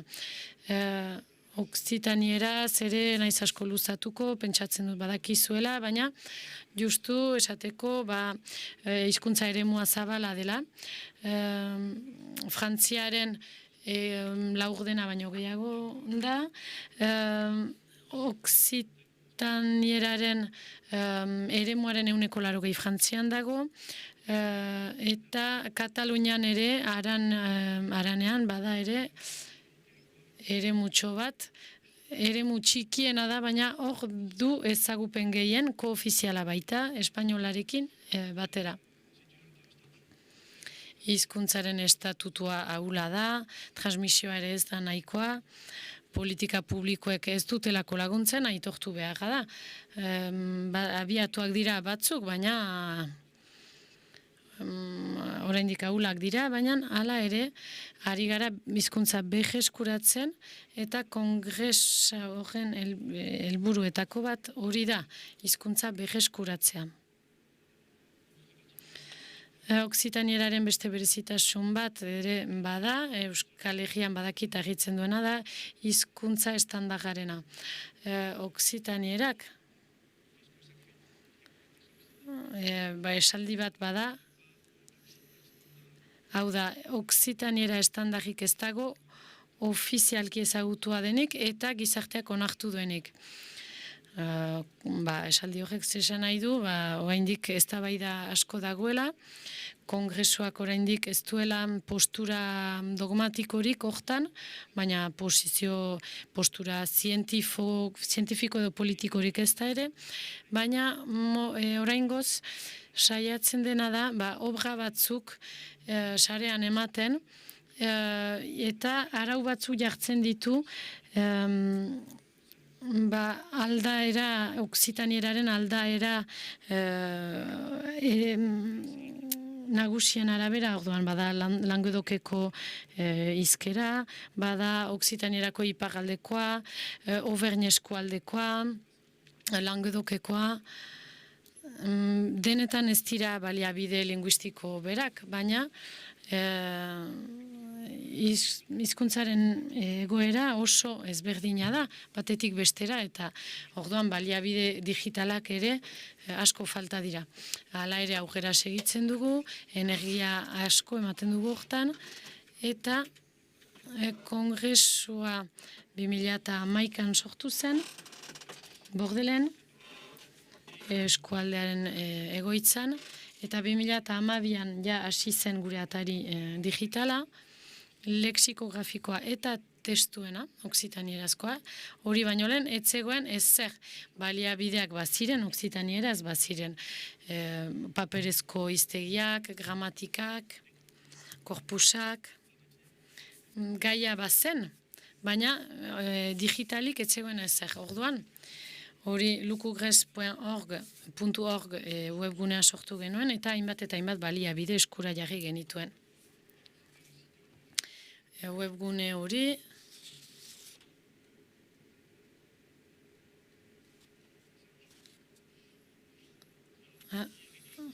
beraz, webgune hori erregularki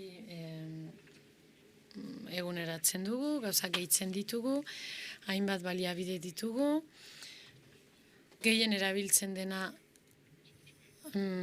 hiztegian hitza da, dikodok izena du. Hiztegian hitz horrek, 20 bat hiztegi biltzen ditu, 4 ataletan, frantsesetik oksitanierara, oksitanieratik frantsesera, oksitaniera elebakarra, eta hiztegi historikoa. Aldaera nagusien inguruan antolatua da, erreferentziazko hiztegiak dira, jadanik, barren hartzen direnak, horiek numerizatu ditugu, digitalizatu, eta sarean eman ditugu, eta eskubideen arabera eskura ematen ditugu.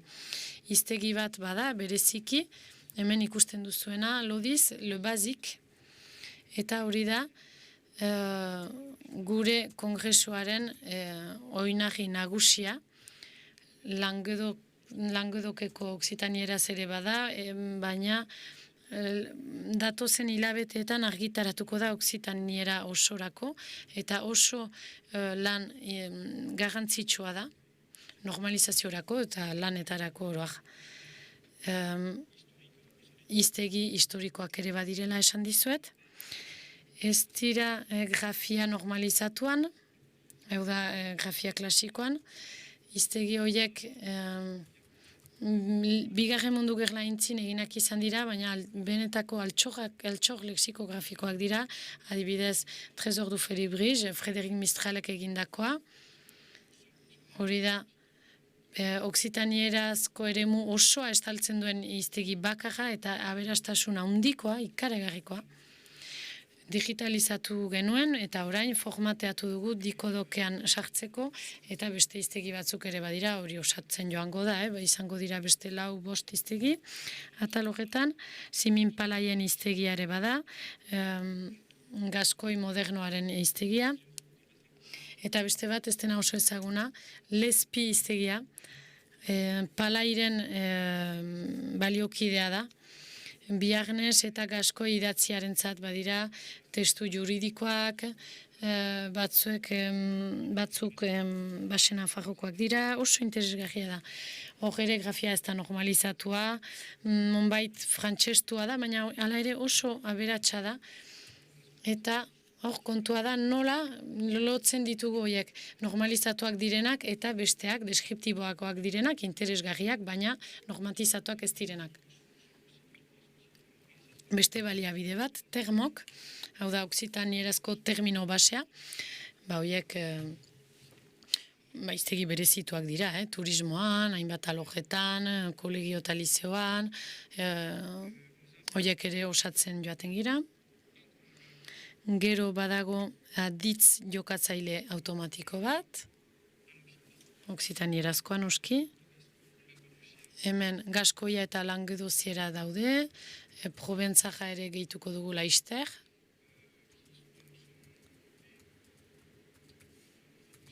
Beraz, kongresuak aholkatutako formak ematen ditu hemen, hainbat aldaeren artean.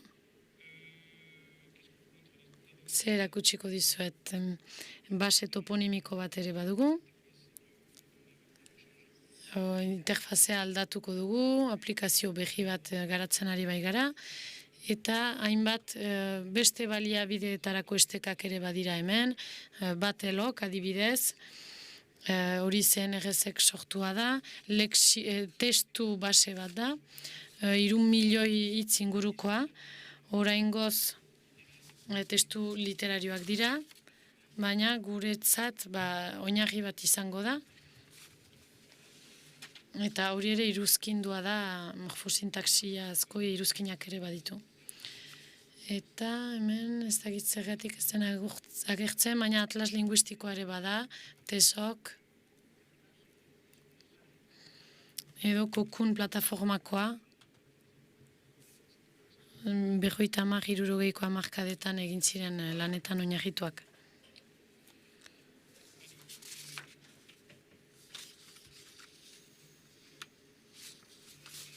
Orain TEI aipatuko dizuet. Hoiek sarean eman ondoren, nola sortzen dira datuak? Karaktere kateak dira hemen ikusten duzu, adibidez dikodokeko bilaketa bat, 4 zutabe dira. Azkena ez dizuet aipatuko hori iturria da, baina beste 3 dira sajera, saila edo kategoria, gramatikala eta definizioa. Zutabe bakoitzean, irakurleak xehetasunak ikus ditzake, artikuluari dagozkionak, baina tresnak ez ditu denak ikusten. Eta horrek arazoak sortzen ditu. Berak karaktere segida besterik ez du ikusten. Eta orduan, lan bat hasi dugu, TEI formatuan sartzeko. TEI zer da Text Encodage Information, XML azpi lenguaia bat da. Eta hori esker, gure partaideekin erabiltzen alditugu, eta gure tresnetan ere sartzen alditugu dena harmonizatzen du, eta hola, baseak koherentea eta harmonizatua egiten du, eta deskribapenak askoz xehetasun gehiago ditu, hiztegietan zer da itzulpena, zer da definizioa, zer da kategoria gramatikala, eta beraz deskonposatzen du baliabidea. Beraz, hainbat estandar sortu ditugu, TEI markatzaileak sortzeko, eta hor lan luzea da, 4 urte daramatzagu, hortan lanean, ikusten duzu hemen, hainbat baliabide direla, eta beste baliabideak ere formatatzen segitzen dugu. Hori jada aipatu dizuet, TEI. Hemen adibidez, ikusten duzue adibide bat, TEI-in egui hitza hartzen badugu, hau da, hojatza, baduzue oksitanierazko itzulpena, eskuin aldean ikusten duzue, ze lagin agertzen den. Beraz, lehen hitza sarrera da, hiztegi honetatik hartua, hizkuntza honetakoa, kategoria honetakoa, eta abar. Bestalde, lan bat abiatu dugu baita ere, CleverSS-ekin, forma jokatuen leksikoekin. Hau da, hitz guztiak anotatuak direnak, lema bati lotuak zaizkio, Languedozia erarentzat bukatu dugu, eta gure hiztegiekin elikatu dugu, gure adiz jokatzailearekin ere, eta bestalde, azken arau ortografikoekin eguneratu dugu. Beraz, lan hori hainbat tresnetarako baliagarria da, itzultzaile automatikoentzat,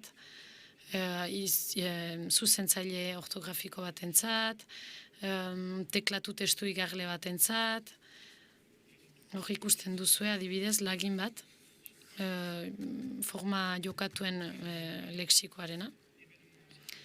Beste gertakari bat, aurrera eraman gaituena da, partaidetza bat, lehen mapa erakutsi dizuet, Oksitanieraren mapa, guk xantza dugu, ze jendea badugu ondoan, eta gure auzoko jendeak oso jende interesgarria da, eta aspaldik trukatzen ditugu, ezagutzak, jakintzak eta teknologiak.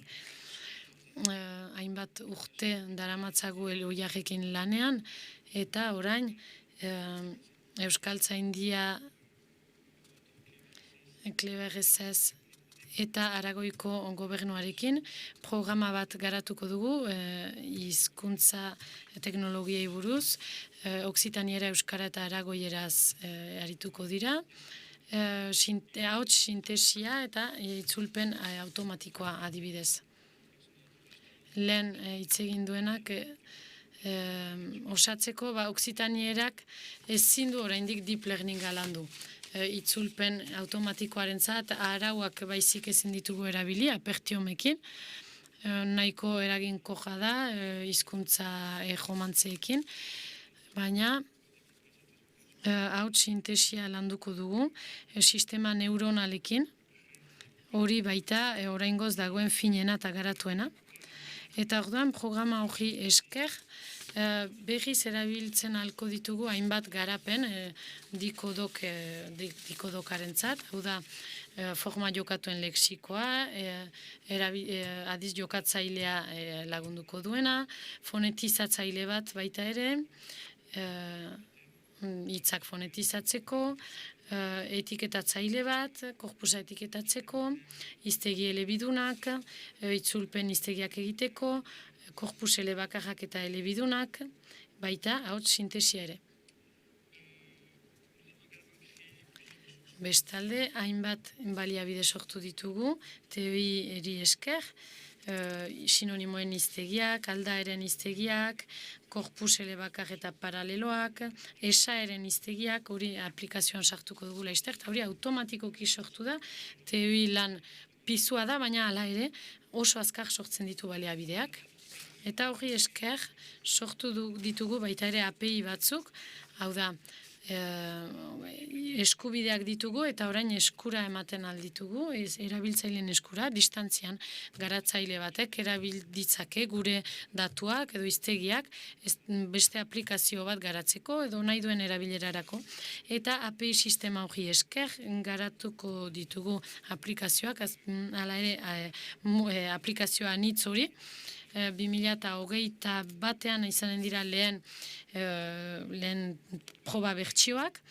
Aplikazio guziak bilduko ditu, ergonomia berria izango du, gazteen erabilerarako ergonomia hobea izango du, eta sarbide bakarra izango da bilaketa guztietarako.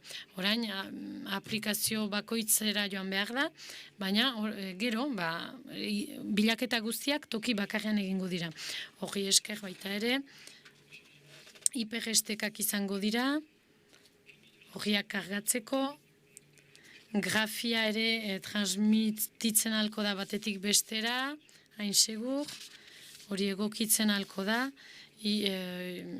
norma iztegietatik iztegi historikoetara, eta kanpo API-ak ere izango dira, Corpus aplikazioak, Wikipedia, edo tezok.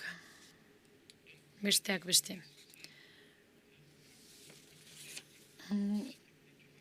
Orain, sarean dugun sistema hau da, hainbat datu base, hainbat interfazerekin, eta orduan, interfazea datu basera joaten da bila eta gero ekartzen du. Eskema hori, hau bilakatuko da.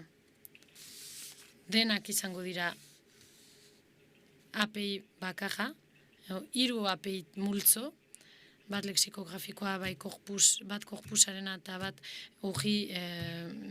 aurkibidearena. Eta gero API-ak izango dira, kanpoko API-ak.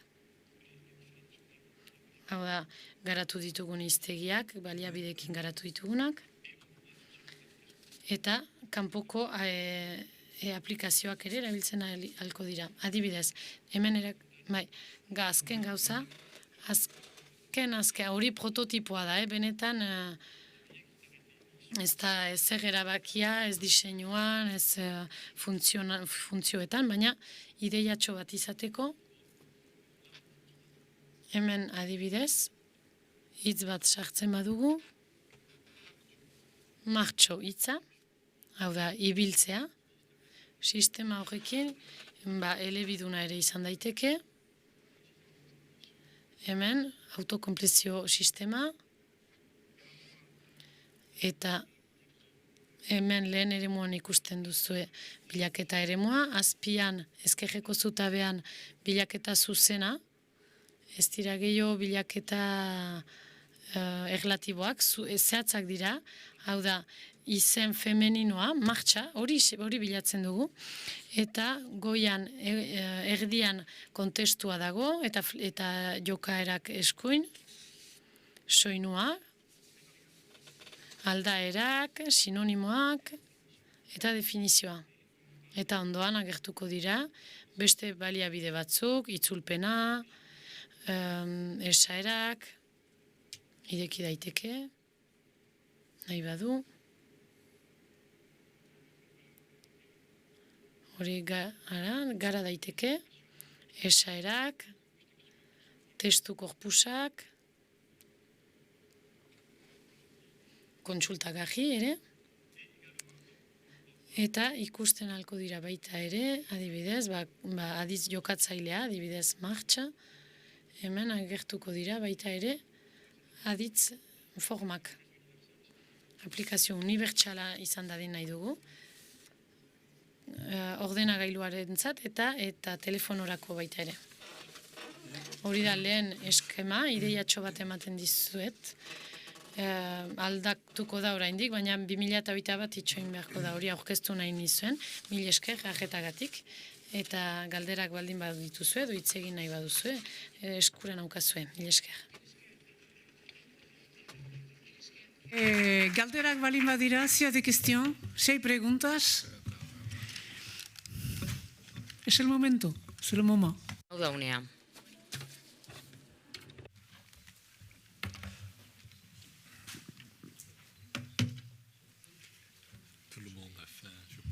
pense.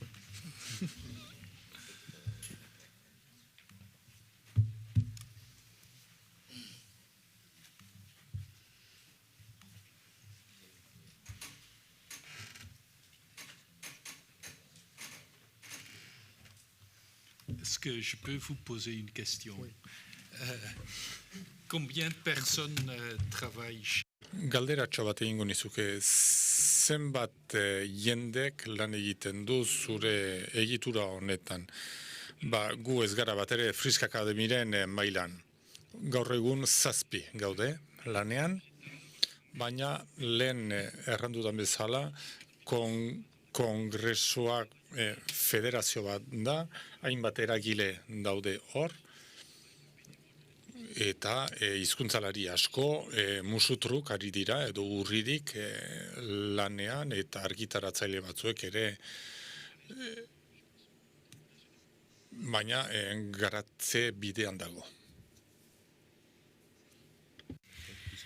Beste galderarik ez bada, mire esker etorririk, Bazkarion, eta txaloak Mathieu Constant, Hans van de Velde eta Beneze Dazea zentzat. Mire esker. C'était un peu long, j'avais prévu. Non, c'est bien.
Oui, c'est bon.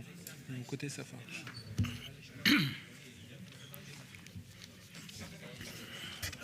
Bai, hasten gira beraz eta arratsalde hontan plazer handiz hemen zendugu Gilles Souvé jauna. Behar bada, jadanik ezagutzen dutu ezue Nancy hirian daruen laborategi handi bat, ATILF deitzen da, Atelier de Traitement Informatique de la Langue Française, ene ustez, goizuintan Mathieu Constant jaunare mintzatu zauku eta arratsale hontan Gilles Souvé. Hortan, badu aspaldi lanean ari dela, bereziki lexikografian eta harremanak ikertzen ditu linguistikaren eta informatikaren artean. Doktore da, inoraz baita perfekt, doktore da informatikan, eta gero bere ezagutza aplikatu dio linguistikari. Berrizu ATILFen proiektu handiak izan dira, TLF, Trésor de la Langue Française, EIT badu nolazbait dure orotariko euskal hiztegian, gero bada gomendatzen dizuet ikustea interneten Dictionnaire du moyen français, behaz garai berezi baten hiztegia oso interesgarri da ikuste. Gero badakizue berriz ikusi dutela zer zen FEW, hori detzen da von Warburgek egin zuen hiztegi etimologikoa, frantsesarena alemanez, eta hoai ari dira beste molde batez egiten eta hori ere interneten daro. Eta bestalde, Gilles Souvé jaunak beste proiektu batzu baditu, laburduraz eta emanik, zuzenki ez dakit zer den esplikatuko dauku, eta nik garbi erraiten dut, gomitatu dugu, interesatzen duretako jakin nahi dugulakotz, ea Nancytik zerbait onuragarri atsematen aldugun dure tresnen hobeki egiteko. Gilles Souvé, mille merci, et vous avez la parole pour... Mil esker eta 40 minutu izango dituzu zuretzat. Mil esker Euskaltzaindiari, ona gomitaturik, pixka bat beldur nintzen publikoa ezagutzen ez nuelako, beldur nintzen behar bada tekniko egia izango zela nire azalpena, baina goizean ikusi dudanarekin, beste azalpenak eta aurkezpenak ikusitan, ikuste dut, hortxe gutxi gara maila berdintsuan kokatuko naizela, eta uste dut, segitzeko arazo berezirik izango ez duzuela.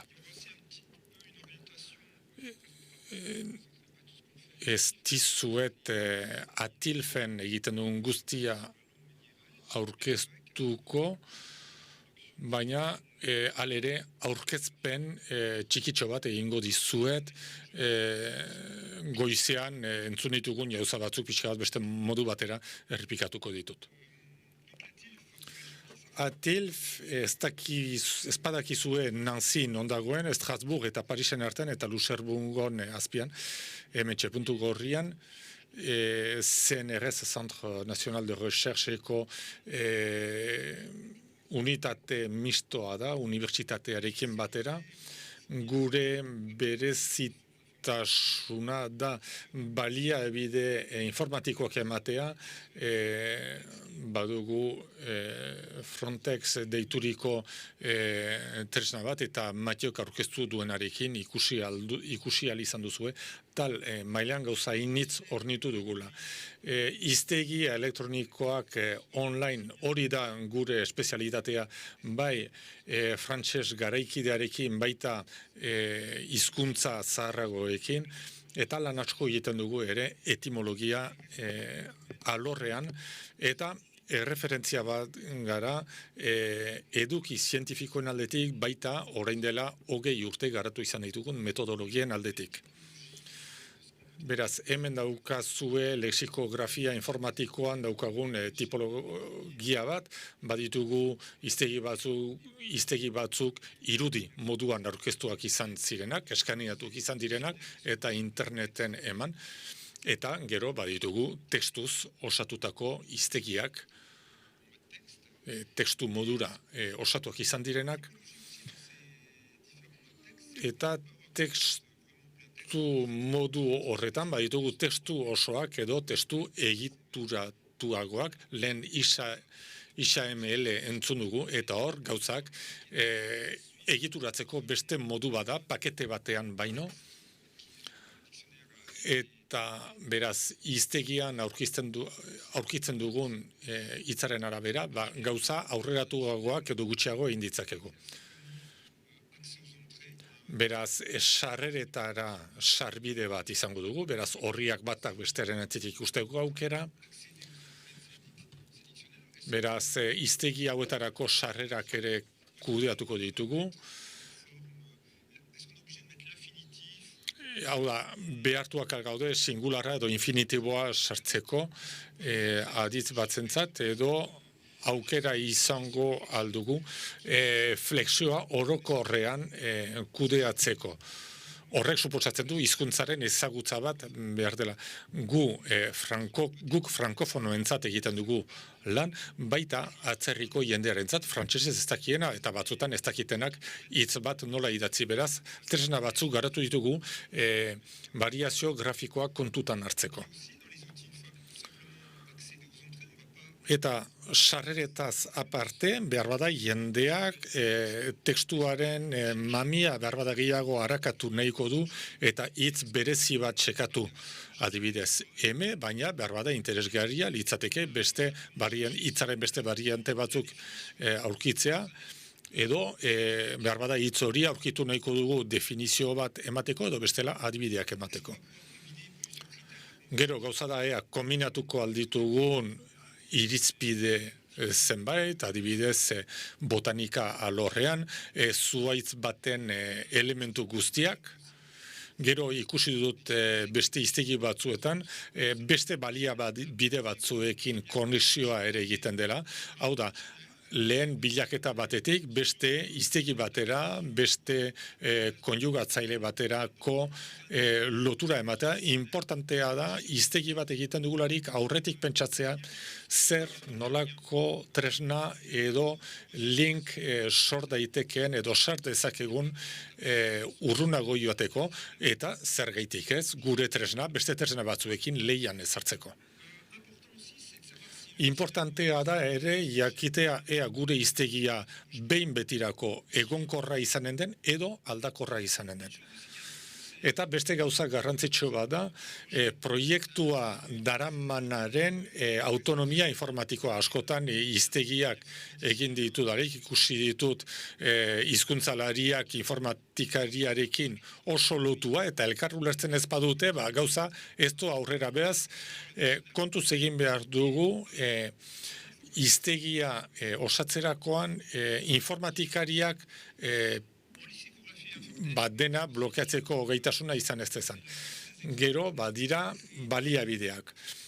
Jakin behar dugu ea adibideak sortuko ditugun, ea pertinenteak diren, edo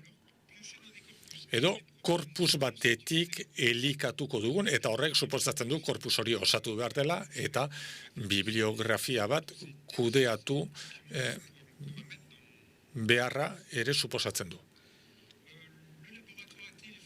TILF laborategia 1960 inguruan sortu zen Trésor de la langue française, frantses hizkuntzaren altxorra osatzeko, etzazuela bilatu telefean sorkuntza berriak frantses hizkuntzan, testu literarioak dira gehien bat,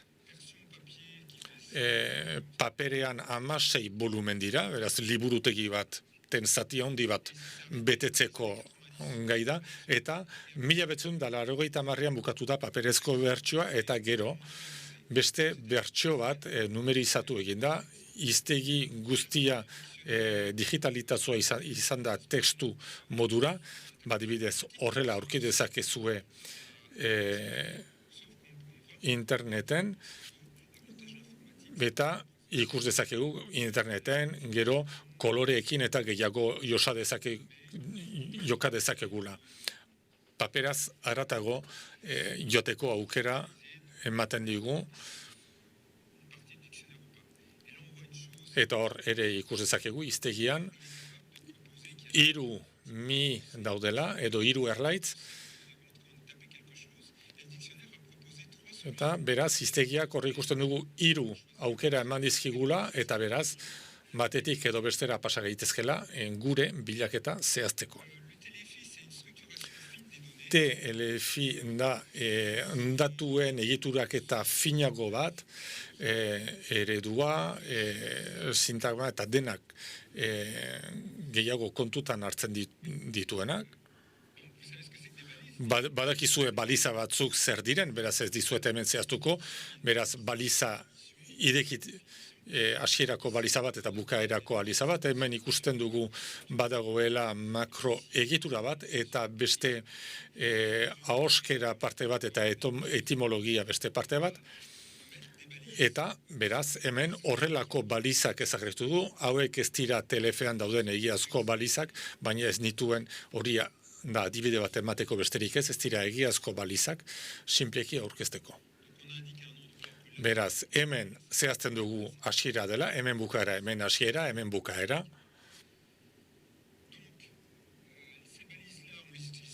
Beraz, baliza horiek ez ditugu nola nahi erabiltzen, bada definizio zehaz bat, eta nola ibiltzen diren ere zehazten dugu. Beraz, hizkuntza balizentzako erabiltzen dugun hizkuntza XML dira, ez ditugu teiri gomendioak segitzen gure hiztegia hori baina aurretik prestatu dugulako, eta ez dugu hiztegia hasieratik egiten, baizik eta paperekotik abiatu gara, beraz zailago da gauza batzuetan horrekin egitea, ez XML lantzen dugu, baina gure baliza sistema berezia dugu, baina elementuak berdintsuak dira. Telefin hemen duzue elbidea, 2 bertsio daude, CNRTL-en baduzue atari lexikalean hemen sarrerekin bakarrik egiten da, eta hemen goian aldiz baduzue bilaketa finagoa edo zehatzagoa egiteko aukera, naiz eta 15 urte dituen, eta egia da freskatze bat mereziko lukeela, baina momentuz ez daukagu aurrekonturik gauzak egokitzeko, baina datuak XML-en daude, lan egitea besterik ez zaigu falta. Atilf ere etimologia lantzen dugu, beraz hiztegi etimologiko hau, telefetim, telefen artikulu bat baduzue etimologiari buruz, eta hor badago proiektu bat etimologian dauzkagun ezagutzetatik abiatuz, DROM da hiztegi etimologiko erromantzea, eta, bueno, horren helburua da ikusteatzen olako hitz amankomuna daude hizkuntza erromaniko guztietan, daude errumaniarrak, espainolak, katalanak, galiziarrak, frantsesak, portugesak, helburua da hor hitzen jatorria aurkitzea. Beraz, DROM atalean, Atilfen webgunean. Eta gero diakronian edo sinkronian hitz egiten dugu, beraz hizkuntzaren historia eta bere bilakaerak, frantses zaharraren, hau da 12. 13. mendeko frantsesa, eta gero erdiaroko frantsesa 1330-1500 artean hizkuntza hori etzen oraindik egonkortua, baina normalizazio hasiera batean zegoen. Garai hartan Espainiarra askoz aurreratuagoa zen, baina frantses ertaina garai hartakoa etzen oraindik oso arautua. Badugu erreferentziazko korpus bat jantekst hemen ikusten duzue. Arpidetza bat behar da, baina gehienetan unibertsitateek eta dute horretarako sarbideak edo liburutegiak, eta korpus hori erabili zen testu erreferentziazko literatura testuetatik hartutako adibideak dira korpus hori osatzen dutenak. Gaur egun, 2008ko ekainean 5.415 erreferentzia genituen, hor ikus dezakezue kronologian zein garai dauden datu base horretan, baina erdiaroan hemen dauzkagu eta hemen ikusten dituzuen 3 hauek izan dira baliatu ditugunak frantses ertainaren hiztegia egiteko TLF-arekin, erabili ditugun baliabide guztiekin, linguistika korpus batekin, adibide batzuekin, garai hartako erreferentziazko testuetatik abiatuz. Hemen oso laburki talean ere baditugu lexiko morfologikoak, korpus etiketatzearen dako tresna batzuk, eta hori beste aurkezpen baterako utziko nuke. Beraz, frantses ertainaren hiztegian, beraz, horrek aurkezten du garai hartako hizkuntza, arautua etzena, eta gero lematizazioa. Jakin behar da, nola bilatzen dugu hiztegi horretan, hizkuntza ez baitzen egonkortu oraindik. Beraz, baltugu, hiztegi bat osatzerakoan, ez dugu bat ere berdin lan egingo hiztegi garaikide bat egiterakoan edo diakroniko bat egiterakoan. Lehengo hiztegi batean, lehengo hizkuntza erabikugu, orduan euskara eta oksitaneraren kasuan nik uste dut ez dagoela normarik, variazio grafiko asko dago,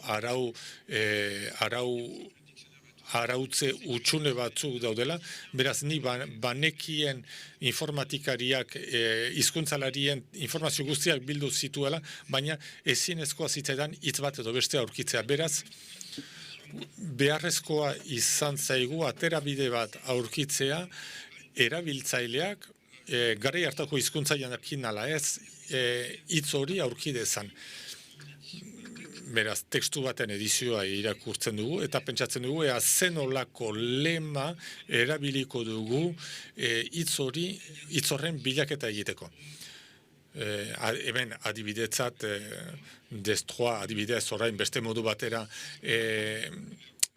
idatziko genuke, ameroa ere, akorreman, hor pixka bat zailago da hitz hori ez baita gehiago existitzen, hor badugu aditz baten idazkera oso berezia eta hortarako garai hartako hizkuntza ezagutu behar da.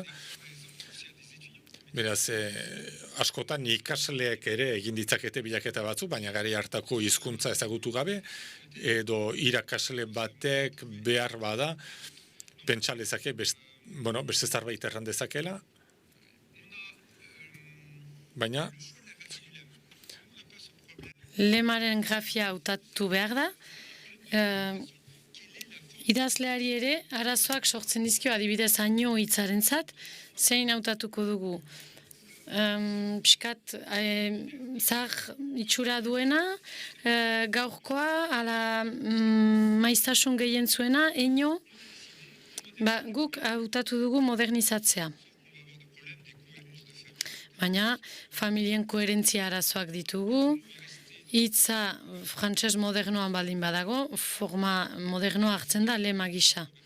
Badugu erreferentzia eta frantses modernoa da, beraz hori ongi da.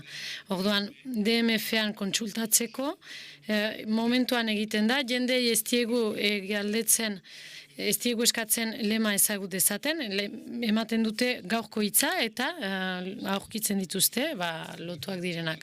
Hemen duzue pantaila argazki bat, ambas adibidez, ambas hitza. Hemen nik hori normalean ez da agertzen parte hori, eta berak erraten du, ambat aditza dela. Bat hitza, da biskat mugimendu ideia bat, eta hemen agertzen zaizkio, beste hiztegietan agertzen diren hitzak.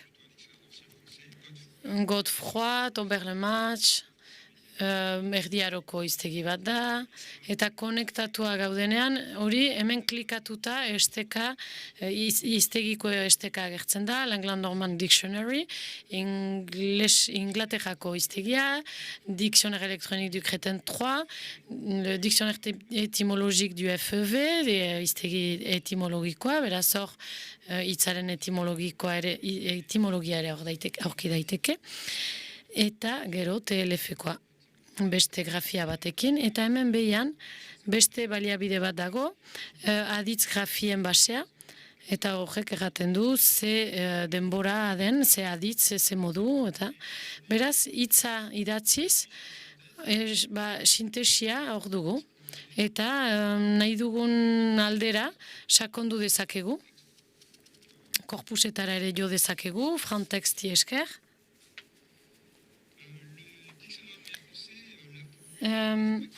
informatika hiztegiaren prestatzearen muinean dago, baginuen TLF-ren adibidea. TLF bera idazketa software batekin sortu zen, XML-erekin, Oxygenekin edo Oxygenen arbaso batekin, X-metalekin, eta orduan, sortzaileek hitzak idatzi behar zituzten, eta Robert Martin proiektu buruak, bera akademiako kide da, Frantzian, eta bera tresna ezagutu behar izan du, lehen idazkari bat zuen, eta baina zen errezak esan dio, ez, hiztegia geldituko dugu, salbu XML formatoa erabiltzen baduzu. Zaila izan zitzaion, baina hala ere iraultza izan zen, eta talde horren metodologia erabat aldatu zen. Haiek sartzen zituzten hitzak, eta orduan zerbait aldatu aintzin ongi pentsatzen zuten. Hori bakoitzak zuen badu bere erantzunkizuna, beste garai bat zen. Hiztegia hemen ikus daiteke, 75.000 sajera baino gehiago dira, kasik 500.000 adibide, 200.000 karaktere, PDF bat egin dugu, bat bakarra imprimatu dugu, eta TLF-ren 15 tomo dira. Beraz, horrek egan nahi du, ala ere lan handia izan dela, aurreko arbasoak bezain bat balio duela. Hiztegi horren alde honak zein dira, erdiaroko frantsesaren estaldura ona duela, erreferentzia ona da, erdiaroko frantsesaren zat. Ez du balio gehiago paperezko hiztegietara jotzea, DMF-erekin nahikoa da. Egungo forma joz, aurkitzen dugu, aintzineko forma. Aldaera grafikoak ere ongi kudeatuta daude, gero azalduko dizuet. Hiztegia hiperkonektatua da, ikusi duzue estekak badirela denetan, eta hiztegia hiperkonektagarria da ere nonbait, ze helbide batekin zuzenean hiztegiko artikulu batera jo daiteke. Beraz, artikulu bat egiten baduzu, estekak egin ditzakezu gure hiztegiaren gana. Hemen TLF-ko artikulu baten adibidea. Hemen ere ikusten duzu, TLF-aren antzekoa da, koloreztatu daitezke, definizioak, eremuak, adibideak, aipuak, iturriak, biografia kontsultagarria denetan klik egin daiteke. Hemen, hitz batean klik egiten badugu, moaien sajera ere agertuko da. Eta hor ere, markatzaileak hor daude. Hor, ez diratei normak, baina XML batetik bestera pasatzea ez da oso arazoa handia. Izan ere, markatzaile bakoitzak badu bere definizioa. Baina ez zuen interesik. Erredaktoreek marka ez zituzten jakina izateko sagera bat zela, ere, da artikulua idaztea erredaktorearentzat gauzak erraztea. Sagera bat sartzeko, markatzaile jarri behar badira, komplikatzen du. Hemengo eskemarekin, azkarrago egiten da. Orain, bigarren zatia, erdiaroko frantsesari buruz, aldaera grafikoei buruz lan egiten dutenentzat interesgarria. LGBRM deitzen da, lem grafie regle morfologik, lema, grafiak eta arau morfologikoak, eta helburua da, nahiko bide atsegina aurkitzea. Hitz bat sartzen da, jakin behar dena da, erdiaroko hizkeran ambiguotasun askoz gehiago dagoela. Año, adibidez, izan daiteke eraztuna, baina izan daiteke arkumea, orduan ambiguotasun handia da, grafian. Eta orduan, hemen analizatzaile bat dago, eta badu lexiko bat oinagian, eta arauak ere, horiek dira bi oinagiak, eta hori esker ezagutzen ez dituen hitzak interpretatzen alditu. Atzean duen algoritmoa hau da, nik erabiltzaileari proposatzen dizkiot nire aterabideak, eta hitza ez badut nire basean, saiatuko naiz, ea ezten ezagutzen dudan zerbaitetik hurbil. Arauak arau morfologikoak dira, aldaera grafikoen arauen arazoak dira justuki ambiguotasuna badela. Orduan horiek lagunduko dute kodetzen. Beraz, 3 kote zerrendak badira, adibidez, forma, lema eta etiketa, aditzarentzat adibidez. Oso importanteak dira etiketak, hitzen kategoriak jakiteko nola jokatzen diren, gero aditzak eta izenak ez baitira berdin jokatzen.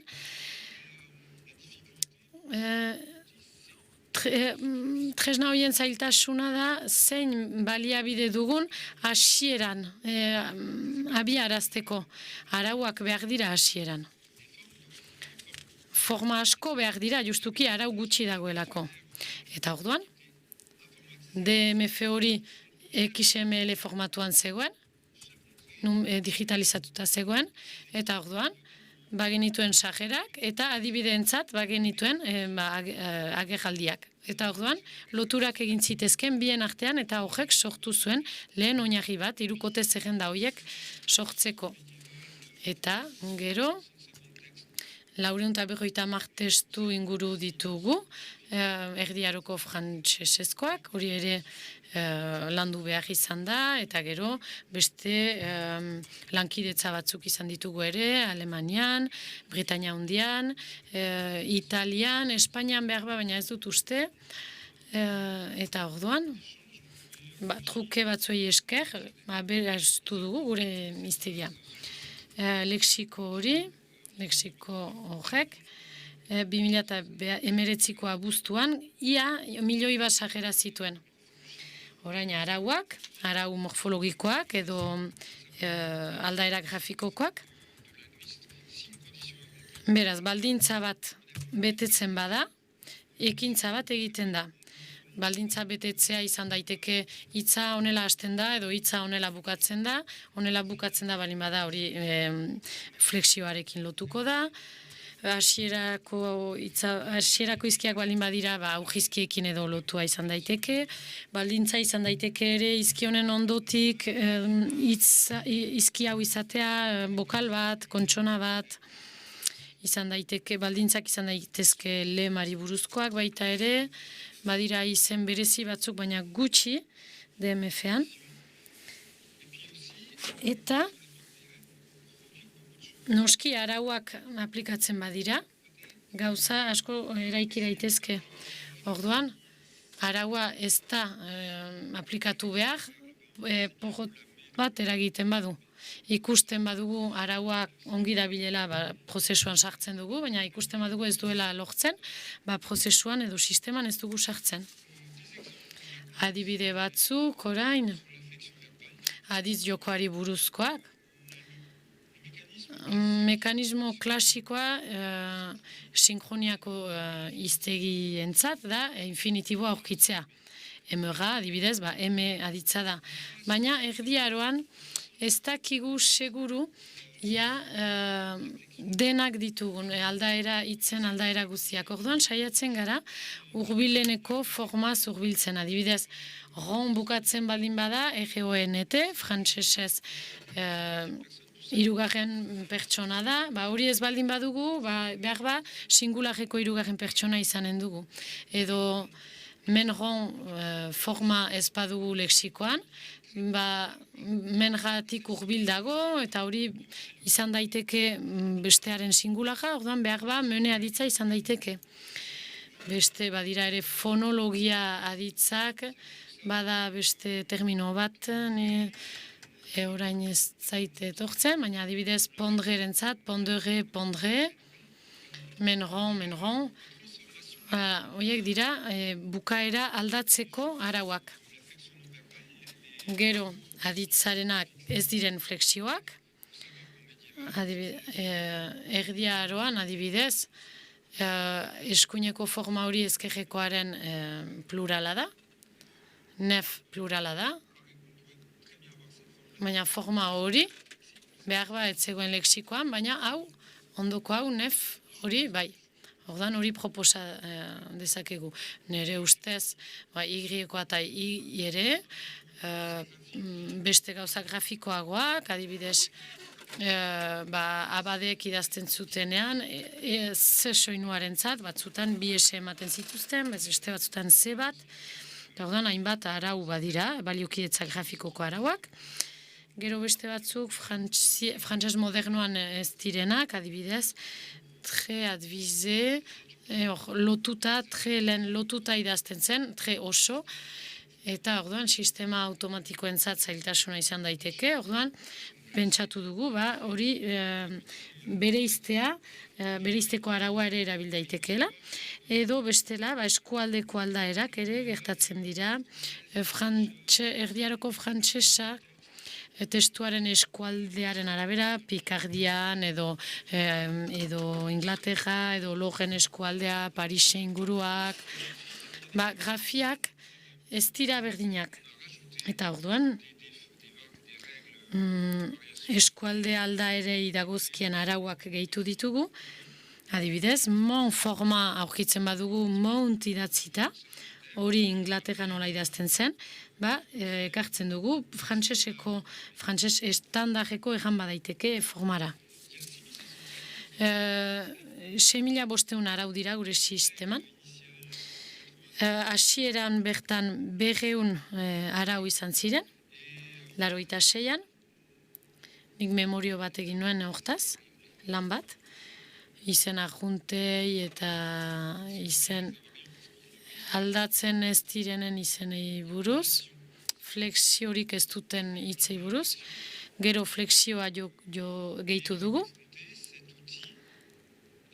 eta gero tresna hori praktikan erabili dugu ikusteko korpusekin nola funtzionatzen zuen, eta orduan arau horietatik 3 laurden aditz jokoari buruzkoak dira. Horrek, egan nahi du, aditzen joskerak dituela arazoak sortzen. Lehen erakutsi dizuet polga, pouvoir aditza dela jakiteko oso ongi ezagutu behar da erdiaroko frantsesa. Arauak hor daude lexikoaren utxuneak gainditzeko, badakigu hitzen aldera guztiak ezingo direla lexikoan agertu, morfologia gehi aldaera grafikoa ezin da. Baina, gure ustez, aldaera grafikoa arauetan dago. Adibidez, connaissance hitza hartzen badugu, ezagutza egan nahi duena. Esaera erregularrak ezautzen dituzten entzat. Connaissance bilatu behar bagenu korpus batean, adierazpen hau sartu behar genuke. Beaz, badira, 55 forma. Orduan ikusten duzue, kantitateak handiak direla.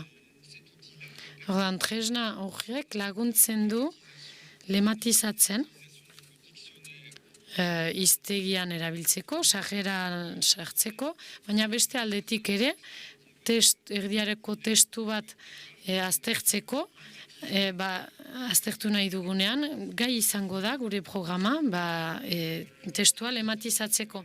Tresnaren helburua da, lema identifikatua baldin bada, aldaera grafiko guztiak aurkitzea.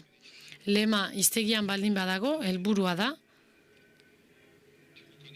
ezagutzea, morfologia osoa, eta aldaera grafiko guztiak.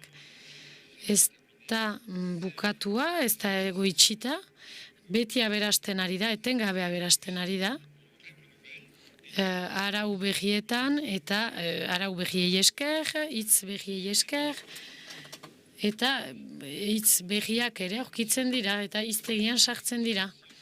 Elkar ekintza hor dago beti, lematizazio tresnaren eta hiztegien artean. Hori adibidetxo bat da, anekdotikoa da, baina beste proiektu batzuetan ere izan naiz, 16. 17.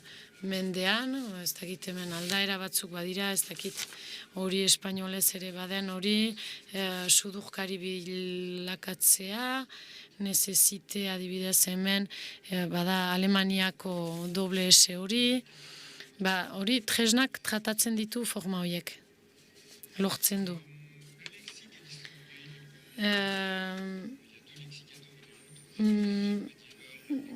Urririk banatuak dira, bada lexiko bat 16. 17. Mendekoa, 17. Mendekoa ez dira lema berak, ez dira aldaera grafiko berak, orduan aldatzen dira, eta gero modernizazio lexikoak ere badira, 17.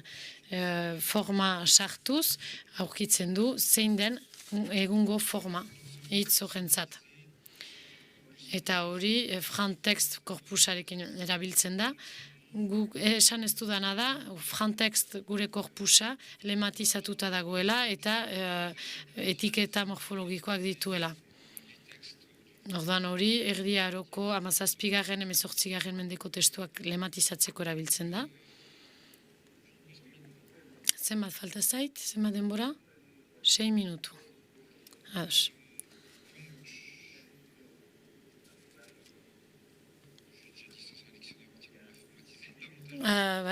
Beraz, digitalizatuta dago, osoki, orduan egitura fina, XML-an dago, erabiltzaileak adibidez, forma bat sartzen badu, esango dio, behar ba gaizki idatzi duzu, edo adibide bat ematen badu, esango dio, adibide hori ez dago bibliografian, orduan behar ba, berastu behar da. Horrein ez dizuet erakutsi nola, artikulua nola sartzen duten erredaktorek, baina sartzen duelari gure programan, programak esango dio, nire ustez gaizki idatzi dugu, definizioan hori ez daukat, nire lexikoan ez daukat, hitz modernoetan ez da agertzen, uste dut bibliografia erreferentzian ere gaizki idatzi duzula zerbait, beraz, hiztegira sartzen ditugun gauzak aztertzeko ere balio du.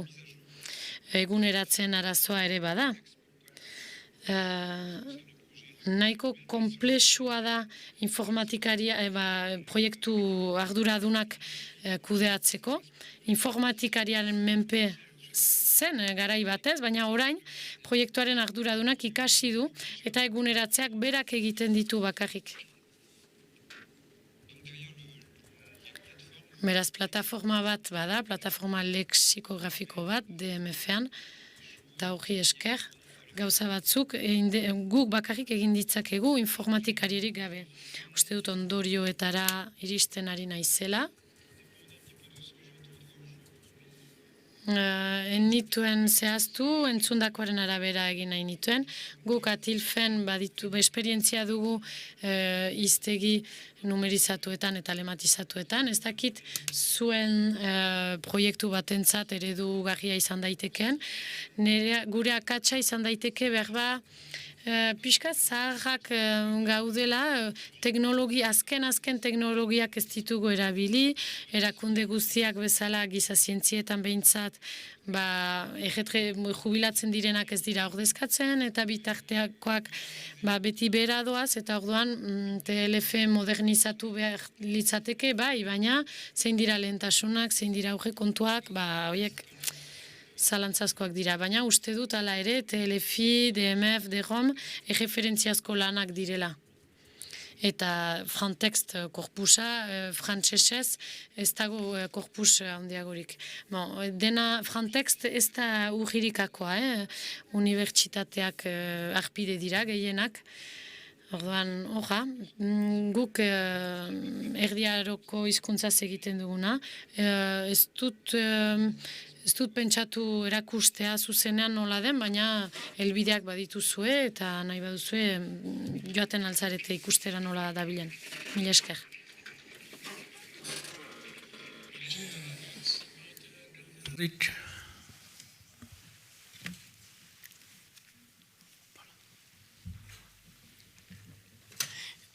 Nik bat du gauza bat, dans la démonstration que vous avez... Egin duzun aurkezpenean, antzi duzu, abantaila batzuk esatea, behar ba etzenuen gehiagia jotu nahi, baina... Hitz bat, bi moldetan ikusten alda, edo artikulu osoa, seitasun duziekin. Eiza, izi hitza, hiru orrialdetan. Baina bada beste molde bat, bakarrik artikuluaren ezurdura, artikel komplet, artikel l'architecture. Eta horrean ikusten duzu berala, eiza hitza dituen adiera, ene kasuan ez dakit historikoki izi eiza den lehenik diarduera, eta gero harrapatzen den animalia hor berala agertzen da. Hori bada. Deus ez da, baina laruntzen du. Eta beste gauza bat ere, familiak bereko hitzak ematen ditu. OEH-ek ere iten du pixka bat, baina alfabetikoki berdin hasten balin bada, nik uste. Arzen balin badut izi eta iziko zakurra, iztorra, erreta maita, hor, zakurze, iztor agertuko da, hor adieran eta izi adieran. Deus ez da, baina alako laruntzatipiak, eno ustez, guk ikusi behar dugu, ea duretako zerbait ekartzen duten, ala ez. Et l'autre question que j'ai déjà posée... Eta beste galdera bat, jadanik egin dudana. Norbait iritsi da, Polder, Atilfera, Meltsuken ikaslea da, eta ez da oso ezaguna, baina nik jakin nahiko nuke Meltsuk erabiltzen alden lexikografian, hori gure artean, DMF-an erakutsi dut abantaila da, artikulu bakoitzarentzat badela aipua, FB-ren aipua. Beraz, klika eginez, hemen agertzen da hitz familia osoa, edo FB-ra joan nahi badugu, kontsulta dezakegu hortik, eta hemen dena agertzen da.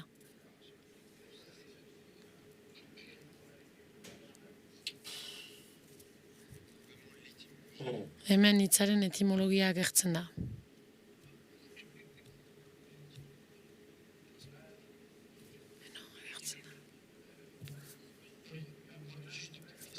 Bai, galdera pare bat, lehenik, lema, frantsesezko lema, egungo lema, erdiaroko lemekin lotu duzula, erranduzularik.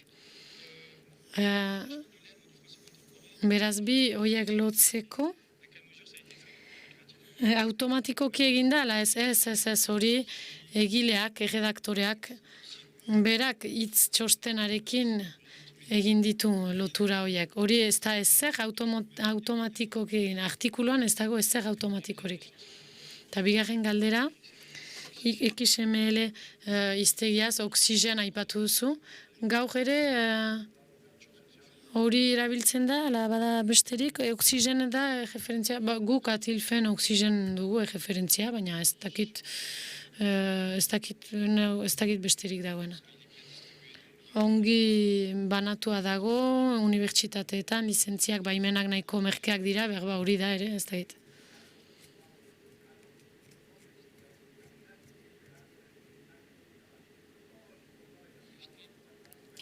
Argia badut egietan, ez dut ikusten. Besterik ez parima da, mil esker zuri eta jarraitzen dugu beste gai batekin. Merci. Me he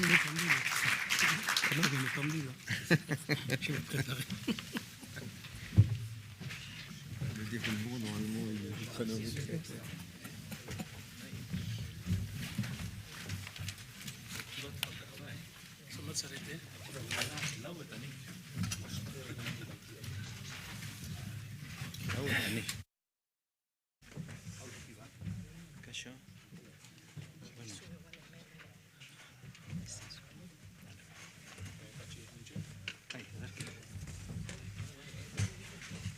PowerPointak eta jartzeko, bakizu nondan,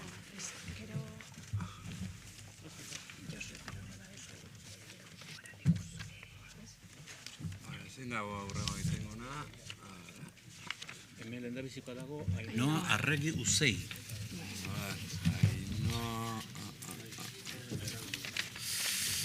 Ba, ez da baino.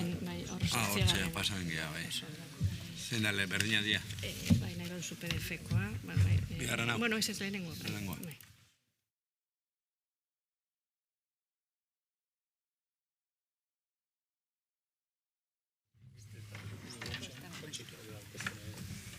Arratsaldeon, jaun Andreok, oraingo aldi honetan, lau pertsonakin aurkitzen naiz hemen, aurkezle moduan, eta esan nahi nuke lehendabizi arialdi honen izenburua, Euskararen estandarizaziorako ingurune digitalaren baliabide linguistiko eta sozialak.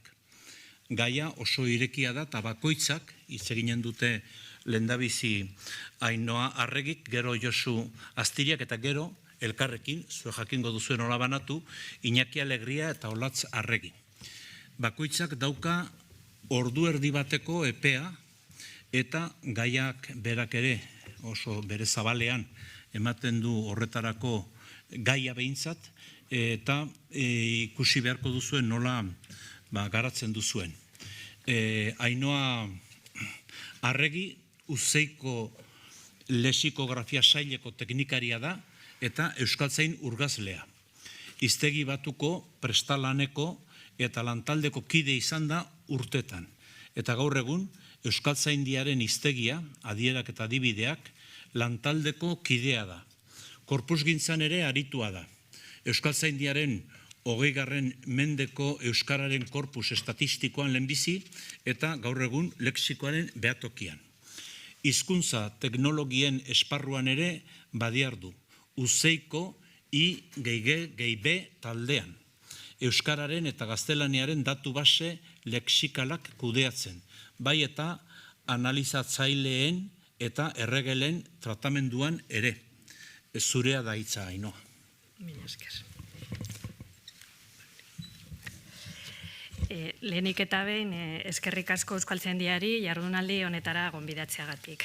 Gaurko jardunaldiaren helburuen artean dago euskararen estandarizazioa nola bizkortu eta horren zabalkunde eraginkor bat nola egin pentsatzea. Euskaltzaindiak arauak ematen ditu eta arau horiek tresna egokiak dira normalizaziarako, baina egia da arauen implementazio hori ez dela beti egiten edo ez dela beti zuzen egiten, eta denon ardura da horretan laguntzea. Ingurune digitalak ematen digun berehalakotasuna eta azkartasuna baliatu behar ditugu horretarako. Eginkizun handi horretan, elkarlana ezinbestekoa da. Azken batean, zabalkunde hori egitea euskalgintza osoaren ardura eta lana dela uste baitugu. Saiatuko gara bada gaia testuinguruan kokatzen eta euskara estandarra ingurune digitalean zertarako, zenbat eta nola erabiltzen den aztertzen. Azterketa hori oso azalekoa da, inondik ere sistematikoa, baina gaurko aurkezpen honen helburu nagusia aspalditik buruan daukagun kezka bat mahaigaineratzea da. Eta horretarako ariketa txiki bat egin dugu gure tresnak erabiliz. Batez ere gogoetarako aprobetxatu nahiko genituzke gaur aipatuko ditugunak. Zertarako erabili bada euskara ingurune digitalean? Galdera horri behar bezala erantzuteko ingurune digitala zer den edo noraino zabaltzen den mugatu beharko genuke, baina askotan aipatu bezala gaur egun ingurune digitala mundua bera da. Edozein zereginetan sarea dugu lagun eta lanabez. Are gehiago, sarean egotea ezinbestekoa da hizkuntza baten iraupena nolabait bermatzeko. Beraz, euskarak iraungo badu hor egon behar du. Presentzia hori bermatzeaz gain, uste dugu ingurune digitalean egoteak euskara bera indartzen duela. Hizkuntzaren teknologiek euskara hobetzen, egokiago erabiltzen lagun baitiezagukete orain arte ez bezala. Oso aurreratua dugun estandarizazio hori finkatzen lagun dezakete araututakoaren zabalkunde egokia egiten eta barneratzen. Eta gainera, oraindik arautu gabeko alderdi lexikoak, gramatikalak edota sortzen doazen premia berriei erantzuna ematen ere lagun dezakete. Izan ere, informazio masa handiak, korpusak prozesatzeko eta lantzeko moduak eskaintzen zaizkigu hizkuntza teknologien bidez. Hortaz, tresna horiek abantaila estrategikoak dira eta aprobetxatu beharrekoak. Gatozen orain, mundu digitalean zenbat euskara dagoen aztertzera. Horretarako onena dugun eskura ditugun adierazleei erreparatzea. Azken urteotan, asko hitz egin da adierazleak definitu, neurtu, aztertu eta lantzearen beharraz. Langintza horretan badiar dugu Euskal Herrian, egin dira hurbilketa saio batzuk, baina oraindik hobeto definitzea eta fintzea falta da. Argi dago hori egin beharra dagola eta gainera aldiro egin beharko dela. Seguruenik kaleko erabileraren inguru neurketak egiten diren bezala eta maiztasun berarekin. Inguruko erabilera ere murriko beste hizkuntza batzuek heldu zioten aspaldiz eregin horri eta azterketa horien berri ematen dute sarean. Horretarako katalanei begiratzea baino ez dugu. Puntukat fundazioaren behatokiak landu ditu adierazle horietako batzuk.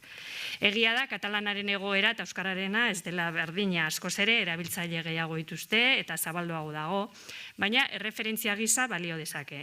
Esan bezala, Puntukat fundazioaren gogunean agertzen zaizkigu katalan hizkuntzari buruzko informazioak, Puntukat domeinoaren zabalera, hazkundea, evoluzioa, katalanak interneten duen presentzia, tresnak, aplikazioak, lan munduan zenbat erabiltzen den, lan munduaren barruan sektoreka, hurbilketa saio bat baino gehiago dela esan daiteke. Adierazle horiek neurtu beharko dira, zehaztasunez artertu, arriskuak detektatu eta horiei aurre egiteko estrategiak prestatzeko. Gaurkoan 8 bat adierazle aipatuko ditugu azkar-azkar. Euskarak eta euskal kulturak interneten duen adierazlatoko bat .eus domenioa da. Aurtengo ekainean plazaratutako datuen arabera, 5 urtetan 10.000 domeinu gainditzetik gertu iritsi dira. Euskal domeinua ez da bakarrik kultura arloan zabaldu, administrazioaren, enpresa munduaren eta merkataritzaren bultzada ere jaso du eta hori urratsa handia da. Azken finean, euskal komunitatearen erakusleio bihurtzea baita erronka.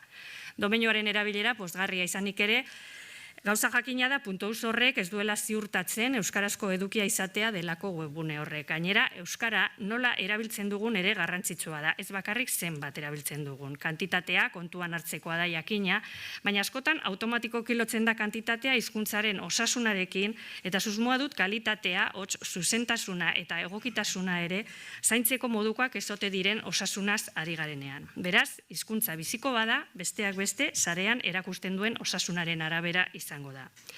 Etorkizuna gure gazteak badira, ohar gaitezen lehenbailen gazte horien mundua guztiz dela digitala. Egiten, konsultatzen, entzuten, bizi duten gehiena guztia ezpada, sarean dago. Telebistare ez dute ikusten ohiko kateetan, baizik eta sarean, nahieran, plataformetan, Netflix, HBO-n.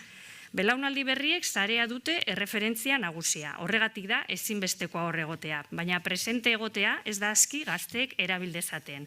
Erakargarria izan behar du, erraza, eta euskarazko produktuak jostagarriak, haien interesekoak direla sentitu behar dute erabiliko badituzte. Eta berriro ere, errestasun hori lortzeko ezinbesteko bitartekoak dira, hizkuntzen teknologian oinarritutako tresnak. Ez dugu ahaztu behar ikasteko eta arakasteko moduak ere aldatu direla. Entziklopediak izan dira tradizionalki ikasle konsultarako erabili duten materiala eta hala izaten jarraitzen du, baina orain paperaren ordez, sareko informazioa da ikasleek bilatzen eta baliatzen dutena. Horretarako edo horregatik nahi bada sortu zen Wikipedia eta horregatik behar genuen guk ere bai Wikipedia euskaraz egotea. Horra hor, bigarren adierazlea. 2009ko ekaineko datuak dira, Bingen Zupiria goiztean ere aipatu ditu, euskarazko Wikipediak 29. lekua hartu du, 2017an 32. hizkuntza zan, artikulu kopuruari buruz ari ginen, baina orain 29. Euskarazko Wikipediak 30 milioi bizita izan omen zituen 2018an. Kontuan hartzeko kopurua da, konparazio baterako Euskaltzaindiaren hiztegiak 1.260.000 bizita izan zituen iaz.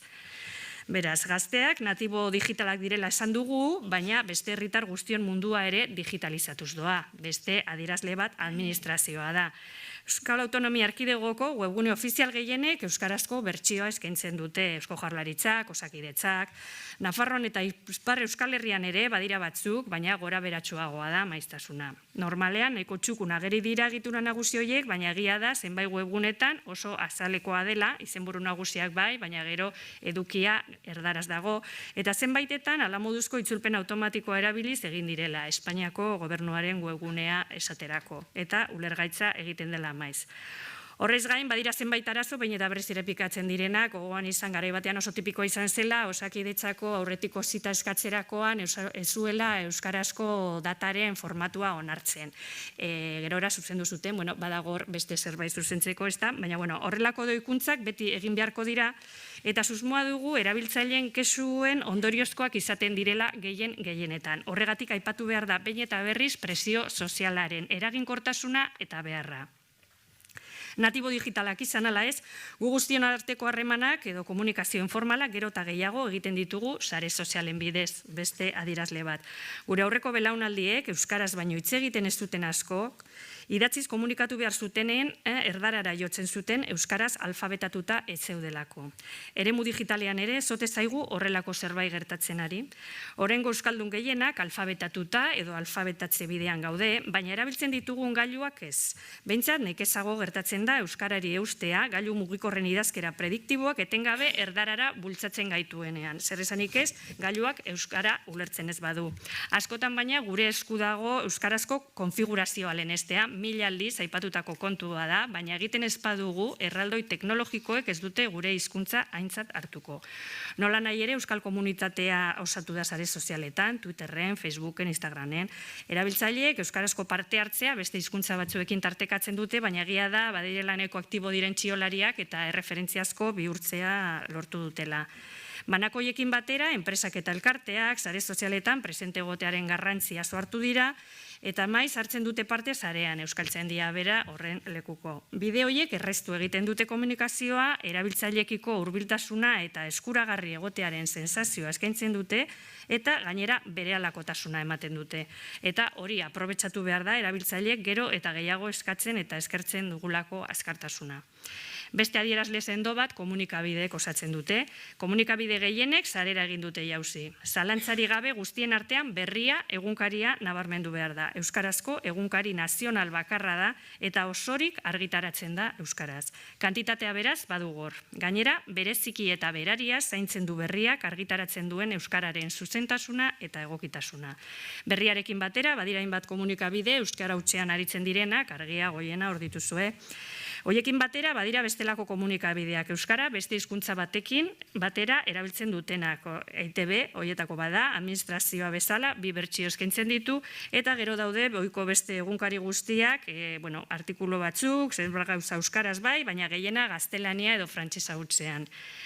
Komunikabideek informazioa emateaz gain, gaur egun hizkuntzaren korpus digitalaren oinarri nagusietako bat dira, bai euskaraz, bai inguruko hizkuntzetan ere, goizean zehar aipatu duten bezala. Hau da, informazio hori berrerabili egiten da.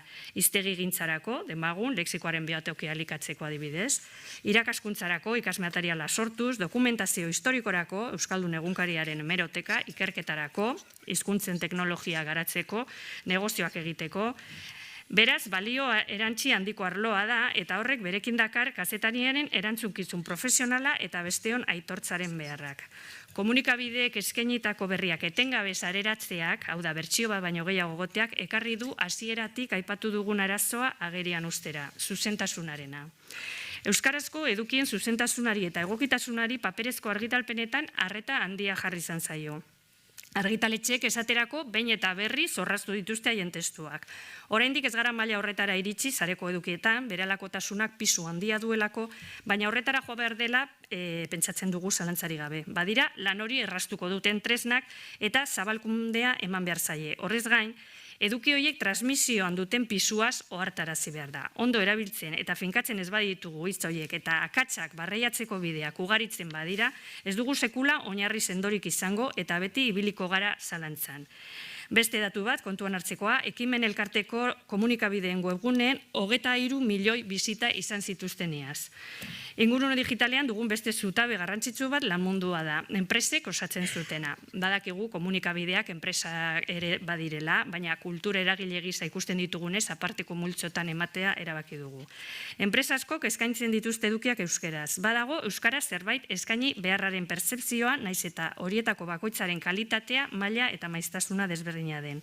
Dena den ez dugu ahaztu behar enpresak eragile pribatuak direla eta dirua irabaztea dutela helburu nagusia. Eta Euskal Herrian, enpresa pribatu horiek txikinetatik hasita, taberna bat adibidez, handienetarainokoak ez daude legez behartuta euskaraz lan egitera edo euskaraz komunikatzera. Beraz, egiten badute nahi dutelako izango da, edo bezeroak erakartzeko, azebetetzeko behar dutelako. Berriz ere, presio soziala. Lan mundua euskaratzeko saioak eta programak egin ditu Jaurlaritzak, eta badirudi dekretu berria tarteko bultzada bat eman nahi zaiola euskara proiektu guztietan zehar lerro bilakatuz. Esparro honetan publizitatea erreferentziatzat hartzen badugu, 3 multzo bereiz daitezke. Batetik, kasu gehienetan, elebitasun formala, funtsean, erdaraz pentsatzen duen enpresak, edukiak eta kasu honetan komunikazioa euskarara itzultzen duena. Bigarren multzoan, gutxiagotan, euskara benetan aintzat hartzen duen elebitasuna. Edukiak zaintzen dituena eta komunikazioa euskaraz ere sortzen pentsatzen duena. Eta hirugarren multzoan badira salbuespen bakan eta miresgarri batzuk euskara hutsean saltzen eta komunikatzen dutenak euskararen herri honetan. Enpresen konpromiso maila hasi egiten da bezeroek egiten duten presio sozialaren arabera. Eta hala balitz elitzateke bapere itxaropentsua hegoaldean Ikearekin gertatu dena.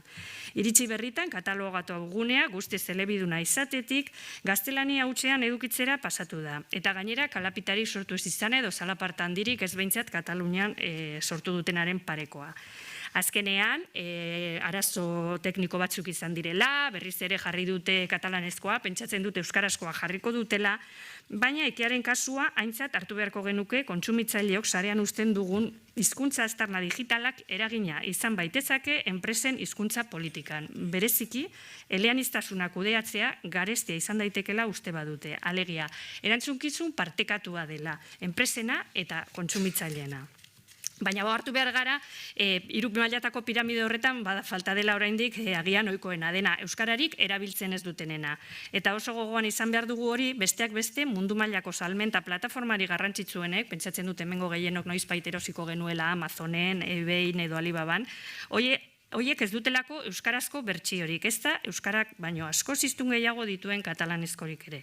Eta normaltasunez edo etxipenez onartu ditugu enpresa hoien hizkuntza eredua gure eguneroko bizitzan. Beraz, ez dugu ahaztu behar, behin eta berriz aipatutako presio sozialaren garrantzia. Beste adar garrantzitsu bat hezkuntza da. Eskola, ikastetxe, ikastola, unibertsitateek eskaintzen dute euskarazko egitura hori, eta irakaskuntzan gero eta gehiago erabiltzen dira liburu digitala, gero eta material gehiago eskatzen da sarean egotea. Adierazle honen barruan leudeke bebai euskaltegiak, hizkuntza eskolan eta lehen aipatutako euskalgintza osoa. Euskaltzaindiaren arauak eta gomendioak adibidez, sarearen bidez soilik gizarteratzen dira gaur egun. Hiztegiak eta antzeko materialak oso kasu bakanetan agertzen dira soilik paperean, gehienez ere bietara. Argitaletxeek araugintzaren jarraipen estua egin dute eta egiten jarraituko dute digitalean, baina egia da, sarean norberak edukiak sortzeko eskaintzen zaigun erraztasunaz baliatuz, blog, tutorial, eta ez dakit zenbat eta zenbat egiten direla publiko eta edukiari bai, baina hizkuntzaren kalitateari ezaiola horren beste erreparatzen. Eta hori kontuan hartzekoa da zabalkunde horretan akatsa edo zuzentasuna edatzen delako. Ez genuke aipatu gabe utzi nahi adierazleekin bukatzeko hizkuntzen teknologiaren esparrua. Itzulpen automatikoan modela trebatzen lanetan ari da, eta horren ondoriozko adimen artifizialaren inguruko produktuetan badu gure hizkuntzak erronka handia. Aurreko hilabetetan horren inguruko polemika piztu zen Katalunian berriz ere, nola ez. Hango telebista publikoko programa batean hizkuntza eskubideen aldeko aktivista batek, Alex Hinojok, aipatu zuelako berak ere nahiko lukela bere txigorgailua katalanez mintzatzea. Jakina denez, berehala altxatu ziren gaztelaniaren mundutik haren kontrako iritziak, baina ez dugu ahaztu behar, ahots ezagutza duten munduko tresna nagusiek gaztelania ezagutzen dutela, baina ez katalana, zer esanik ez euskara. Siri, Cortana, Google Asistanteek gaztelania hitz egiten dute.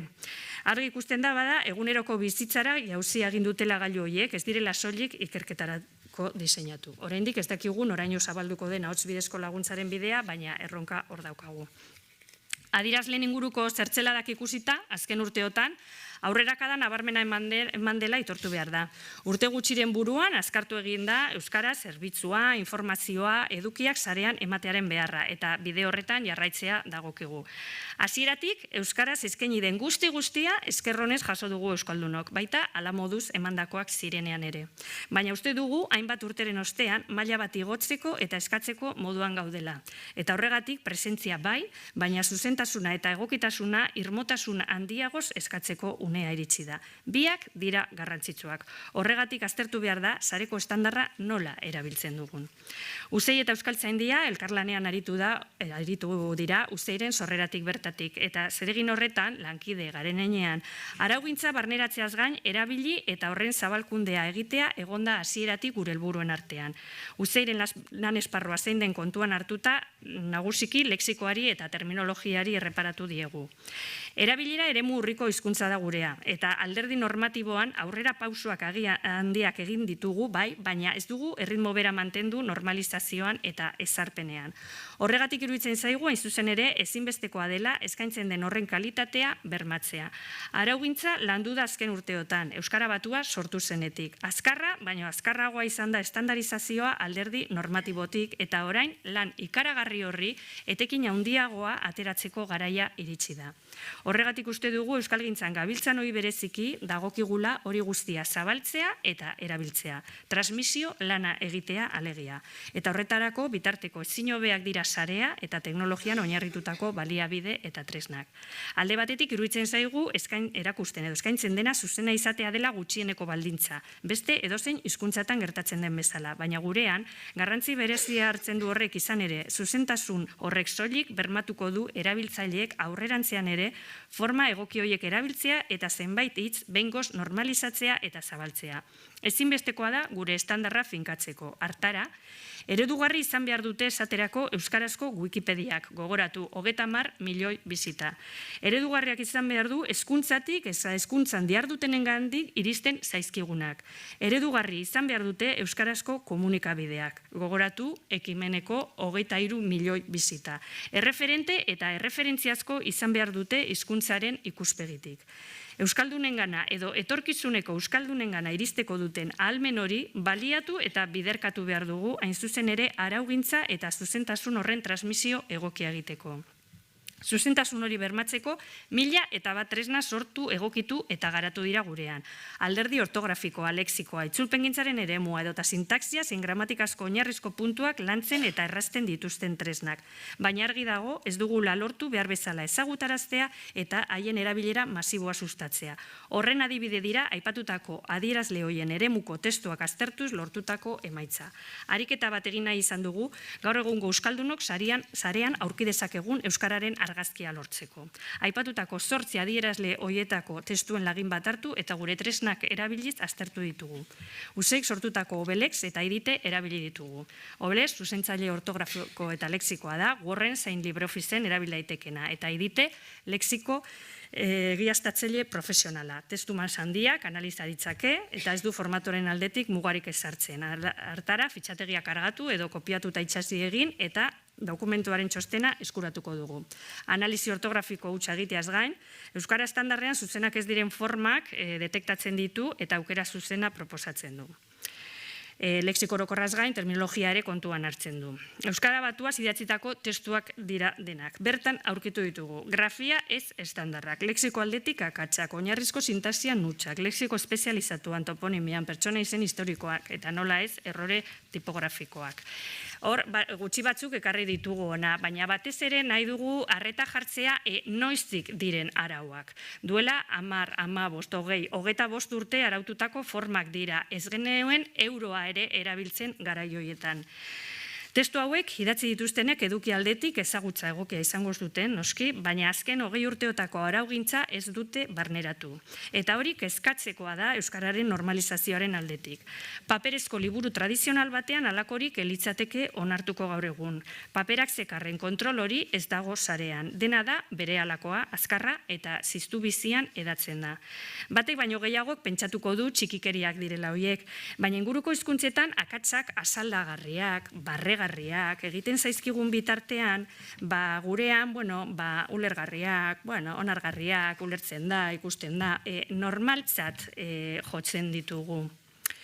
Gure hipotesia da bi arazo daudela hor. Batetik, euskaraz alfabetatua egon arren, araugintzaren jarraipenik egin ez dutenak daude. Alabaina, sareak eskaintzen dituen baliabide hoien ondorio, haien edukiak zabaltzeko erraztasuna date. Eta bestetik, alfabetatu diren hoietako askok, lan mundura jauzi egitean euskara arlo profesionalean erabiltzeari utzi diote. Ez dute euskaraz idazteko eta nonbait irakurtzeko beharrik izan. Eta eskolatik ekartzezaketen euskara estandarraren idatzizko ezagutza eta maila kolokan jartzen da, deskonexio bat gertatzen da, eta desikaste, desalfabetizatze prozesu bat hasten da. Esango nuke euskaldun horietako asko eta asko deseroso sentitzen direla euskaraz idatzi behar badute. Gainera, ez dute akatsoiek arinduko lituzketen tresnak erabiltzeko ohiturarik. Nagusiki, euskalduna den hezkuntzatik masiboki erdalduna den lanmundura salto bat dago, eta jauzi horretan katebegi bat galtzen ari gara. Horre guztiak ez dio gehiegi laguntzen euskararen osasunari. Jakin badakigu, inguruko hizkuntzen indarra eta euskararena ez dela bera inondik ere. Desabantaila izugarri batean gaudela, baina berdintasunetik ez garela abiatzet aintzat hartuta ere, edota horregatik hain zuzen ere, uste dugu egun dauden euskaldun oso hoiei ardura, trebakuntza eta gutxieneko bat eskatu behar zaiela. Gai honek argi dago ertz bat baino gehiago du, norbanakoen erantzunkizun eta konpromisua eta bestetik goragoko estamentuen edo erakundeen nahiagoa da, erantzukizun, implikazio eta konpromisoa. Bien arteko oreka lortzea litzateke egokiona. Beraz, gogoetarako puntuak eta bukatzeko, batetik implikazioa, aktibazioa eskatu behar zaio euskaldunari. Azken korrikak ideia hori ekarri zigun, klika, euskararen aldeko autua egitea. Lortu behar da euskal komunitatea aktibatzea, komunitatearen parte sentiaraztea herritarrak eta euskaraz eta euskarazko produktuak konsumitzea. Egia da, esfortzu estra bat eskatzen zaiola euskaldunari, baina beste erremediorik ez dago. Badugu zeregin horretan abantaila bat, araugintza aurreratu samarra, euskaltzaindiaren azken urteotako apustu sendoaren ondorioz, eta hori oinarri bikaina da zalantzari gabe. Alabaina, norbanakoaren autua garrantzitsua izanik ere, erakundeek, eragile sozialik eta euskalgintzak berak indarra egin behar du eta hortik tira egin. Bestetik, hainbat huts saiesteko tresnak badira, gureak, zen beste askorenak, baina ez dira behar beste erabiltzen. Berriro esango dugu, euskalgintzak ez duela asmatu edo ez duela jakin nola egin hizkuntza teknologien alorreko tresna eta baliabideen erabilerarako ezarpen eta zabalkunde egokia. Horretan jarri behar dugu azpimarra eta baliabide horiek ezagutarazi, sustatu eta bultzatzeko modu berriak pentsatu. Araugintza zabaldu behar da. Aspaldi, Bernardo Atxagak aipatutako erresonantzia kasa hori eraiki behar dugu denon artean. Hitzak, euskal esapideak esan da esan errepika eta errepika, idatzi eta idatzi, irakurri eta irakurri, arauak gizarteratu finkatu arte. Uzein, ari gara araugintza zabaltzeko zeregin horretan gure ondarralea jartzen. Saiatu gara, araututakoak formatu ezberdinetan, erakargarriagoetan gizarteratzen eta sare sozialen plaza erabiltzen dugu, euskaltzaindiak araututako lexikoa modu didaktikoago eta arinagoan edatzen. Oso feedback ona jaso dugu erabiltzaileen aldetik, horrelakoak argitara ematean eta horregatik pentsatzen dugu bide egokia izan daitekela, bide bat gehiago topatu behar dira. Gaurkotasun handiko gaiekin lotutako hitzak, terminoak izaten dira gehienetan, eta euskalgintzan ari denek eskerronez hartzen dute. Justiziako, zenbeste arloetako profesionalentzat ikastaroak ematen ditugunean ere hori bera berresten dugu. Araugintza, zeinura erraztuko luketen baliabide horiek ez direla behar bezala ezagutzen ez da erabiltzen ere. Nabaria da, lan handia dagoela egiteko oraindik. Transmisio hori behar bezala egitea dortakulatzea zaila izan arren, pentsatu behar dugu profesionalizazioa eskatu zitzaiola aspaldi hainbat sektoreri, direla itzultzaileak, direla komunikabideak, behar bada baliabide gutxien eta prekarizatuago egon diren horiei. Eta bestan beste, eskatu beharko genieke beste eremuko profesionalei hizkuntzaren erabilerari dagokionean. Adibidez, hezkuntza munduko profesionalei araugintzaren eguneratze bat. Asko aurreratu dugu euskararen ibilbide normatiboan, baina orain estandar hori finkatzea falta da. Konplexua da eta ez da erraza hori artikulatzea. Seguruenik kontzientziazioa, presio soziala eta oinarria zaintzea izan litezke gako nagusia. Horrez gain, gazteak euskaraz kontsumitzera bultzatu behar ditugu. Gazteen euskararekiko atxikimenduaren sentimendua aldatu egin da. Ez du zerikusirik garaibateko sentimenduarekin. Eskaintza handia dagoela esan dugu hasieran, beste plataforma batzuk erabiltzen dituztela konsumitzeko, baina hoietan guztietan esfortzu bat egiten dute. Ez da erabat egia erosotasunera lerratu direla. Hoietako produktu asko eta asko ingelesez daude eta hoiek konsumitzeko gaztek esfortzu bat egin behar izaten dute. Izan ere ez dut uste guztiz eroso konsumitzeko moduko maila duteni guztiek. Zerikusi handiagoa du intereseko edukien eskaintzarekin, sustatzen denarekin edota hizkuntza ohiturekin. Erronka handia dugu hor. Estandarraren transmisio horretan euskaltzaindiak badu zer esanik jakina. Aitortu behar da, azken urteotan alegin berezia egin duela edukiak gizarteratzeko eta arauak eskuratzeko eta zalantzak argitzeko moduko euskara batuaren eskuliburua bezalako tresna praktiko eta didaktikoa sortu dituela, uste dugu bide hori egokia dela eta horretan sakondu behar duela. Euskaltzaindiak, terminologia batzordeak, arauak eta gomendioak ematen dituzte. Euskalgintzan ari garen egitekoa da, lan hori erabiltzea eta zabaltzea. Erresonantzia kasa hori sortzea. Horretarako, modu praktikoa edo pedagogikoagoak edo arinagoak asmatu beharko ditugu eta azkartasunez. Gainerako hizkuntzek markatutako bideari begiratu behar diogu, adibide bat bakarri jartzen hasita, Amazon da gaur egun liburu elektronikoen salmentagune nagusia. Irakurleek liburuetan akats bat aurkitu orduko, Amazoni oharra egin diezaiokete eta Amazonek akatsak zuzendu arte erretiratu egin dezake. Ingeleseko Wikipedian ere akatsak gutxi irauten dute, berehala detektatu eta zuzentzen direlako. Ez dut uste alakorik egiteko aski kezka edo kontzientziarik daukagunik oraindik, baina etengabe martxan egon behar dugu. Zeukula amaitzen ez den langintza dela ulertu behar da, eta erne eta arriskuak hartzeko prest egon behar dugula sinitzi. Haue guztia gogoetarako puntuak izatea nahi genuen besterik ez. Gutxi asko denok detektatuta ditugu, beraz arazo hoiei aurre egiteko elkarrekin estrategiak pentsatzeko, adosteko eta aprobatzeko unea iritsi da. Mila esker.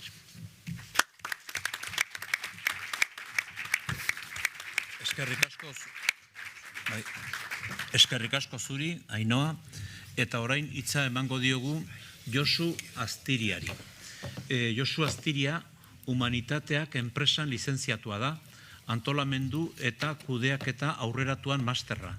Elluiar Fundazioko hizkuntza zerbitzuko saileko kudeatzailea izan da 7 urtez eta orain 5 urte darama hizkuntza eta teknologia unitateko zuzendari bezala. Hizkuntza teknologiekin eta adimen artifizialarekin lotutako IGG proiektuen eta soluzio teknologikoen koordinatzailea da. Adimen artifizialaren garapenak dakartzan aurrerapen teknologikoak gizarte eraldaketarako euskararen bizindar digitala, inklusibitatea eta bar, bideratzea da gaur egun gehien arduratzen duen gaietako bat. Euskara elkarten eta tokiko edabideen munduan ere aritua da. Gaur egun gehiago UEUko ekonomia sailean eta alternatiba ekonomiko desberdinak garatzen dituzten proiektu kooperatibo eta eraldatzaileen bueltan dabil. Zuri ere, ordu erdirako emango dizut hitza, albaduzu pixka bat laburtu, eskertuko genizuke ere, eta besterik ez. Zurea da hitza. Arratsaldeon denori eta eskerrik asko Euskaltzaindiari gaurko gonbidapen egiteagatik, Arantzazun ere oso gustora egon ginen eta gaur ere oso gustora egon gara. Ni saiatuko naiz gaurko hitzaldi honetan batez ere hizkuntza teknologiek eta adimen artifizialak, zenolako erronkak, zenolako mehatxuak, zenolako aukerak ekar ditzaketen aztertzen eta gogoetarako puntu batzuk jartzen. Baina lehendabizi, Ainhoak ere egin duen bezala, diagnostiko bat, edo orain arte egin dugunaren ibilbide bat ere azaldu nahi nuke, ez? Elluiar, 1962an jaio zen, zientzia eta euskara uztartzeko, eta beti izan dugu kezka bat, eta da euskara eremu aurreratu eta abanguardiara eramateko lan etengabe hori egitea, ezta? Eta hori izan da gure etengabeko lana jaio ginenetik, Eta hizkuntza teknologien esparrua izan da 2011-tik ona hartu duen, indarra handiz hartu duen eremu bat. Euskararentzat hizkuntza baliabideak eta tresnak garatzen hasi ginen, eta une honetan esan daiteke baldintza egokiak ditugula euskaratik teknologia eremu aurreratuenetara eramateko. Bozgorailu adimentsuetara eramateko, ibilgailu elektrikoetara eramateko, edo nola ez, fabrikazio aurreratuko tresnetara eramateko. Esan nahi dudana da, bere garaian, lanean hasi ginenean, bai Uzeirekin, bai Isarekin, bere garaian egin genunagatik, garatu genituen tresnengatik, garatu genituen hizkuntza baliabidengatik, korpusengatik, hiztegiengatik, orain abagune egoki batean gaudela, euskara eremu aurreratuenetara eramateko. Baina inguru latz baten aurren ere bagaude.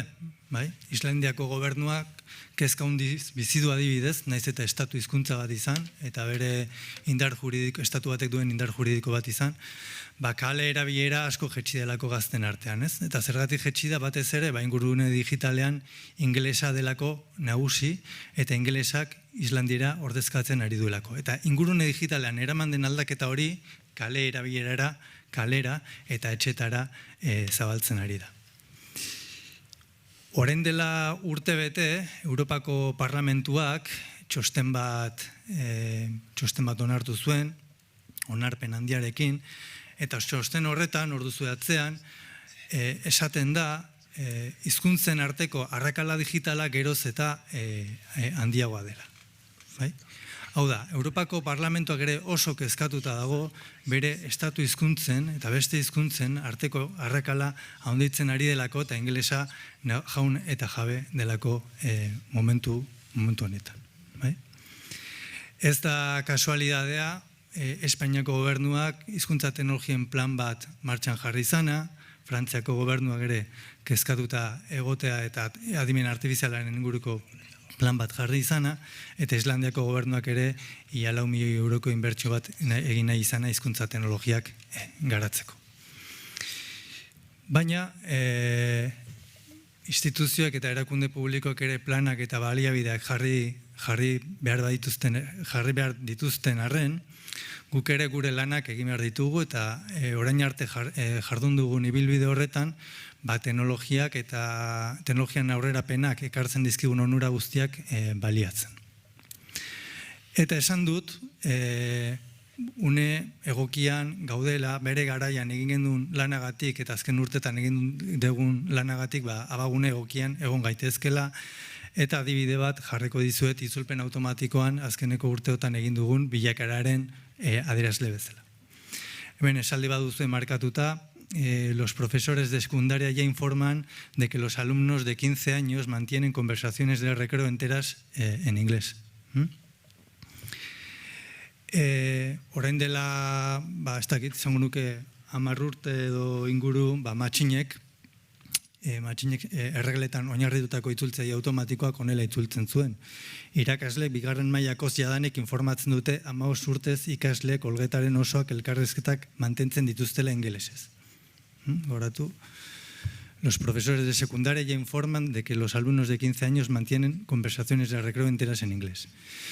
Gero ondoren sistema estatistikoak etorri ziren, estatistikan oinarritutako itzultze automatikoak. Eta honela egiten zuen.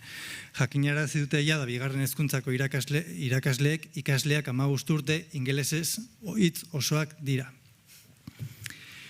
Eta orain etorria belaunaldi berria, sare neuronaletan oinarritutakoa, adimen artifizialak eta ikasketa sakonak hizkuntza teknologietan aurrerapen handia ekarri dituzte, eta momentu honetan Isak eta Luiarren itzultzaile automatikoak emaitza hauek ematen ditu.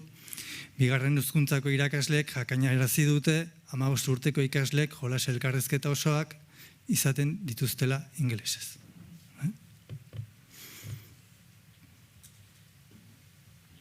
Aldaketa nabarmena da.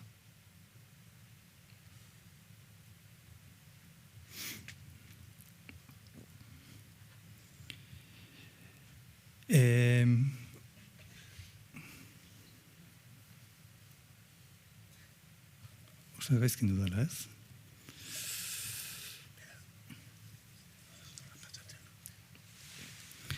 Bueno, alde honetatik, bai, sare neuraletan eta itzulpen automatikoan eman den garapenak garrantzitsua da beste hizkuntza txikietan ere babestea eta beste hizkuntzen esku ere jartza egin dugun lana, ez?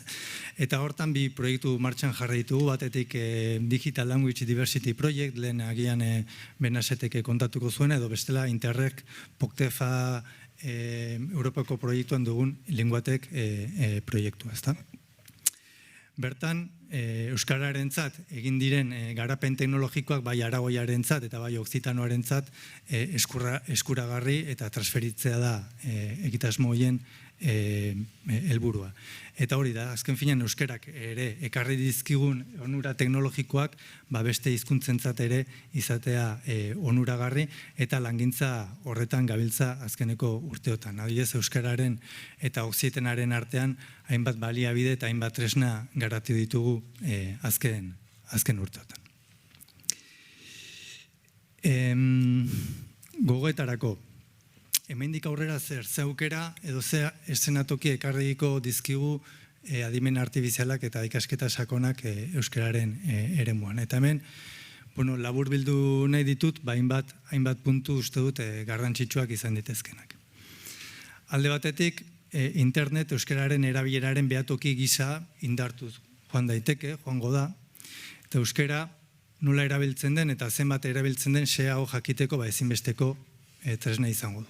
Geroz eta eduki gehiago da interneten, hori monitorizatzea ezinbestekoa izango zaigu.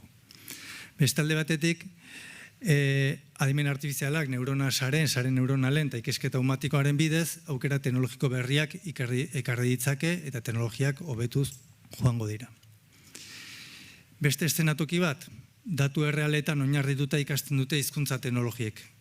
Ikasketa automatikoaren bidez, beraz, erabiltzen den euskera edo datuetan txertatzen dena edatzen edo estandarrago egiten joan daiteke.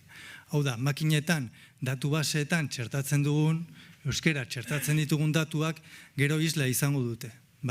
Eta teknologien bidez, erabilera hori handituz joango denez, sistema horietan sartzen ditugun datuen araberakoa izango da erabilera. Hortaz, datu horien kalitateak baldintzatuko du geroz eta gehiago zenolako euskera erabilko den ingurune digitalean. Eta horren jarraipena egitea eta datu sartzen ditugun korpusen kalitatea neurtzea eta korpusen zaintzea ezinbestekoa izango da. Bestalde batetik, interneten idazten duten kazetariek eta eduki sortzaileek testuen erredakzioa geroz eta gehiago bilatzailetara mugatzen dute, hau da makinetara. Ez diote hainbeste begiratzen erabiltzaileari baizik eta bilatzailetan nola txertatuko den. Horrek ere hizkuntzan ere aldaketak ekarriko ditu. Eta korporazio teknologiko handien eragina ere handitu daiteke. Beraiek aplikatzen duten hizkuntza eredua edatuz joango delako. Hau da, Googleek edo Amazonek, Googleek bere itzultzaile automatikoan euskeran berak sartzen dituen datuen arabera emango ditu emaitzak. Eta Googleen sistema asko erabiltzen baldin bada, bere datuak zabaltzen eta edatzen joango dira. Eta berdin pasa daiteke Amazon Echorekin, hizkuntzaren errekonozionamenduan edo beste hainbat gailurekin. Adibide bezala jarriko dizuet modela itzultzaile automatikoak nola itzultzen duen, ezta? Gaztelanezko itzulpen hau, la solicitud de subvención ha sido denegada. Euskeraz itzultzen du, diru laguntza eskaera ukatu eginda. Diru laguntza marrarekin jarri du, baina Euskaltzaindiaren hiztegiak dio diru laguntza marrarik gabe dela. Hortaz, sistema hauetan datuak ez baditugu hasieratik aldatzen edo gero zuzentzen, nahiz eta Euskaltzaindiak esan diru laguntza marrarik gabe dela, jendeak masiboki erabiltzen baldin baditu, diru laguntza marrarekin agertuko da. Eta gero, masibokin erabiltzen denez, sistema horiek datuetan eta interneteko baliabideetan oinarritzen direnez, datu horiekin elikatuko dira. Orduan oso izaia izango da momentu batean horri buelta emata. Gauza bera, hizkuntza ez sexistarekin. Zalantzarik baduzu, deitu iezaiozu erizainari. Itzultzen du gaztelania, si tienes alguna duda, llame a la enfermera, el enfermero. Biak izan daitezke. Horrelako, hau da, algoritmoak ez dira neutroak. Algoritmoek pertsonek egiten dituzte, eta kontutan izan behar ditugu, aplikatzen ditugun teknologiak izan ditzaketen ondorio sozial eta linguistikoak. Ez da gu bakarrik ez gaude kontu honekin kezkatuta, bakizu orain dela 6 hilabete ospatu da espainolaren kongresua Argentinan, eta Fundeuko presidenteak esaten zuen, Google dedica más recursos a la lengua que la RAE, el Cervantes y Fundeu juntos. Espainolaretik ere oso kezkatuta daude. Telefonikako lehendakariak esaten zuen, José María Álvarez Payete pidió un sillón en la RAE para la inteligencia artificial. Oda, inteligencia artificial aulki bat eskatu zion.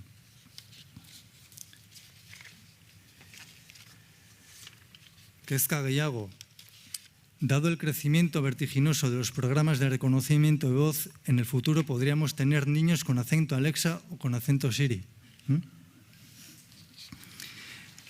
Eta begira zertzuen El Paisen editorial batek.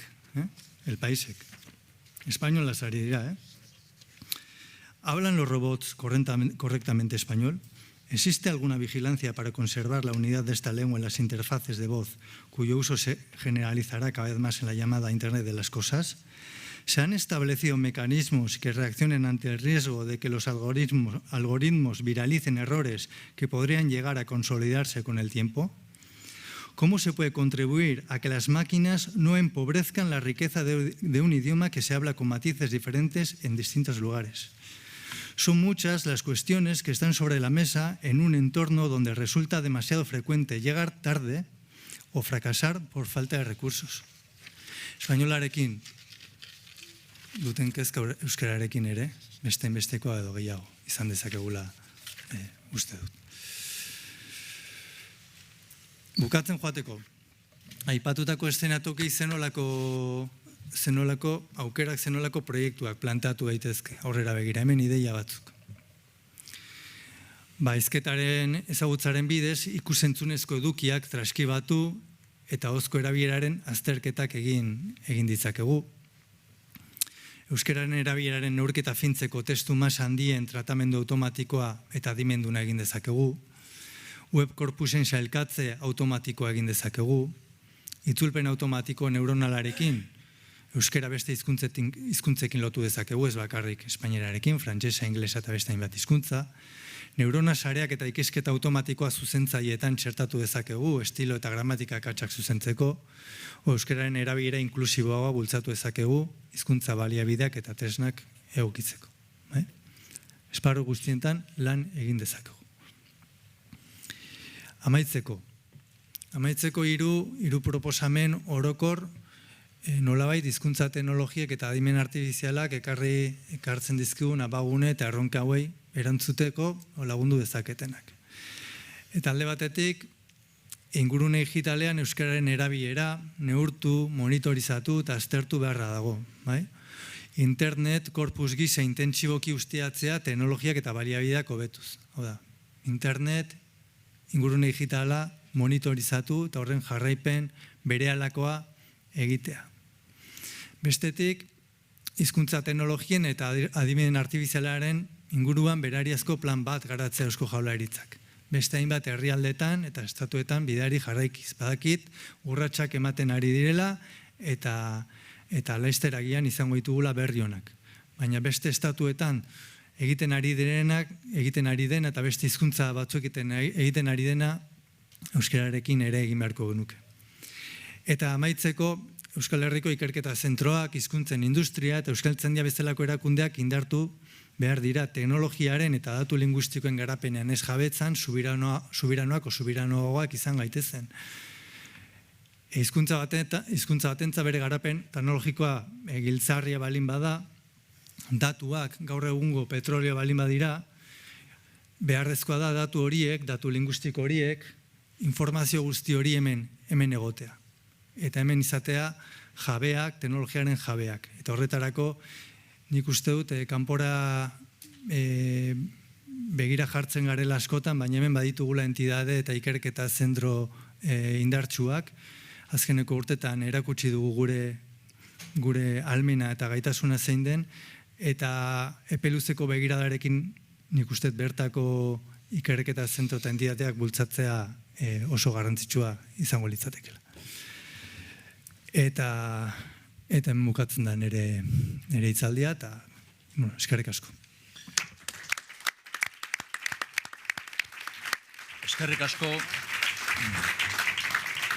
Eskerrik asko zuri, Josu, eta Ainhoa Arregik hitz egin du Uzeiren izenean, Josu Astiria etorri da Eluiarren izenean, baina orain dauzkagu beste bi ponenteak edo beren ekarpena egin behar dutenak, bai Olatz Arregi eta bai Iñaki Alegria.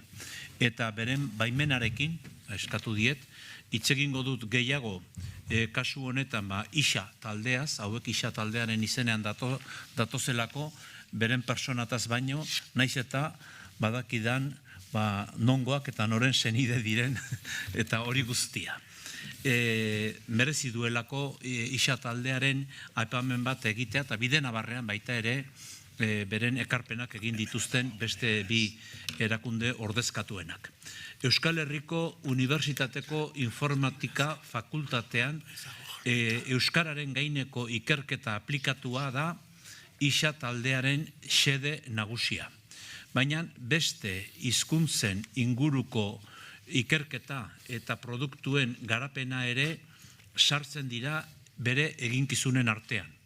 Lan horretan, disiplina taldea osatzen dute 52 informatikari, 12 hizkuntzalari, 2 hezkuntzako teknikari eta administrari bat direlarik.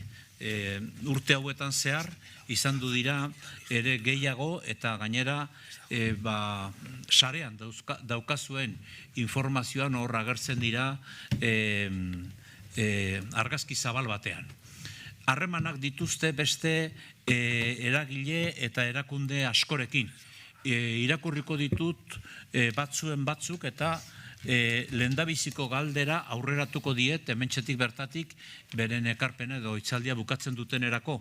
Ondoren izango baitugu 5 minutuko epea, egia esan ez da asko, 80 minutu hizketan ari ondoren 5 minutuko epea bakarrik utzi izana, baina hori da egitarauan daukaguna.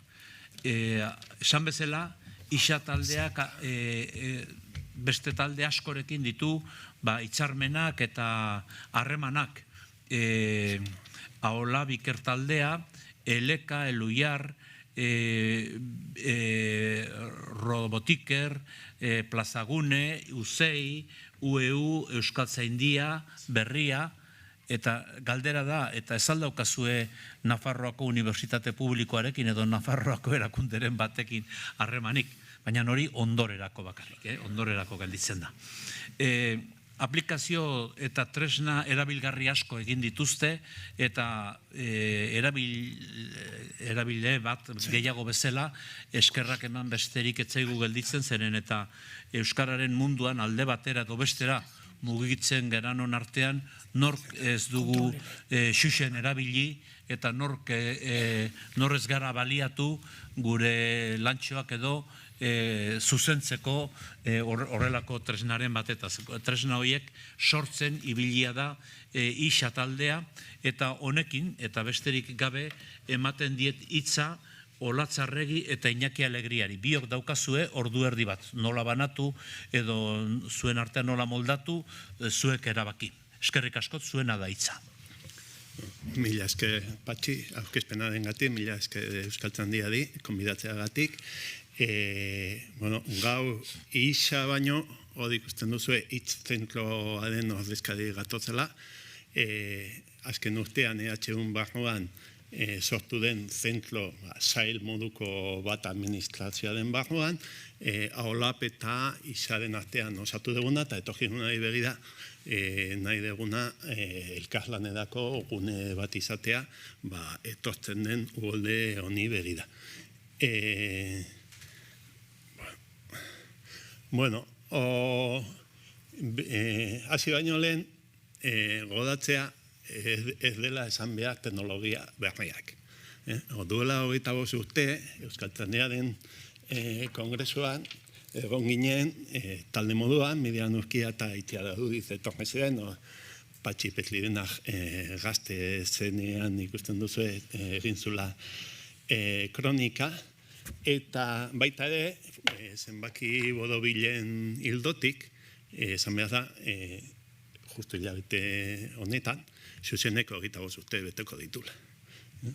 Eta, bueno, gazdenki honekin, gaina esan nahi dut, zorionoikoa gadela, egunkadiko korpusa digitalizatu dutela, uste tokedez banago, Bermeia eta Gipuzkoako Foru Aldundiaren elkarlanez, eta zorionez, korpus hori daukagula eskudagarri. Bueno, aurkezpenaren undin nodakoak, sarrera eta kokapena, gu hizkun teknologietan zentratuko gea, gero pizka gude eskarmentutik zer ikasi dugun izataldeak 30 urte ditu, zer ikasi dugun, pizkate estrategia moduan, eta eskatu zaigu estandardizazioaren aldetik egudekarpena egitea, baita ere egingo dugu. Eta, bueno, goizean, 2. puntuan, goizean bingen zubidiak esan du plangintza baten behar dagoela, eta gu jaurlaritzarekin lankidetzan adigea plangintza horren lehen berzioa prestatzen. Eta bukatzeko ondorio pare bat eta proposamen pare bat. Bueno, kokapena. Lehenengo da, hizkun teknologiaz ari garela, ingurune digitala oso zabala da, gai potoloa daude, bat oso importantea komunikabideak, eta sarea, eta konsumitzeko modu berriak, baina gu hortaz gutxi esango dugu, gu ze tresna dauzkagun sarean eta ordenadoretan lanean eta zer egin dezakegu eta ze baldintzetan. Bueno, esan behar da, ahozkoa dena ari dela areagotzen, batez ere oain ahozko laguntzaileak edo hor daudelako, itxupen automatikoa, hizkuntza zuzenketa, zaharragoa da, baina gero eta gehiago erabiltzen da, hiztegi laguntzak, eta ba. Eta esan behar da ere, programak edo ezagutzak kasu batzutan hizkuntzen artekoa dela, baina beti hizkuntza bakoitzerako lan bat egin behar da. Kasu batzutan handiagoa eta beste kasu batzutan txikiagoa. Eta hizkuntza teknologia gaur egun derrigorrezko tresna direla. Bueno, ingurune digitalaz guk aipatuko dugunetik aduntzago nahi baduzue ikastador linko txiki bat hartu, Eusko Jaurlaritzaren IKT batzordeak publikatu zuen liburuzka hau eta oso gomendagarria da. 12. puntua da hizkuntz teknologiak bultzatu behar direla. Lehenengoa adibidez da Wikipedia dena, bingenek ere aipatu du, arrakasta kasu moduan, eta duela gutxi revisatu da, eta ikusi da hizkuntz teknologietan gutxi aurreratu dela eta indarra jarri behar dela. Bueno, teknologia dira, baina lehen gaia hizkuntza da. Hizkuntza edo testua edo ahozkoa. Izataldean testu da dedikatzen gea eta AOLAP taldeak ahotzera. Bueno, ari gea estandardizazioaz, baina informatika, hizkuntza teknologiak erabiltzen dugunean testuak analizatzeko dena ulertu behar dugu. Dena irakurri behar dugu eta ahalik eta gehiena ulertu. Helburua dena ulertzea da, baina ahalik eta gehiena ulertzea. Eta, hor daude, testu formalak batzutan akatzekin, edo forma ez lehenetxiekin. Daude testu dialektalak eta historikoak. Daude testu ez formalak, sare sozialetan asko erabiltzen direnak, eta gazteek erabiltzen dutena gero eta gehiago, badauka zerbait dialektaletik, zerbait code switching, denetarik daukana, eta batek uste termino bat sortu da, nik uste oso egokia, mintzidatzia. Gero eta gehiago interneten nahazten dira bi moduak, testua eta ahotsa. Eta estandardarekin testurako badakigu estandarda bultzatu egin behar dela, baina ahotsarekin joera gehiago da dialektala onartzea eta ulertu ahal izatea. Ainoak oso ondo kontatu du parte hau, baina baita ere bibliografia aldera duela gutxi bat aldizkarian publikatu dute zenbaki berri bat, eta guztiz gomendagarria, bertan agertzen da baita ere Maite Goñek idazten du batzordearen erabakien inguruan, Josuk idazten du adimen artifizialari buruz, Wikipediakoek idazten dute, oso oinarri hona da, nolabai bibliografia asko oinarri bat eukitzeko eta aurreratzeko etorkizunean. Bertan, itzuli dugu Kornai irakaslearen artikulu bat, konzeptu berri bat plazaratu zuen, duela 6 urte, eta soziolinguistikan klasiko bihurtu den artikulu bat. Eta da, hizkuntzen heriotza digitala. Eta zoritxarrez, bere datuen arabera eta datuetan oinarritutako ikerketaren arabera, nolabait, uholde digitalean, momentuz eta prebiziotan ere munduko hizkuntzen 5% bakarrik izango du arrakasta. Adierazle batzuk datuetan oinarritutako ikerketa bada, eta adierazle batzuk hizkuntza bat arrakasta digitala izango badu, adierazle horietan ondo agertu behar da. Ikusten duzue adierazlea direla, aipatu diren batzuk hemendik. Beste ikasketa bat egin zuten, ustete MIT-n izan zela, eta hizkuntzen sustatu, datu hauek sustatutik hartu ditut, eta nolabait beti positibo jartzen garenean, alde positibotik beti esaten dugu teknologi berrietara azkarrago iritsi garela eta posizio hobeagoan aurreko erronketara baino. Orduan itxupenetan ze posiziotan gauden, gero Wikipedian ze posiziotan gauden, eta Twitterren ze posiziotan gauden. Orduan, nolabait, gero eta posizio hobeagoan gaude. Atzekoekiko, oso txikiagoekiko, edo baliabide gutxiagoekiko, posizio honean gaude, baina horrela begiratzen badugu, Josuk oso ondo esan duen bezala, badugu Islandiaren adibidea. Berak aipatu du azterketa hori, eta esan behar da, gobernuak ja dagoeneko plan bat egin du, horri diru ondo hornitutako plan bat. Eta Islandiako planean esan behar da, software librean oinarritzen dela, eta eduki libreetan oinarritzen dela.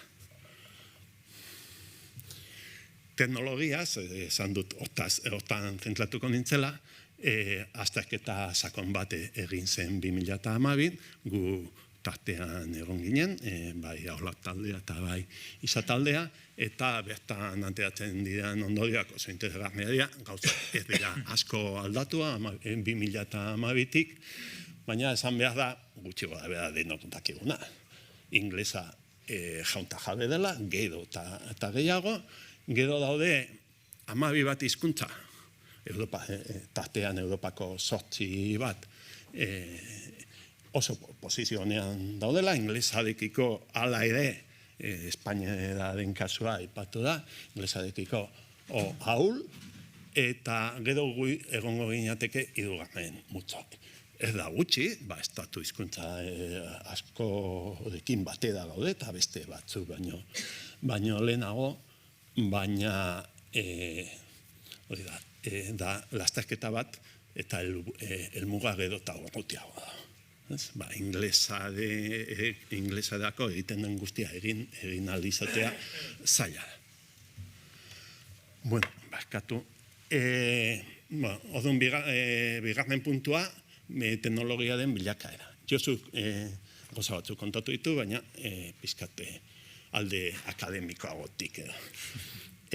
ISA taldeak 30 urte egin ditu, azpimarratzekoa dira sorreratik bi ezaugarri importante izan ditula, talde izatea, garai hartan ikerkuntza individuala zen, gehien bat unibertsitatean, eta elkarlana, hainbat, nik uste hemen zaudeten gehienekin, proiektu den bat edo beste izan dugu. Eta hasi ginenean, kepa solari proposatu zioten itzulpen automatiko sistema bat egitea. Eta, gure lehenengo proiektua izan zen txosten bat, itzulpen automatikoko sistema baten bideragarritasuna aztertzeko. Zorionez azterketa egin genuen eta erabaki genuen hasi da zela behetik. Eta pizka gude proiektua edo taldearen filosofia kontatzen dugunean beti jartzen dugu piramide bat. Eta aplikazioetara iristeko lehenago landu egin behar dira oinarriak. Oinarriak asko aipatu diran korpusak, etiketatuak edo etiketatu gabeak, hiztegiak, terminologia bankuak, eta gero daude tresnak, eta tresnak ez dira aplikazio zuzenak, adibidez, Miriam Urkia eta Biontesia izan zen, lehen aipatu da analizatzaile morfologikoa. Ni lagunei esaten dienean, esaten zen, eta horrek zertarako balio du. Eta, orduan, zertarako balio du, zuzentzaile ortografikoan, erabilpen zuzena du, hitz batek analizidi baldin badu, ondo dago, eta bestela, ez dago ondo, gutxi gora bien. Baina ez du hortarako bakarri balio. Egin dugunean, irakaskuntza sistema bat, nos lehen aldia sorkuntza egiteko, informazio morfologikokin eta lemadekin, badakigu zeritza sortzen da. Lan gehigarria egin gabe. Orduan, akademian, gu ere, lan banaketa ere planteatu genuen, eta akademian, beko mailetan ibiliko ginela, eta bermaiz aplikazioetarako enpresa bat beharko zela, hori berehala konturatu ginen, eta helbiderarekin batera bere garaian sortu genuen enpresa bat. Josuk itzulpen automatikoarekin emaitzekin deskribatu du ze bilakaera egondan teknologian.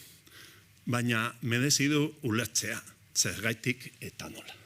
Eta nola baitit, irtenbide bakoitzaren alde azpimarrapenak, denak da ona, naiz eta emaitza honenak eman. Orduan, lehenengo sistema, zuzen beda, erregletan edo ezagutzan oinarritzen zidela, orduan, gauza batzutarako, adibidez morfologiarako, zorionez oso emaitza honak ematen ditu, baina muga bat ditu. Eta da, konplexutasun batera iristen denean, oso sistema, toki batean, aldaketa bat egiten dugunean, doikuntza bat joaten zaigu beste puntu batean. Eta dena konplexutasun hori kontrolatzea ezinezkoa da. Orduan, adimen artifizialaren lehenengo uholdea, epikuta da joan zen, adimen artifiziala oain modan jarnera, baina garai batean ere, modan egon zen, xake jokuarekin lortu zen munduko txapelduna gainditzea, baina itzulpen automatikoan ez. Orduan, gero etorri ziren sistema estadistikoak. Sistema estadistikoetan datua dira garrantzitsuena, baina datuak askotan anotatuta. Datu onak alik eta gehiena, asko, baina kalidadea ere oso importantea da, eta batzutan, gaina informazio gehiago behar dugu, jakiteko zuen izen ordaina edo aditzadan, aurretik makinari baten batek esan behar dio, zuen hau, hemen, testu ingudu honetan, aditza edo bada izen ordaina. Itzulpen automatikoan, ez da hainbeste eskuz anotatzea, baizik eta aurretik itzulitako testuak eukitzea, baina kalitatezkoak. Eta batzutan, eta gure emaitzetan gertatzen da batzutan, itzulpena, ez da itzulpena, da laburpena. Baina eske euskerazko itzulpen batzuk laburpena dira. Lehen aipatzen ziren, ondorio arnado bat. Eta hurbilpen honekin badago arazo bat da, interpretagarritasun falta. Gauzak ondo ateratzen ez direnean, esaten da, datu gehiago. Zergaitik ez da bilondo, datu gehiago behar. Eta azken uholdea da, adimen artifizialea den ere moan sartzen den, neurona sareak, sistema neurona. Bueno, estadistikoekin oso lotuta daude, baina estadistikoak lan egiten zuten nolabait urratz desberdinetan eta akatsa metatu egiten zen. Berriz, hemen egiten dena, aurretik dena ikasi, eta orduan urratz bakar batean egiten da. Itzulpena, orduan erroren metaketa saiesten da. Eta gainea, bitartean sortu da teknika matematiko bat oso importantea dena, ere embedding izena duna, eta sistema estadistikoetan problema bat zegoen, hitzak nola matematikokin nola adierazi. Orduan egiten zena zen, vektore handi bat, hiztegian, baldin badaude 1.000 forma, 1.000 dimensioa, vektorearen dimensioa, 1.000. Hori, vektore dispersoak edo, eskaria baldin bada, ade problema gehiago. Orduan, enbedin horrek egiten du, irudeun dimensiotan, balio esanguratsuak eman, gaina semantikarekin korrelazio bat dutenak. Eta orduan, vektore batean sartzen baldin badugu, orduan, estadistikaren eta matematikaren eta azade neuronalen nolabait ahalmen guztia aplikatu daiteke hizkuntzaren gainean. Zer gertatzen da? Konputagailuak oso altxuak izan behar direla, eta adibidez ingurumenari begira, ez da, iten bide honen, baina emaitzei begira bai. Bueno, gaur egungo joera dira, kombinatzea lehenengo eta hirugarren ereduak, eta baita ere ikasteko nolabait anotazio hori alik eta txikien izatea. Testu gordinekin alik eta gehiena ikastea, edo beste modu batean esan da, testu anotatuak baldin baditugu horiek baliatu, baina testu gordinarekin emaitzak hobetu.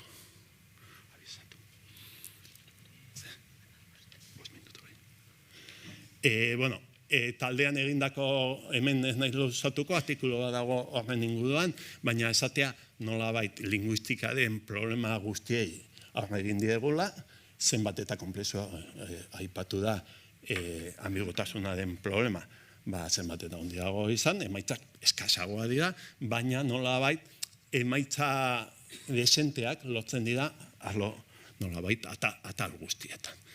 Estandardizazio hori begira eskatu digute gure ekarpena, esan behar da gu estandardai gabe ez ginela hasiko, egon garenean beste hizkuntzetan, hizkuntza txikietan eta laguntzen esan diegu, lehenengo gauza dira estandardizazioa eta testuak. Argitaletxeek edo eskolek edo testua sortzea. Hori gabe ezin dela abiatu. Gero esan behar da, zuzentzaile ortografikoa eta estandardizazioa elkarri laguntzen diotela, zenbat eta gehiago erabili, erabiltzen den hizkuntza zuzenagoa da, eta bestaldetik aldaketa daudenean, zuzentzailean integratzen badira, jendeak erabiltzen baditu, jarraituko du zuzentasunaren barruan. Baina, bueno, esan dudan bezala, hizkuntza oso zabala da, interneten denetari dago, eta erregistroz formalak ere prozesatu egin behar dira, eta linguistentzat oso interesgarria ezaugarri bada, erronka moduan, interneteko testu mintzidatzi horiek, zailtasunari begira, testu dialektalak edo testu historikoen nolabait zailtasun antzekoa dutela.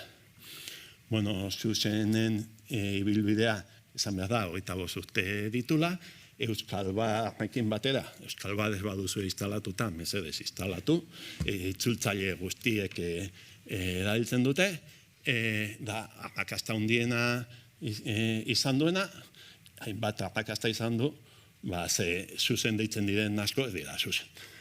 Microsoftek bere zuzentzaile ortografiko propioa du, o Googleek bere zuzentzaile. Eta gude gazteek eskolan, zoritxarrez Chromebook erabiltzen dutenean, erabiltzen dute zuzentzaile bat, memorian oinarrituta, ez euskaltzaindiaren erabakietan oinarrituta. Orduan, gero, Josuk aipatu du, gero eta gehiago multinazionalen eskuetan gaude, eta estandartasuna ere, kolokan, egon daiteke hori delata. Hizkuntza Ainoak esan du, telefonoan eta ordenadorean, nabigatzailean, mesedez jarri euskera hizkuntzen lehenetzi gisa, esan behar da software librean jarri denula zuzen, eta zenbakiak jarri dira. Mozilla,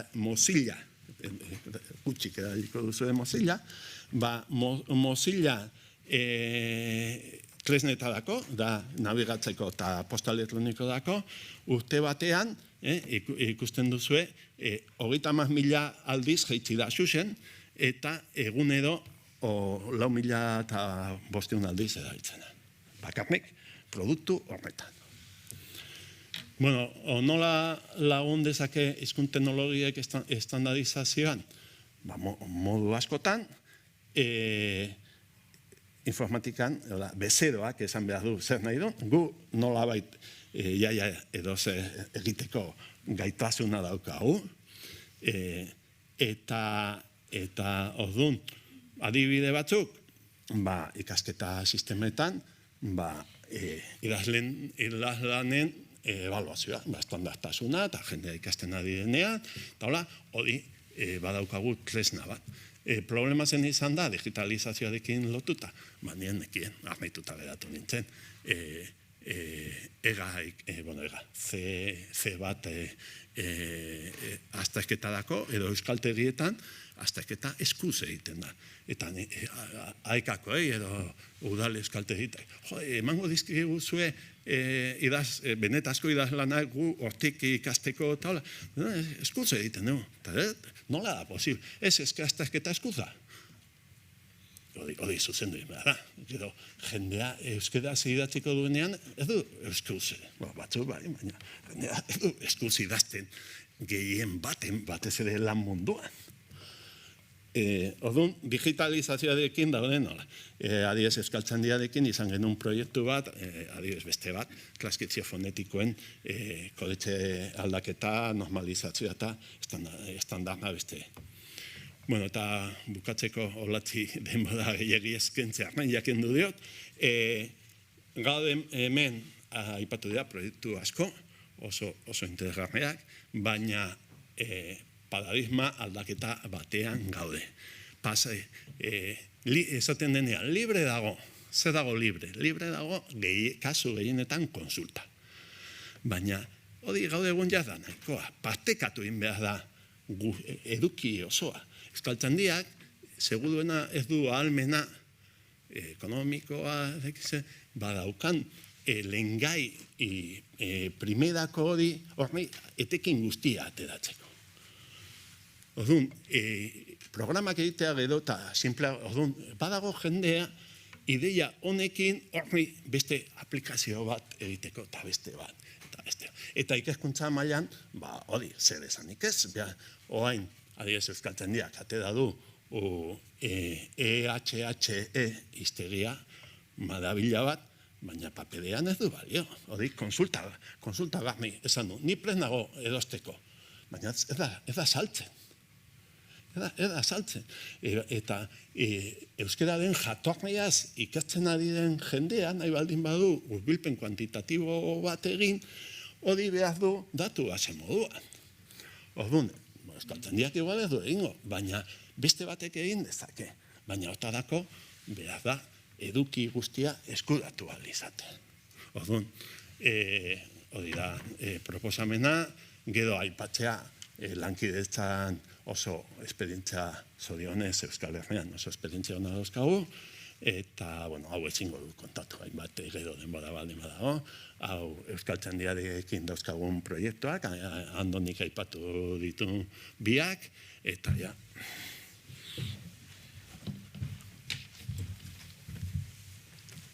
Bueno, arratsaldeon, Iñakik ez dit egia denborarik utzi, lapurtu diten dana, baina, bueno, askar ingo dut. Hitzaldiaren bigarren zati honetan, nik pixka bat Europan eta estatu mailan dauden planak eta sustatzeko, hizkuntza teknologiak sustatzeko politikak zeintzuk diran aipatuko ditut, askar xamar. Eta gero Euskal Autonomia Erkidegoan azterketatxo bat egin dugu, goizean Bingenek aipatu duen bide horretatik, eta Iñakik ere esan duen hortatik, eta horren azalpena emango dut, eta aztertuko dugu pixka bat zein aukera ikusten ditugun hizkuntza teknologien alorrean hemen aplikatzeko.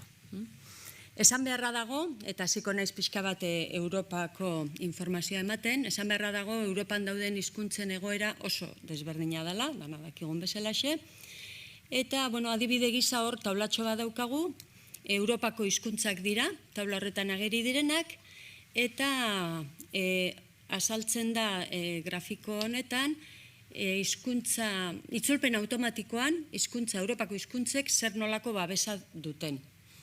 Ikusten badegu euskera hor dago, erditik nahiko bera dago, lehen Iñakik ere aipatu ditu maila desberdina daudela, egoera honean inglesa dago, edo egoera honean hizkuntza bakarra inglesa da, gainerakoak bera doaz, eta gorriz daudenak dira egoera kaskarrean edo babesik ez diotenak eskaintzen itzulpen automatikoari. Zer esan nahi dugu honekin?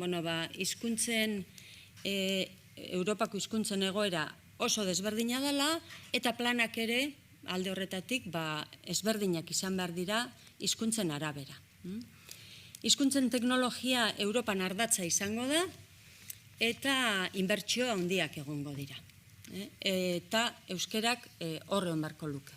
Beraz, prest egon behar gea, maila egokian jarri behar gea, atzean ez geratzeko. Zer dago gaur egun Europan? Hiru plan, proiektu jarri ditugu hemen, lehengoa Josuk aipatu du, eta da Europako Parlamentoak onartutako, 2017an onartutako txostena, pixka bat Europako hizkuntzen azterketa egiten da, eta hortik ateata dagoen zuzen ere aurreko grafiko hori. Beste bada Clarín proiektua, hizkuntza teknologiaz arduratzen den ikerketa azpiegitura eskaintzen duen proiektua, hau zarragoa da, 2012koa da, eta hirugarren txostena berriagoa da, 2018an Europa batzordean ere onartutakoa, eta honeia adimen artifizialaren inguruan egiten du pixka bat azterketa, eta zer nolako proiektu edo inbertsioak egin daitezken komentatzen du. Dagoeneko herrialde batzutan, eta lehen Josuk aipatu du, Estatu Espainolean martxan jarri da leia plan bat, ez da bakarra, eta plan horiek diruz hornitu dira aurrera egiteko. Lehengo proposamen horretan, ez naiz luzatuko, baina bai aipatuko dut, baliabide urriko hizkuntzak kontuan hartzen direla. Eta horiek dituzten erronkak nolabait aipatzen dira.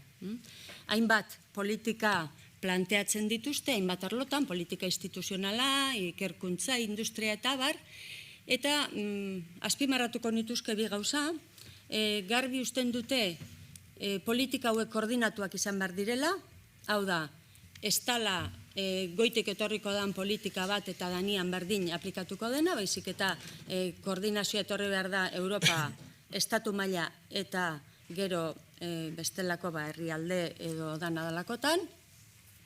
Eta bigarren puntu bat ere aipatu nahi detena, da baliabide urriko hizkuntzak zuzenean aipatzen direla ikerkuntza politika horretan. Hemen ez da oso ondo ikusten agian hor, baina berde zati horretan ikerkuntzan esaten du babes eman bertzaiola baliabide urriko hizkuntzei. Beraz, Europan kontuan izango dira edo izan nahi dira euskara bezalako hizkuntzak.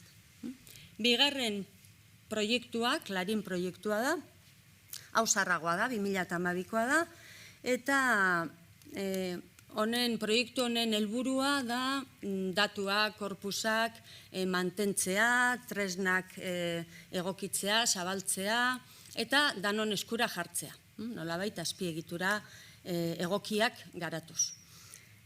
Arazoa zein da, partaide ofizialak proiektu honetan estatuak direla, eta mapari begiratzen baldin badiogu, ikusten dugu Estatu Espainola txuriz dagoela. Hau da, ez du parte hartzen proiektu honetan. Beraz, euskara kanpoan gehatzen da.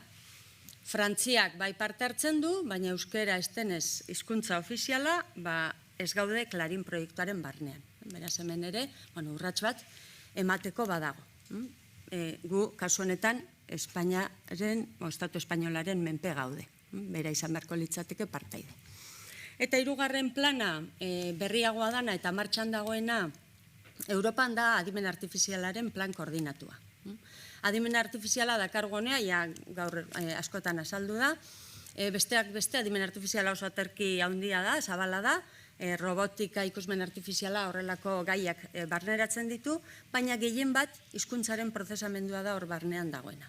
Esan beharra dago, Estatu Espainolean adimen artifizialaren barnean hizkuntzaren prozesamendua 145 dala. Hau da, ia erdia hizkuntzaren prozesamendua da adimen artifizialean. Ikusten badigu Europar Batasunak programa digitalaren barruan zenbat diruko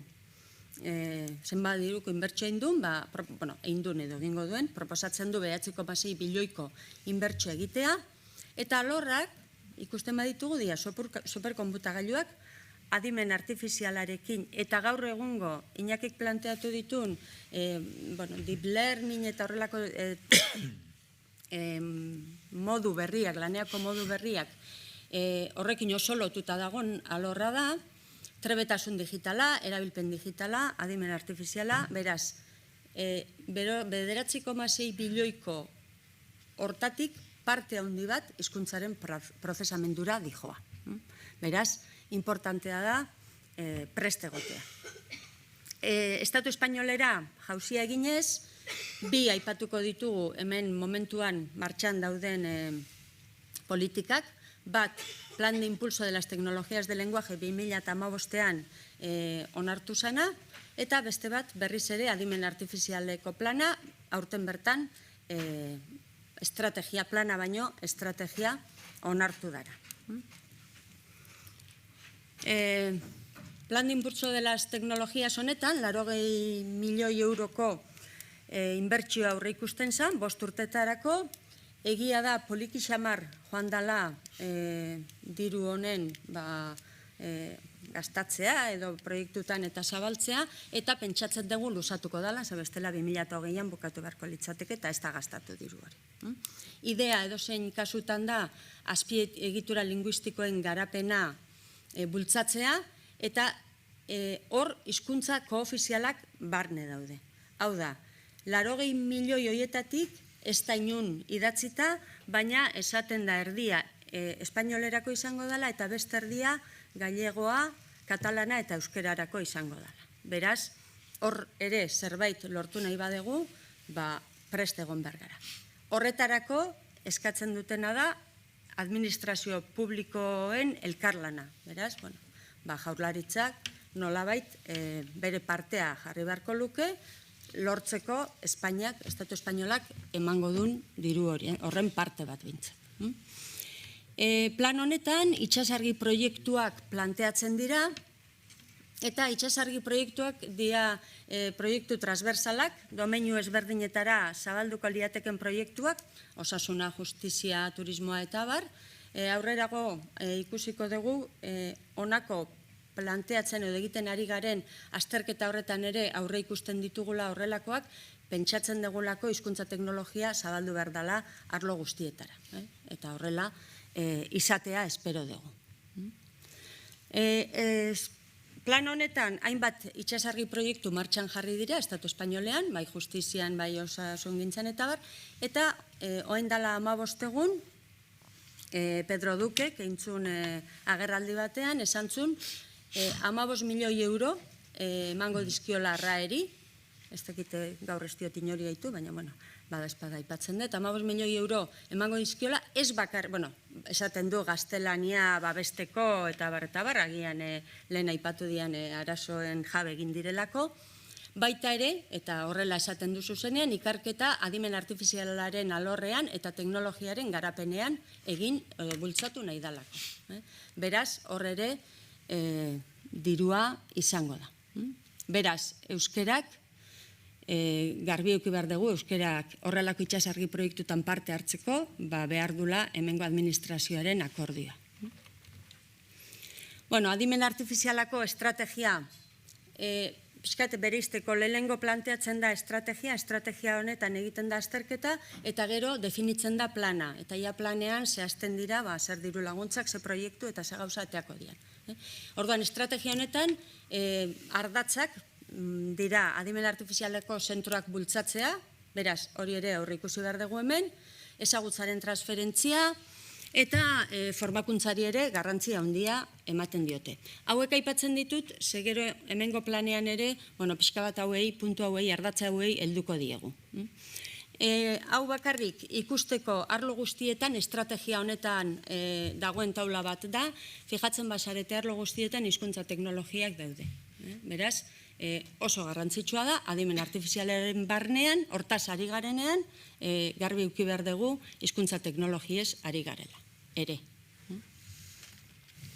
Orduan, zer daukagu hemen? Egoera desberdina da Euskal Autonomia Erkidegoan eta Nafarroan edo iparraldean. Beraz, hemen bakarrik erkidegoko egoera pixka bat planteatuko dugu. Orain arte, hizkuntza teknologien sustapena industria sailak eskainitako proiektuetan eta agenda digitala, elkartek, tortek eta horietan oinarrituta izan da, baina, esan bezala ikusi dugu beharrezkoa dela, sustatzeko plan bat definitzea eta hortan hasi gea azken hilabete hauetan. Orduan, plan hau Jaurlaritzak atea beharko du aurrera, momentu honetan hitz zentroa hasi da txosten teknikoa prestatzen eta txosten tekniko horretan eginda egoeraren hasierako azterketa bat. Egoeraren azterketa hori egiteko hasi gara bilerak izaten agente batzuekin, lehengoak izan dira euskaltzaindiakin eta langunekin, eta aurre ikusten ditugu bilera gehiago, gure ustez, eta Iñakik zerbait aipatu du, behar dugulako erreferentziasko zentru bat, hemen, non unibertsitatea, industria eta bestelako agenteak danak elkarrekin, aurrera egingo dugun, pixka bat, honi bidea bintzat irekin nahi baldin badio. Egoera honean gaude, erronkari heltzeko, eta uste dugu momentua orain dala. Ezin dugu tren hau pasatzen utzi. Zer nolako ardatz aztertu ditugu? Plan honetan pixka bat egin da ere amiaren azterketa, zeintzu diren ahulguneak, zeintzu diren aukerak, eta hori pixka bat aztertuta, gero sakonago, plana baino txostena definitzen goazen enean eta bilerak egiten goazen enean joango geagokitzen amia hori ere, baina oraingo zatea ditugun ardatzak, hau da, puntu nagusiak gure ustez dira, bat, hizkuntza baliabideak izatea, horrek esan nahi du testu zein ahozko materiala gorde behar degula, korpusak behar ditugula, eta korpus etiketatuak behar ditugu, eta etiketatu gabeak ere bai, baina garrantzitsua da baliabide horiek izatea, tresnak eta aplikazioak garatu behar dira, eta puntu ardatzena artean jarri dugun puntu bat itzulpen automatikoa da, uste degulako arlo guztitara zabaltzen dan tresna dela, eta beharrezkoa edozein arlotan. Beraz, hori ere ardatz moduan definitu dugu. Bestalde, eta hau ere Ainoak aipatu du, gaur egun Siri, Alexa edozein hizketa interfaze hartzen baldin badegu, gaztelera ulertzen dute, baina euskera ez dute ulertzen. Eta gaur egungo gazteak ohituta daude dagoeneko, mobilari jatetxe batei buruz galdetzeko, gazteleraz galdetzen, nahiz eta euskaldunak izan. Beraz, lehenbailen, ahozko korpusak behar ditugu, arazo hauei aurre egiteko. Beraz, garrantzitsua da, berriz ere baliabideen lehengo puntu hori. Itxasargiak ere aurre ikusten ditugu, arlo guztietan, zerrenda luzea da eta bukatu gabea, esan nahi detor asko arlo gehiago zar daitezke, definitu beharko dana hemen da zein dan zeintzu diran lehentasuna. Zeri, eman behar diogun garrantzia zeinekin hasi behar dugun. Egia da, askotan proiektu transversal hauetan, azken finean dia domeinu ezberdinetara zabaltzen diran proiektuak, eta egia da batzuk behintzat antzekoak izan daitezkela. Antzeko tresnak erabiliko dituztela. Beraz, ez da izango proiektu bakoitzeko edo arlo bakoitzeko dana berria egin beharra, baizik eta baten egiten dana aprobetxatu daiteke bestean. Adibidez, osasungintzan, txosten medikotan, bilaketak egin nahi baldin baditugu, gaixotasun baten aurrean zer nolako botika edo zer nolako tratamendua eman dan, eta hainbat txosten mediku guztia jasota baldin baditugu, hor erabiliko dugun tresna edo justizian epaietan bilaketa bat egiteko erabiliko den tresna antzeko izango da. Zer izango da desberdina? Ikasteko dauzkagun korpus hori. Batzuk izango dira txosten medikoak, beste batzuk izango dira epaiak. Beraz, ez dira proiektu guztiak danak sekuentzialki landu behar, joan daitezke paraleloan, ze gauzak antzekoak izan daitezke.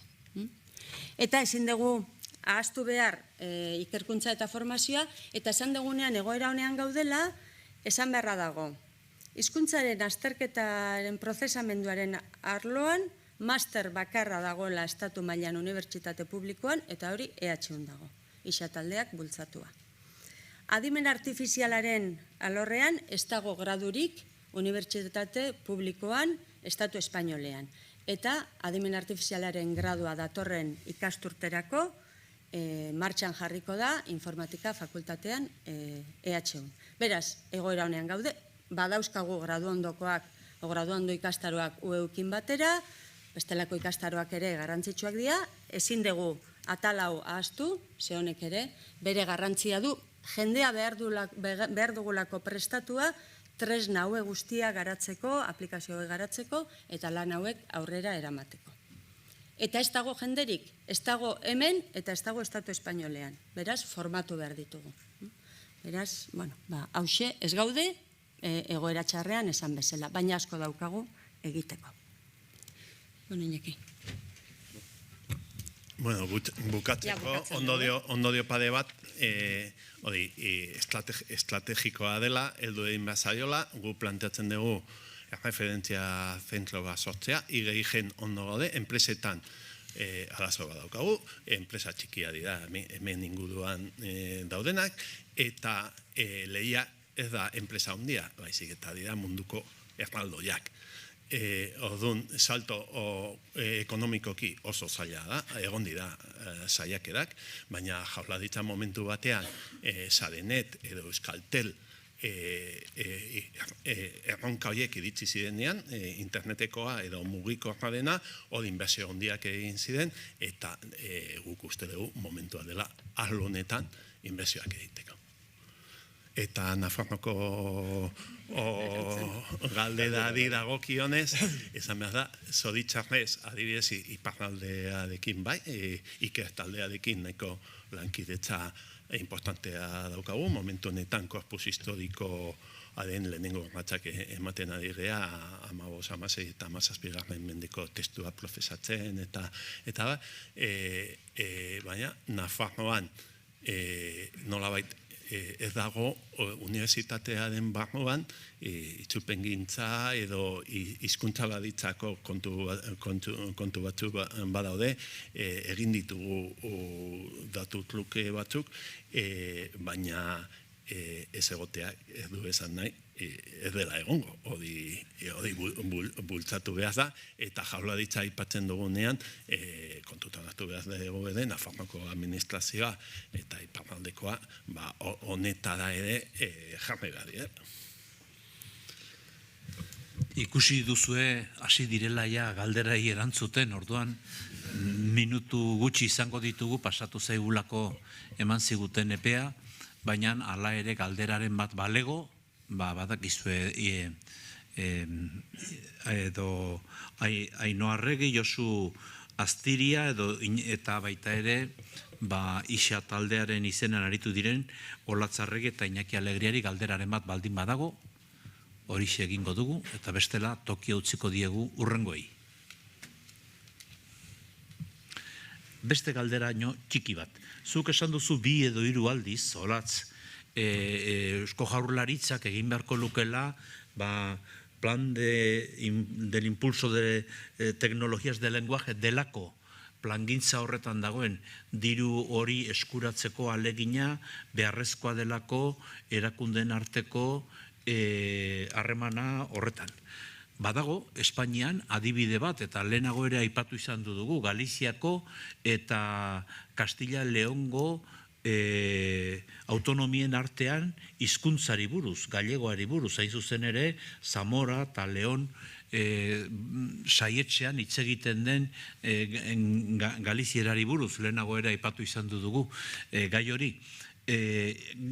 Agian, aukera ez litzateke txarra izango, zuk bota duzun iradokizun horretan, dirua hartzeko bakarrik baldin balitzere Eusko Jaurlaritzak eta Nafarroako gobernu berri eta ia estrenatu gabeak hitzarmentxo bat egingo balukete diru hori eskatzeko, duke hain eskuzabal dagoen ezkero beste batzuekin. Bidian zerbait hitz egin da, hizkuntza politikatik hasi ginen kontaktuan hizkuntza politika sailburu ordetzarekin plan honen arira, asmo honen arira, eta egon ziren Espainiako plana nolabait landu duen hango teknikari batekin, egon da bilera bat, beraz lehenengo kontaktua eginda, gertatzen dana da oin gobernua Madrilen dagoen bezala, baina, lehenengo urratsak eman diak nolabait posizioak edo, bintzate elkar ezautzeko, eta idea da Madrilek dirua ematen du baldin eta hemengo administrazioak dirua jartzen badu. Ez da bakarrik hartu, Gauza bat, linguatek Portefa deialdia izan daiteke, Portefa deialdia, Europako deialdia da, Nafarroa, iparraldea eta EAE ezartuta daude, didu kopudu proiektua lotzea oso zaila da, baina didu potolo samarra dira, eta proiektu sendoa prestatuzkedo oda aukerak ere badia. Uste deialdi horretan Eusko Jaurlaritzak, Nafarroko gobernuak eta Euskararen erakunde elkargoak, bazutela proiektu bat Euskararen adierazle sistemarena. Orduan, holako elkarlanak eraman dira aurrera, eta baude, arlo horretan egin diren ekimenak, eta bide horri jarraitzea izango litzateke. Beti ere eskerrik asko Ainhoa, eskerrik asko Josu, eskerrik asko Olatz, eskerrik asko Iñaki, eta goazen hemendik bota gaitzatzen baino lehena.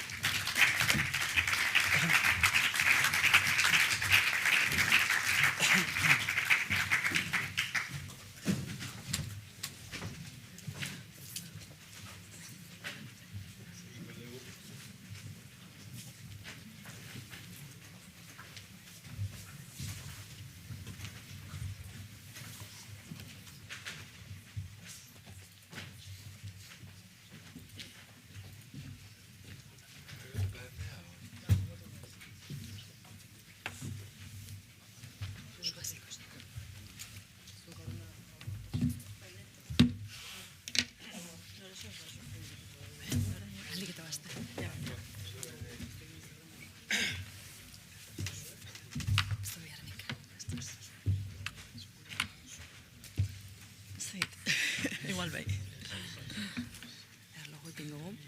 Erlojo ipingo, bale? Zeme temperadeko? 25 galderetarako. Ja, kantzeta. Osea,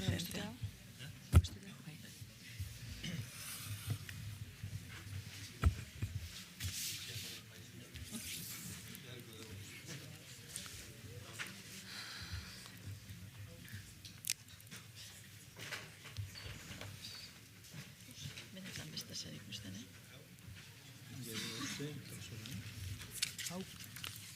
Hau zabalduta dagoela.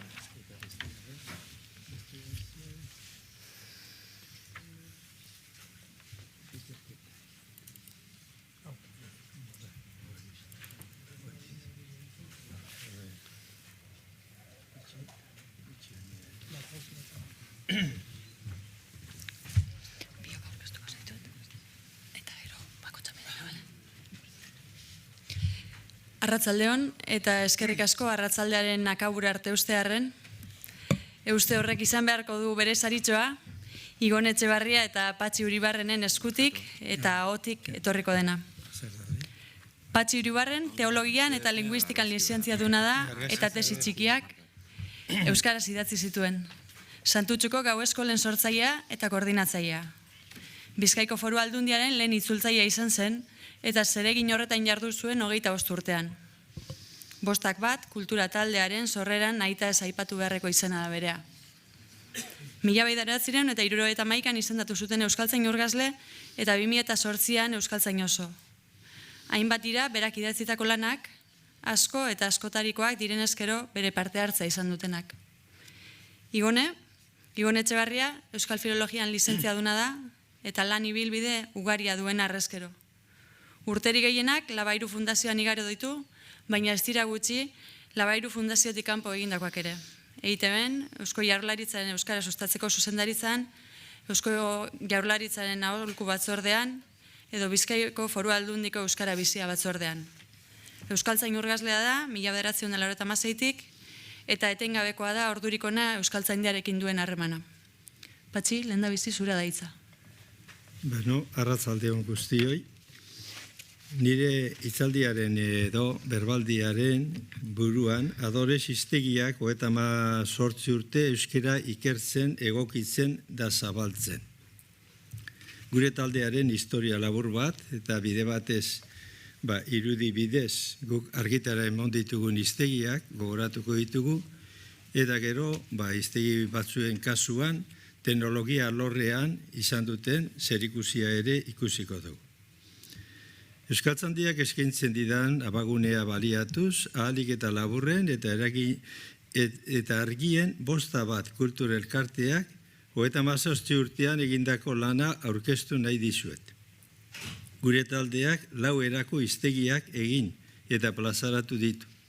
Sinonimoen hiztegiak, definiziozko hiztegiak, hiztegi elebidunak eta euskaladitza hiztegieran prestatua.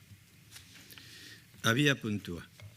Adores hiztegi sorta, zenbait euskalzalek orain dela 38 urte sortu genuen 51 kultur elkartearen emaitza oparoa dugu.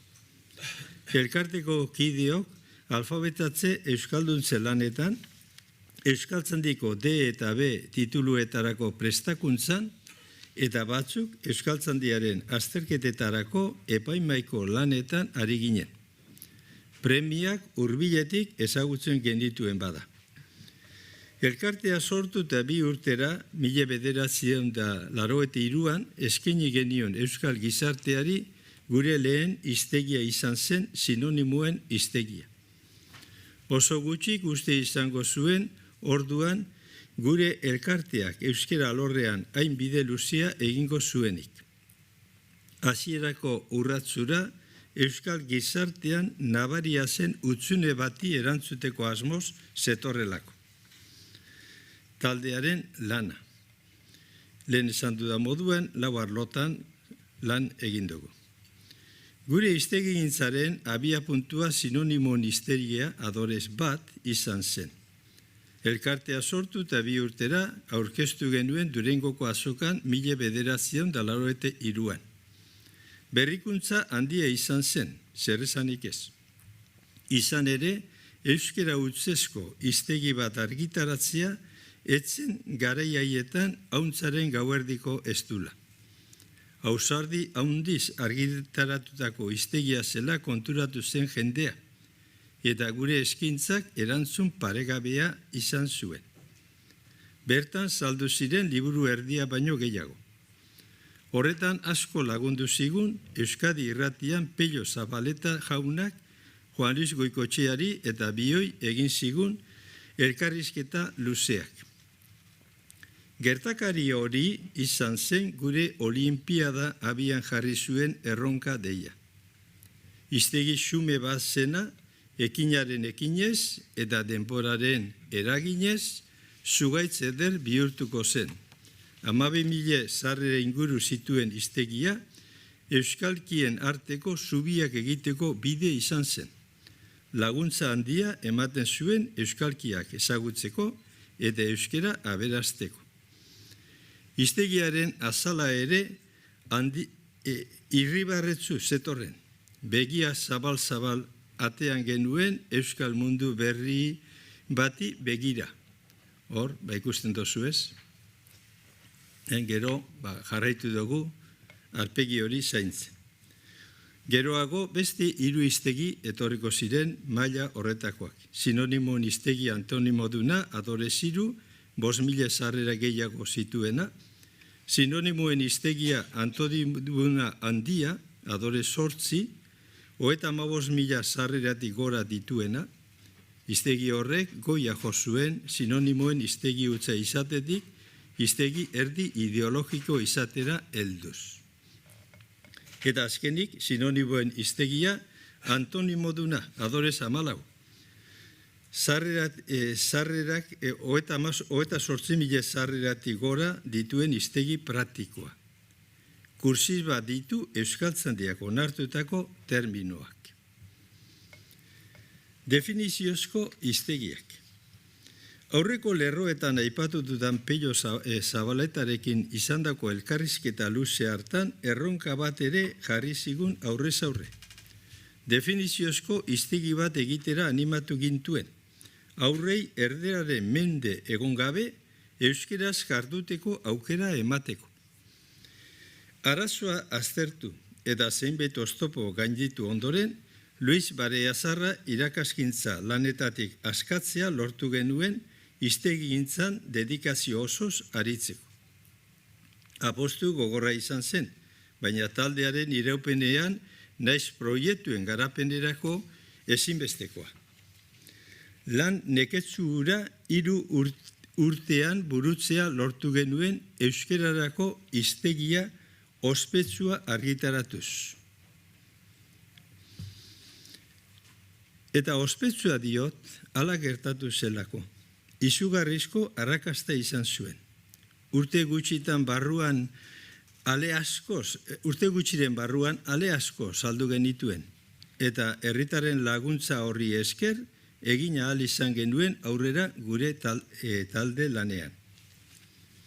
Hiztegi horrek bestalde erantzi bat zuen inguruko hizkuntzen ordezkoekin.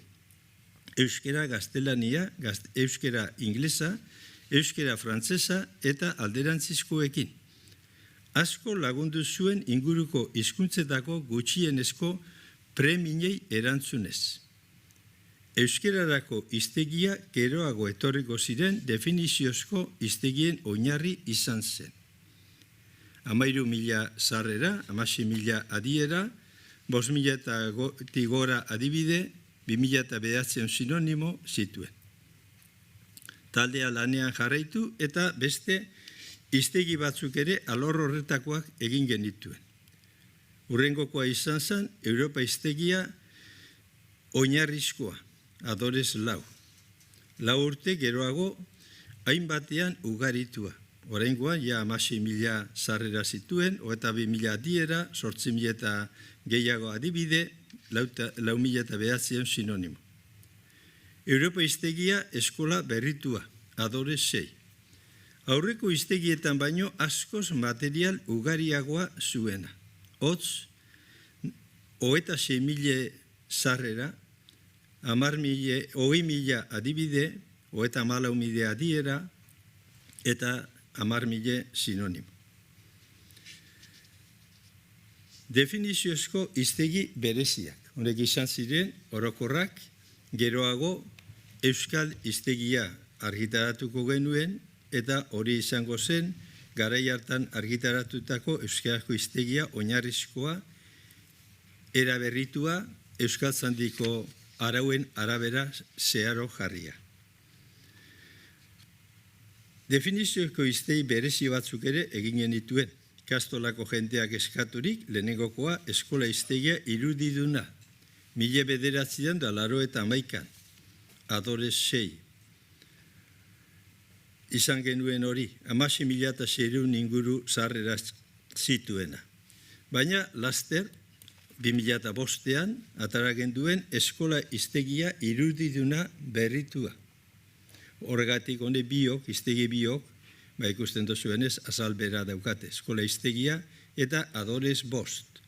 Identifikazioa ez galtzearen ala argitaratu genduen, naiz eta oraingoan 15.000 sarrereuki, 20.000 adiera, 12.000 adibide, eta batez ere beste pauso garrantzitsua gertatu zen une horretan. Euskaltzandiak dagoeneko argitaratua zuen bere lehen baturako zerrenda, onartua. Horregatik kursibaz jarri genituen euskaltzandiak onartutako terminoak. Jendeak zeintzu ziren jakinteko. Asterizko seinalatuta jarri genituen jakin beharreko terminoak eta oso beharrekoak, ikerketa sakon baten ondorioz lortuak. Euskal aditzaren aurkezpen osoa, eskemak batuan, bizkeiraz eta sibereraz, eta laguntzailea definituta eta adibideak dituela bizkeierazko eta sibererako ordezkoak erantzita. Horrez gainera, zerrenda alfabetikoak bizkeieratik eta sibereratik baturako. Hainbat argitaraldi izan zituen 2013an azkenengo gure hiztegi hau eskola hiztegia argitaratu arte. Hau dugu eskola hiztegia, oinarrizko hiztegia eguneratua berriztatua. 2013koa, Adores 15. Gure azken eskola hiztegia dozue. Edukinetan asko esan ugaritu, baina bai barruko aurkezpenean eta batez ere euskaltzandiak onartutako terminoak 2013 arte kursibaz jarrita, asterizko seinalatuta aurrekoa moduen jakin beharreko terminoak eta oso beharrekoak, eta aparteko irudi ederrez apainduta, euskal kultura transmitituz. Euskal aditzaren, batuaren eta bizkiaren forma erabilienak dakartza. Laguntzaile batuaren kasuan definituta, adibidea dituela eta bizkierazko ordezkoak erantzita.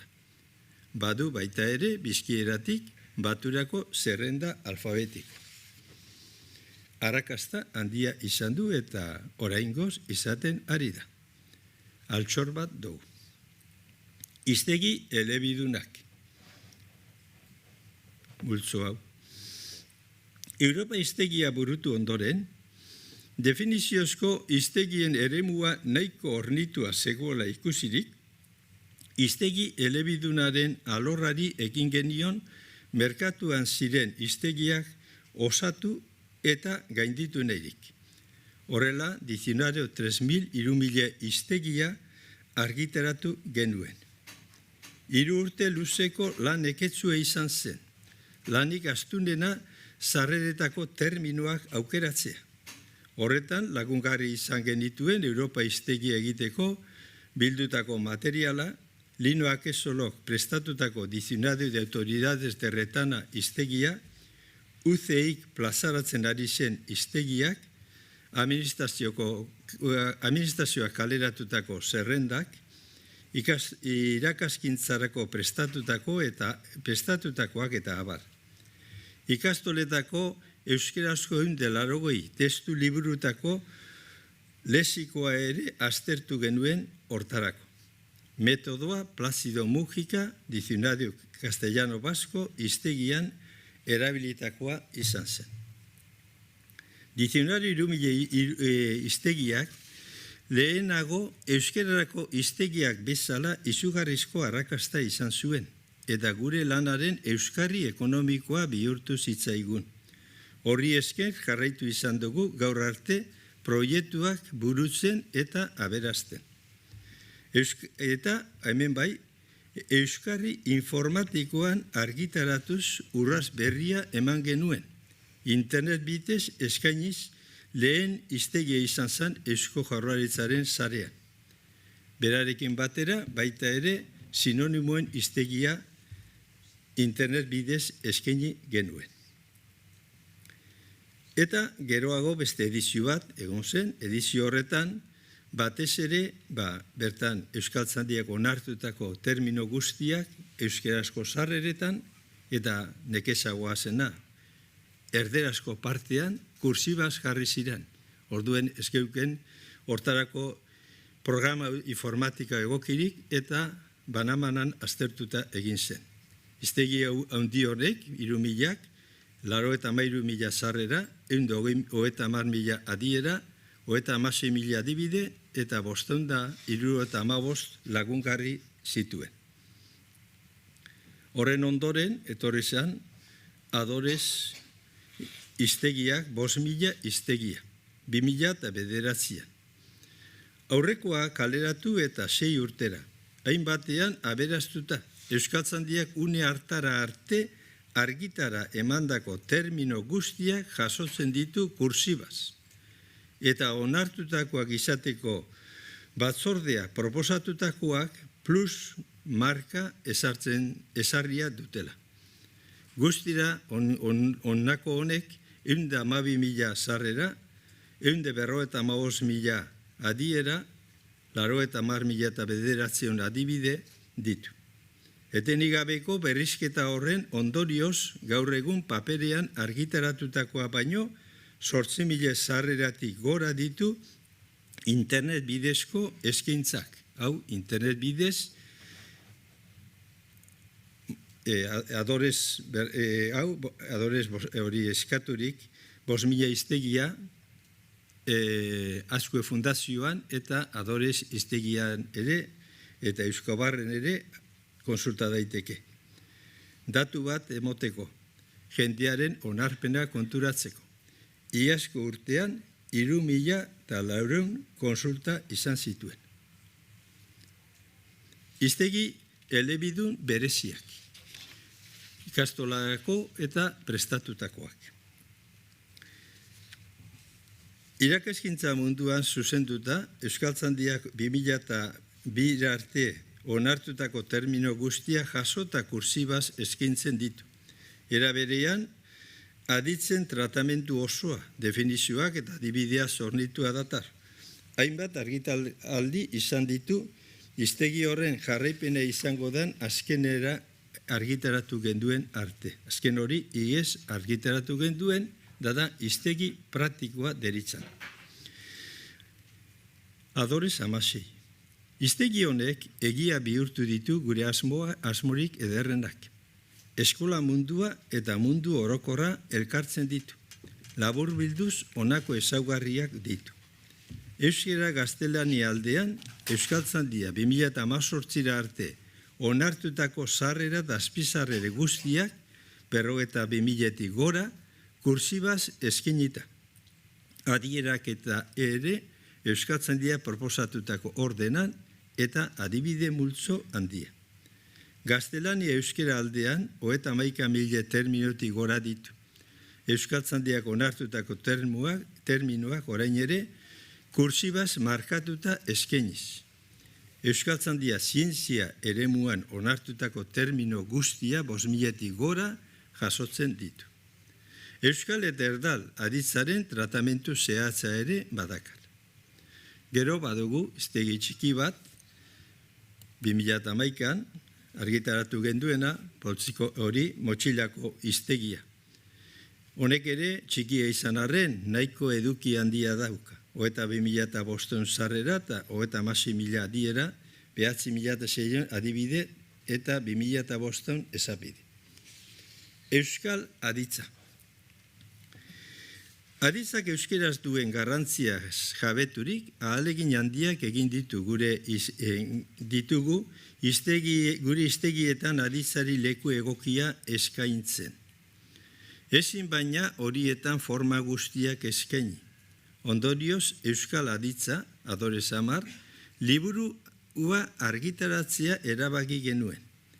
Aditz eskemaz gainera, laguntzailearen forma guztiak definituta eta adibidez ornituta dakartza. Alboan bizkierazko eta sibererazko ordezko formak eskainiz. Aurkibide egokiak ere baditu, bizkieratik, nahi sibereratik, baturako formetara jauzi egiteko. Burututako ikerketak. Hiztegia prestatzeko ohikoa izaten diren ikerlanez gainera, oso baliagarri izan ditugu bi ikerlan aipatu nahi nituzke. Oinarrizko terminuen ikerketa.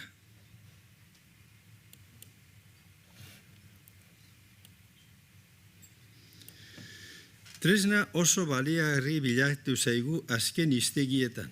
Euskeraz jakin beharrekoak diren terminuen naiz oso beharrezkoa direnen ikerketa dugu. Garrantzi handiko kontua eskola hiztegietan eta oinarrizkoetan. Lan horretan 58 iturri ezberdin erkatu genituen maiztasunaren araberako zerrenda eginez. Gure hiztegietan asterizko bidez seinalatzen ditugu jakin beharreko termino horiek eta baita ere oso beharrekoak direnek. Hor, ikusten dozue, sartu genituen hiztegiak erabilitakoak, gero bestelakoak.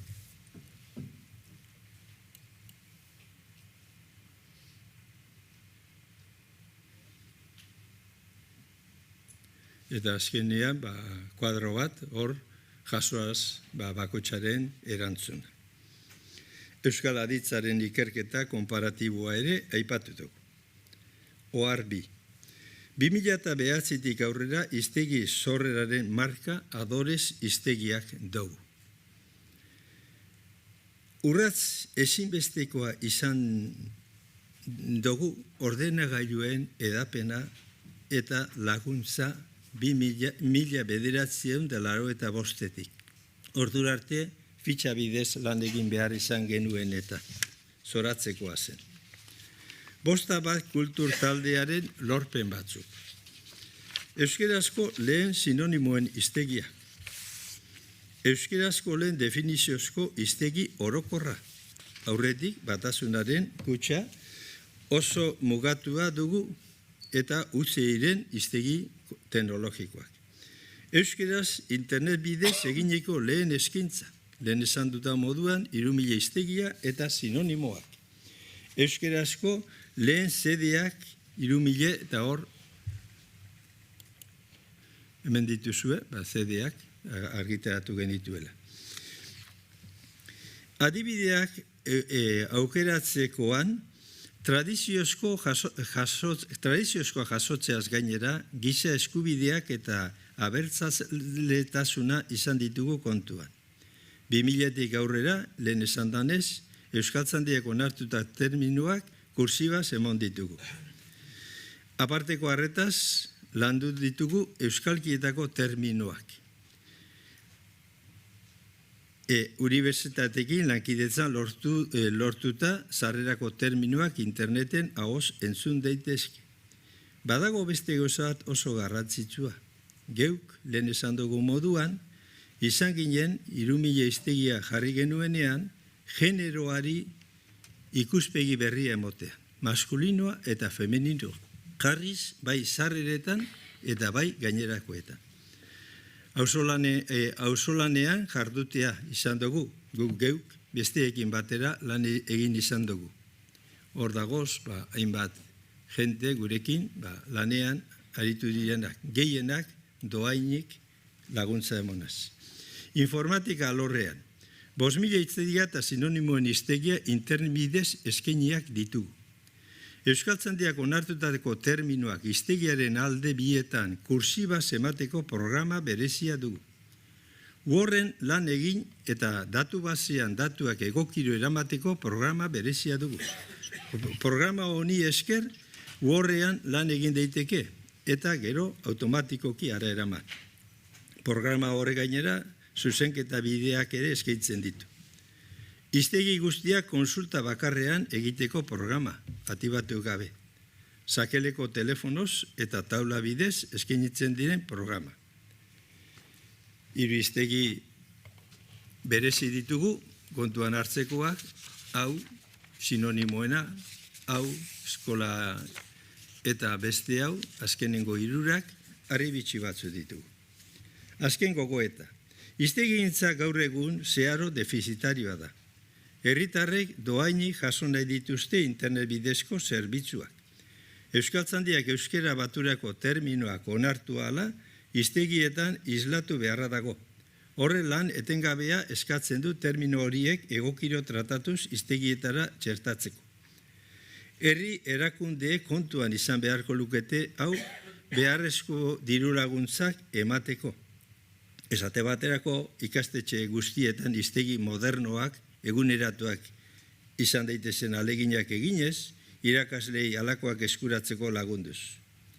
Nori berea, jangoikoaren legea esaten ohi dugu. Eskerronez aitortu behar diogu Elkar Fundazioari gure ibilbide luzean eman digun babesa. Baita Bizkaiko Foru Aldundiari deialdi publiko bidez emondako laguntza.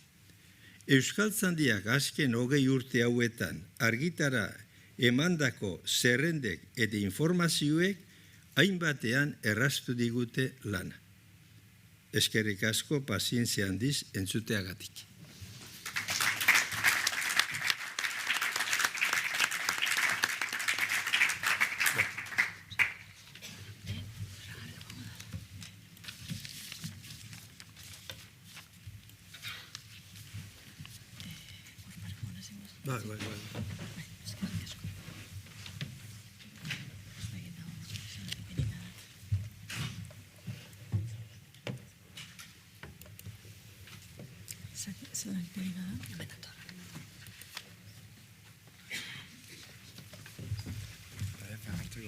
Bai.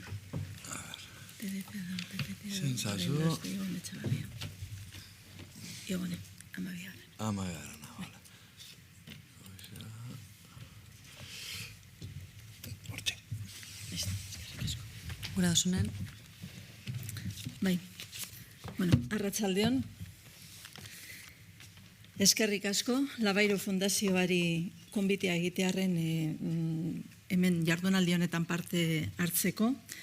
Sorionak eratu duzuen jardunaldiagatik eta ahaleginduko naiz laburtzen gu honetan, arlo digital honetan, hizkuntzaren estandarizazioarekin zerikusia duten lanak zeintzuk izan diren labur esaten. Ja, honezkero danok nekatuta gaude eta.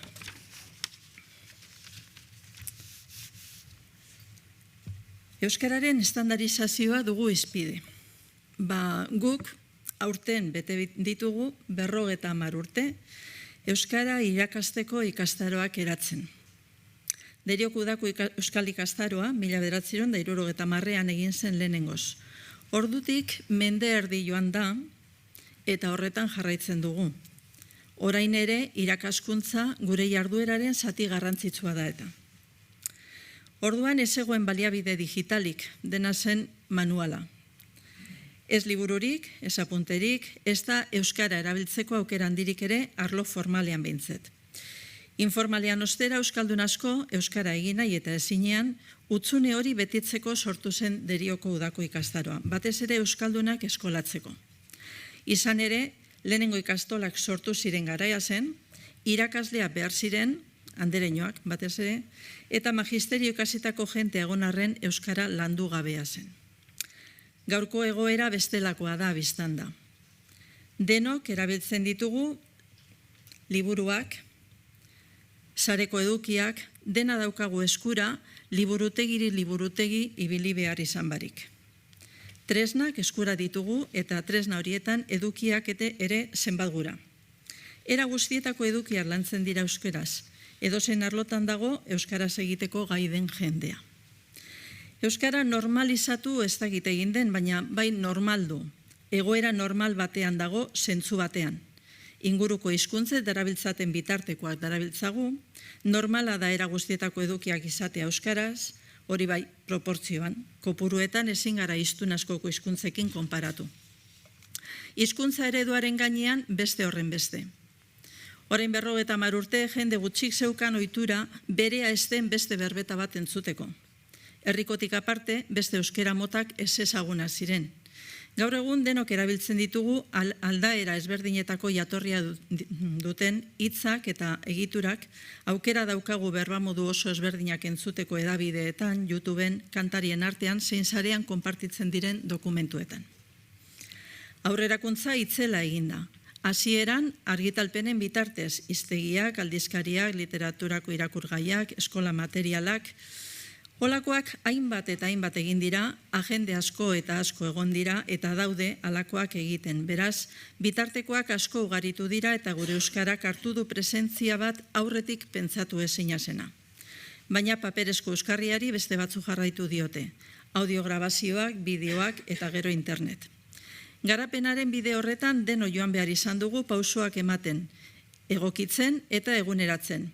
Batzuk bizkorrago, beste batzuk motelago, baina ez dago atzean edo bide bazterrean gelditzerik. Teknologiako berrikuntza hauek oso lagungarriak dira, zertan esanik ez, lan egiteko eta egindako lanen zabalkunderako. Asko erraztu zaigu lana, orain dena daukagu eskura eta erraz eskuratzeko moduan. Ikuspegi kritiko edo negatibo batetik, esan daiteke hala ere, ez da nahikoa egin, gehiago egin behar zen. Euskaldun kopuru ez da nahikoa handitu, ikasi harren ez da erabiltzen, orain lehen baino euskera eskazagoa egiten da. Nahi den guztia, baina gauden lekuan gaude eta dauzkagun lorpenak dauzkagu. Labairuk zer egin du ibilbide horretan, ni gure esperientziaren berri ematen aleginduko naiz. Irakaskuntzaren aipamen egin dudanez, hortik hasiko naiz, izan ere udako ikastaroa Labairu bera baino lehenagokoa da.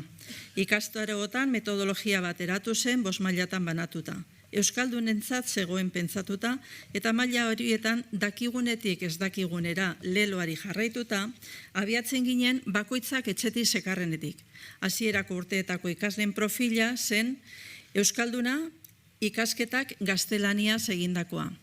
Elkarrengandik ikasten zen asko, nok zer zelan esaten zuen, eta ikasmaterialak gehien batean testuak ziren, idazleen testuak. Testuan bitartez ikasten zen bai literatura, bai morfologia eta lexikoa. Hasteko Bizkaiko idazleen testuak, hurrengo Gipuzkoa eta Nafarrokoak eta goi mailan iparraldekoak. Hori zen programa, ezagunetik hasi eta urrunenekora. Denetatik ikasteko batasunera heltzeko bidea batuketa zelako. Premiak aldatu egin ziren asko euskara hezkuntza sistemara sartzean. Ordutik hona euskara ikasteko beharra, lanerako hizkuntza eskakizuna edo titulu bat lortzearekin lotu da asko, eta euskaldunek eskolan lantzen dute euskara.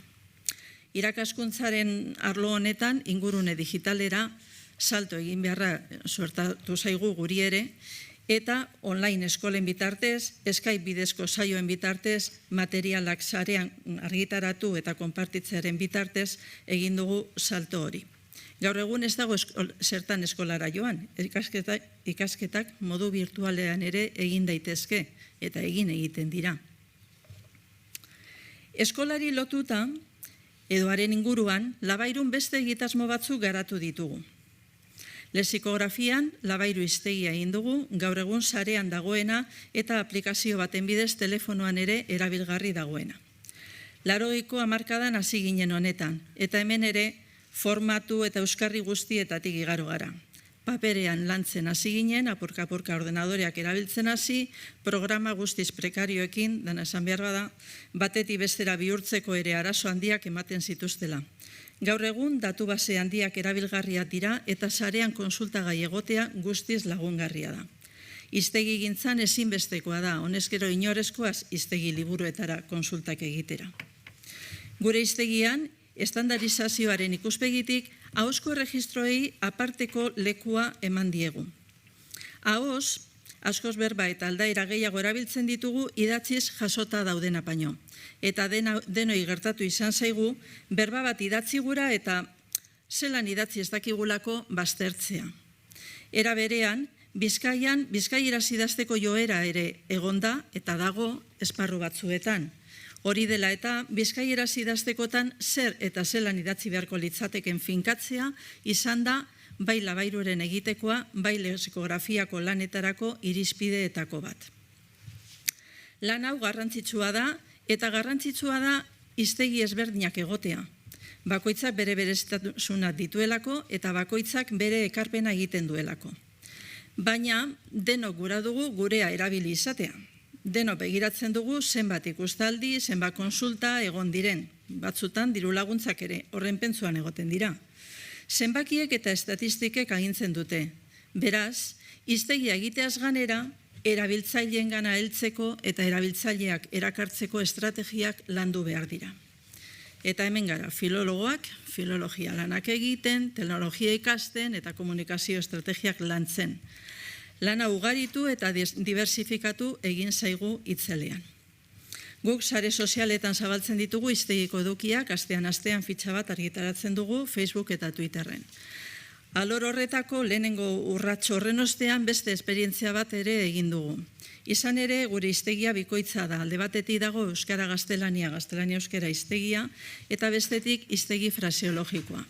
Esamoduak oso eberatza dira hizkuntza batean eta aldi berean aldakorra dira leku batetik bestera eta garaien arabera ere.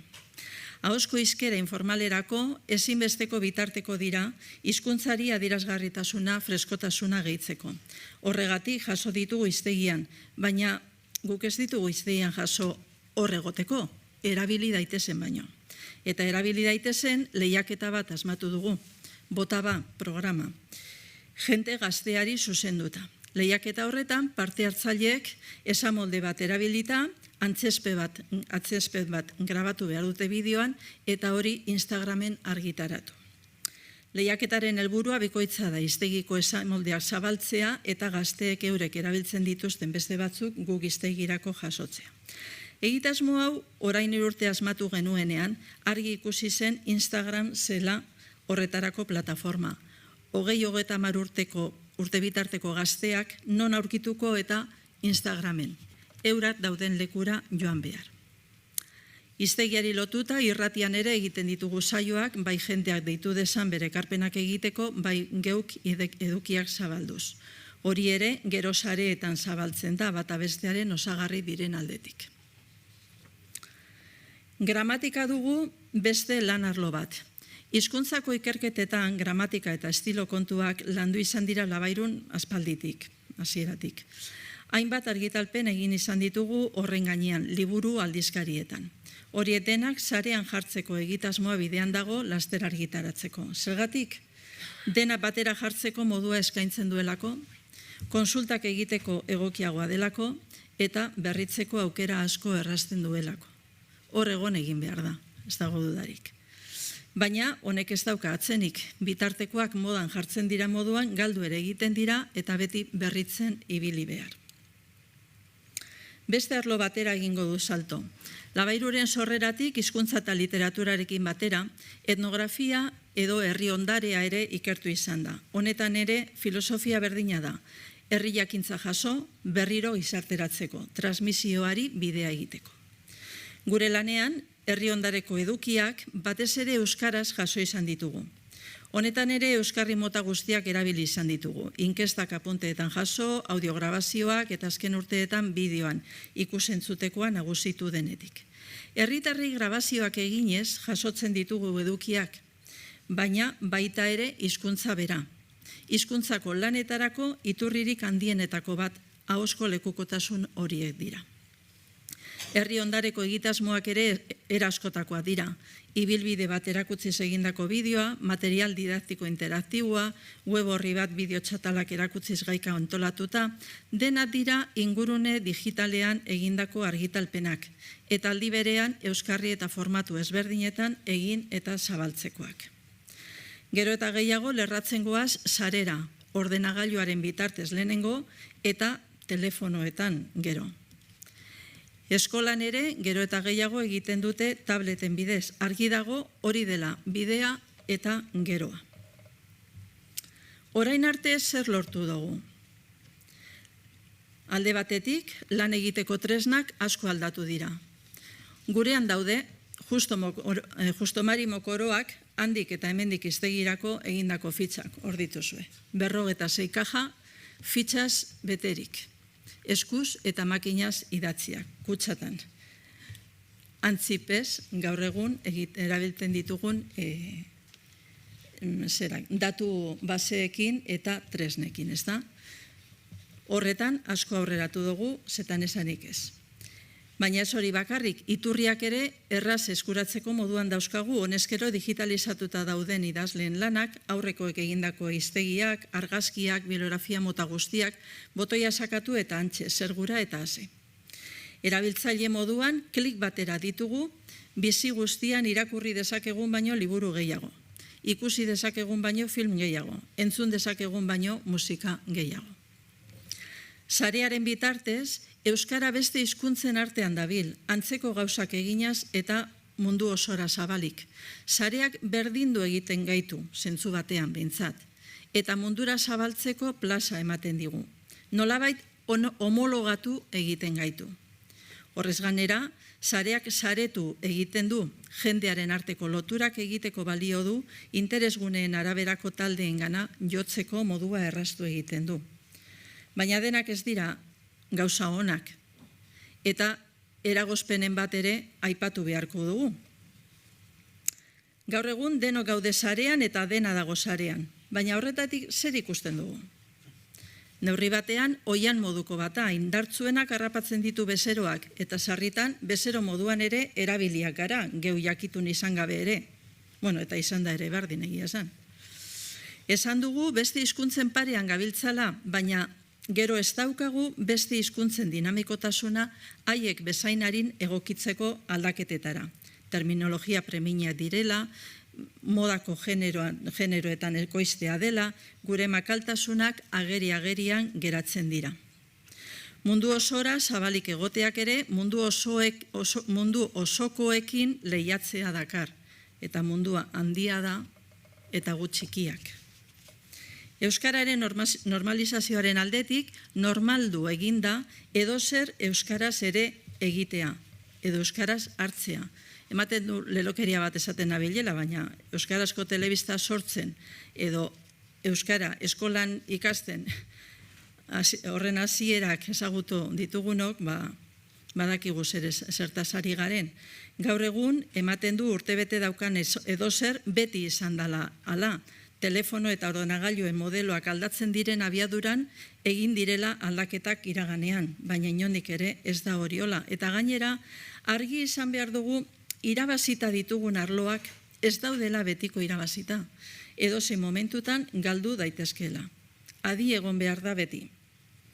Normalizazioari erreparatuz, baina normaren aldetik bide luze-luzea eginda, zetan esanik ez. Euskaltzaindia berak, unibertsitateek, hemen gauden erakundeok, euskalgintzako ganerako agenteek, hezkuntzak, musika, sinema, telebista arloetako sortzaileek, denok bakoitza bere arloan ekarpena egin dugu bide horretan.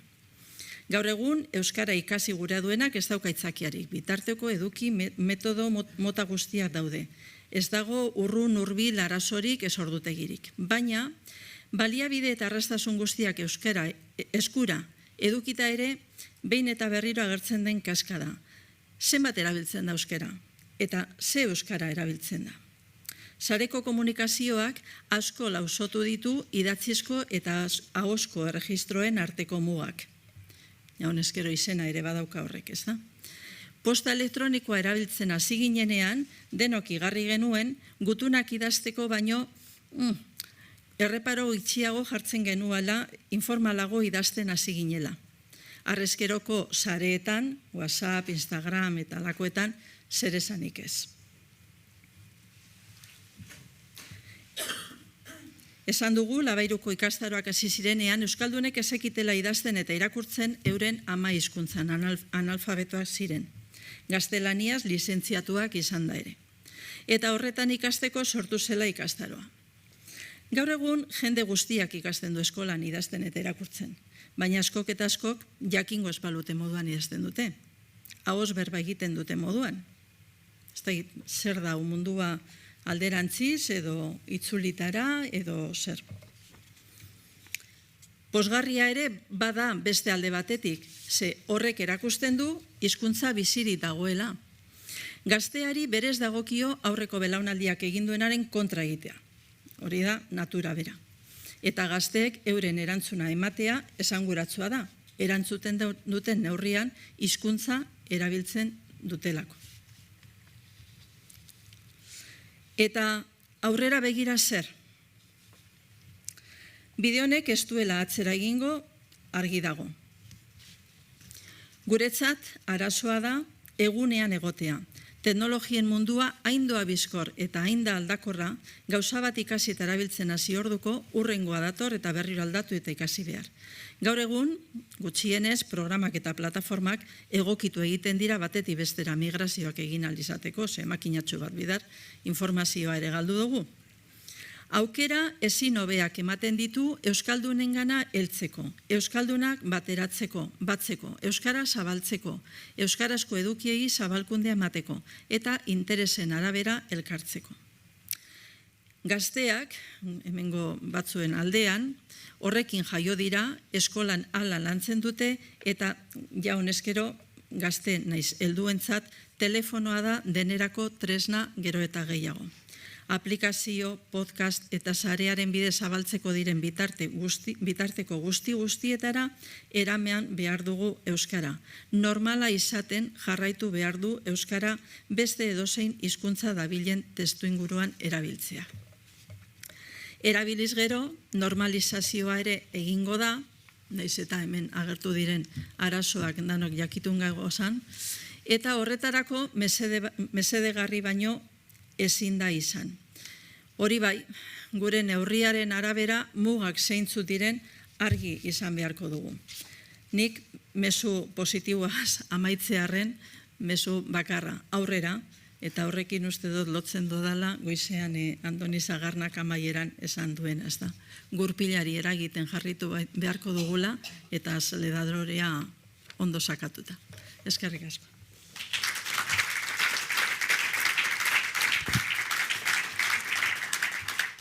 Berandu gabiltza, baina behin berandu ibilita ezin dugu galderak egiteko tartea galdu. Beraz, norbaitek galderen bat izango balu.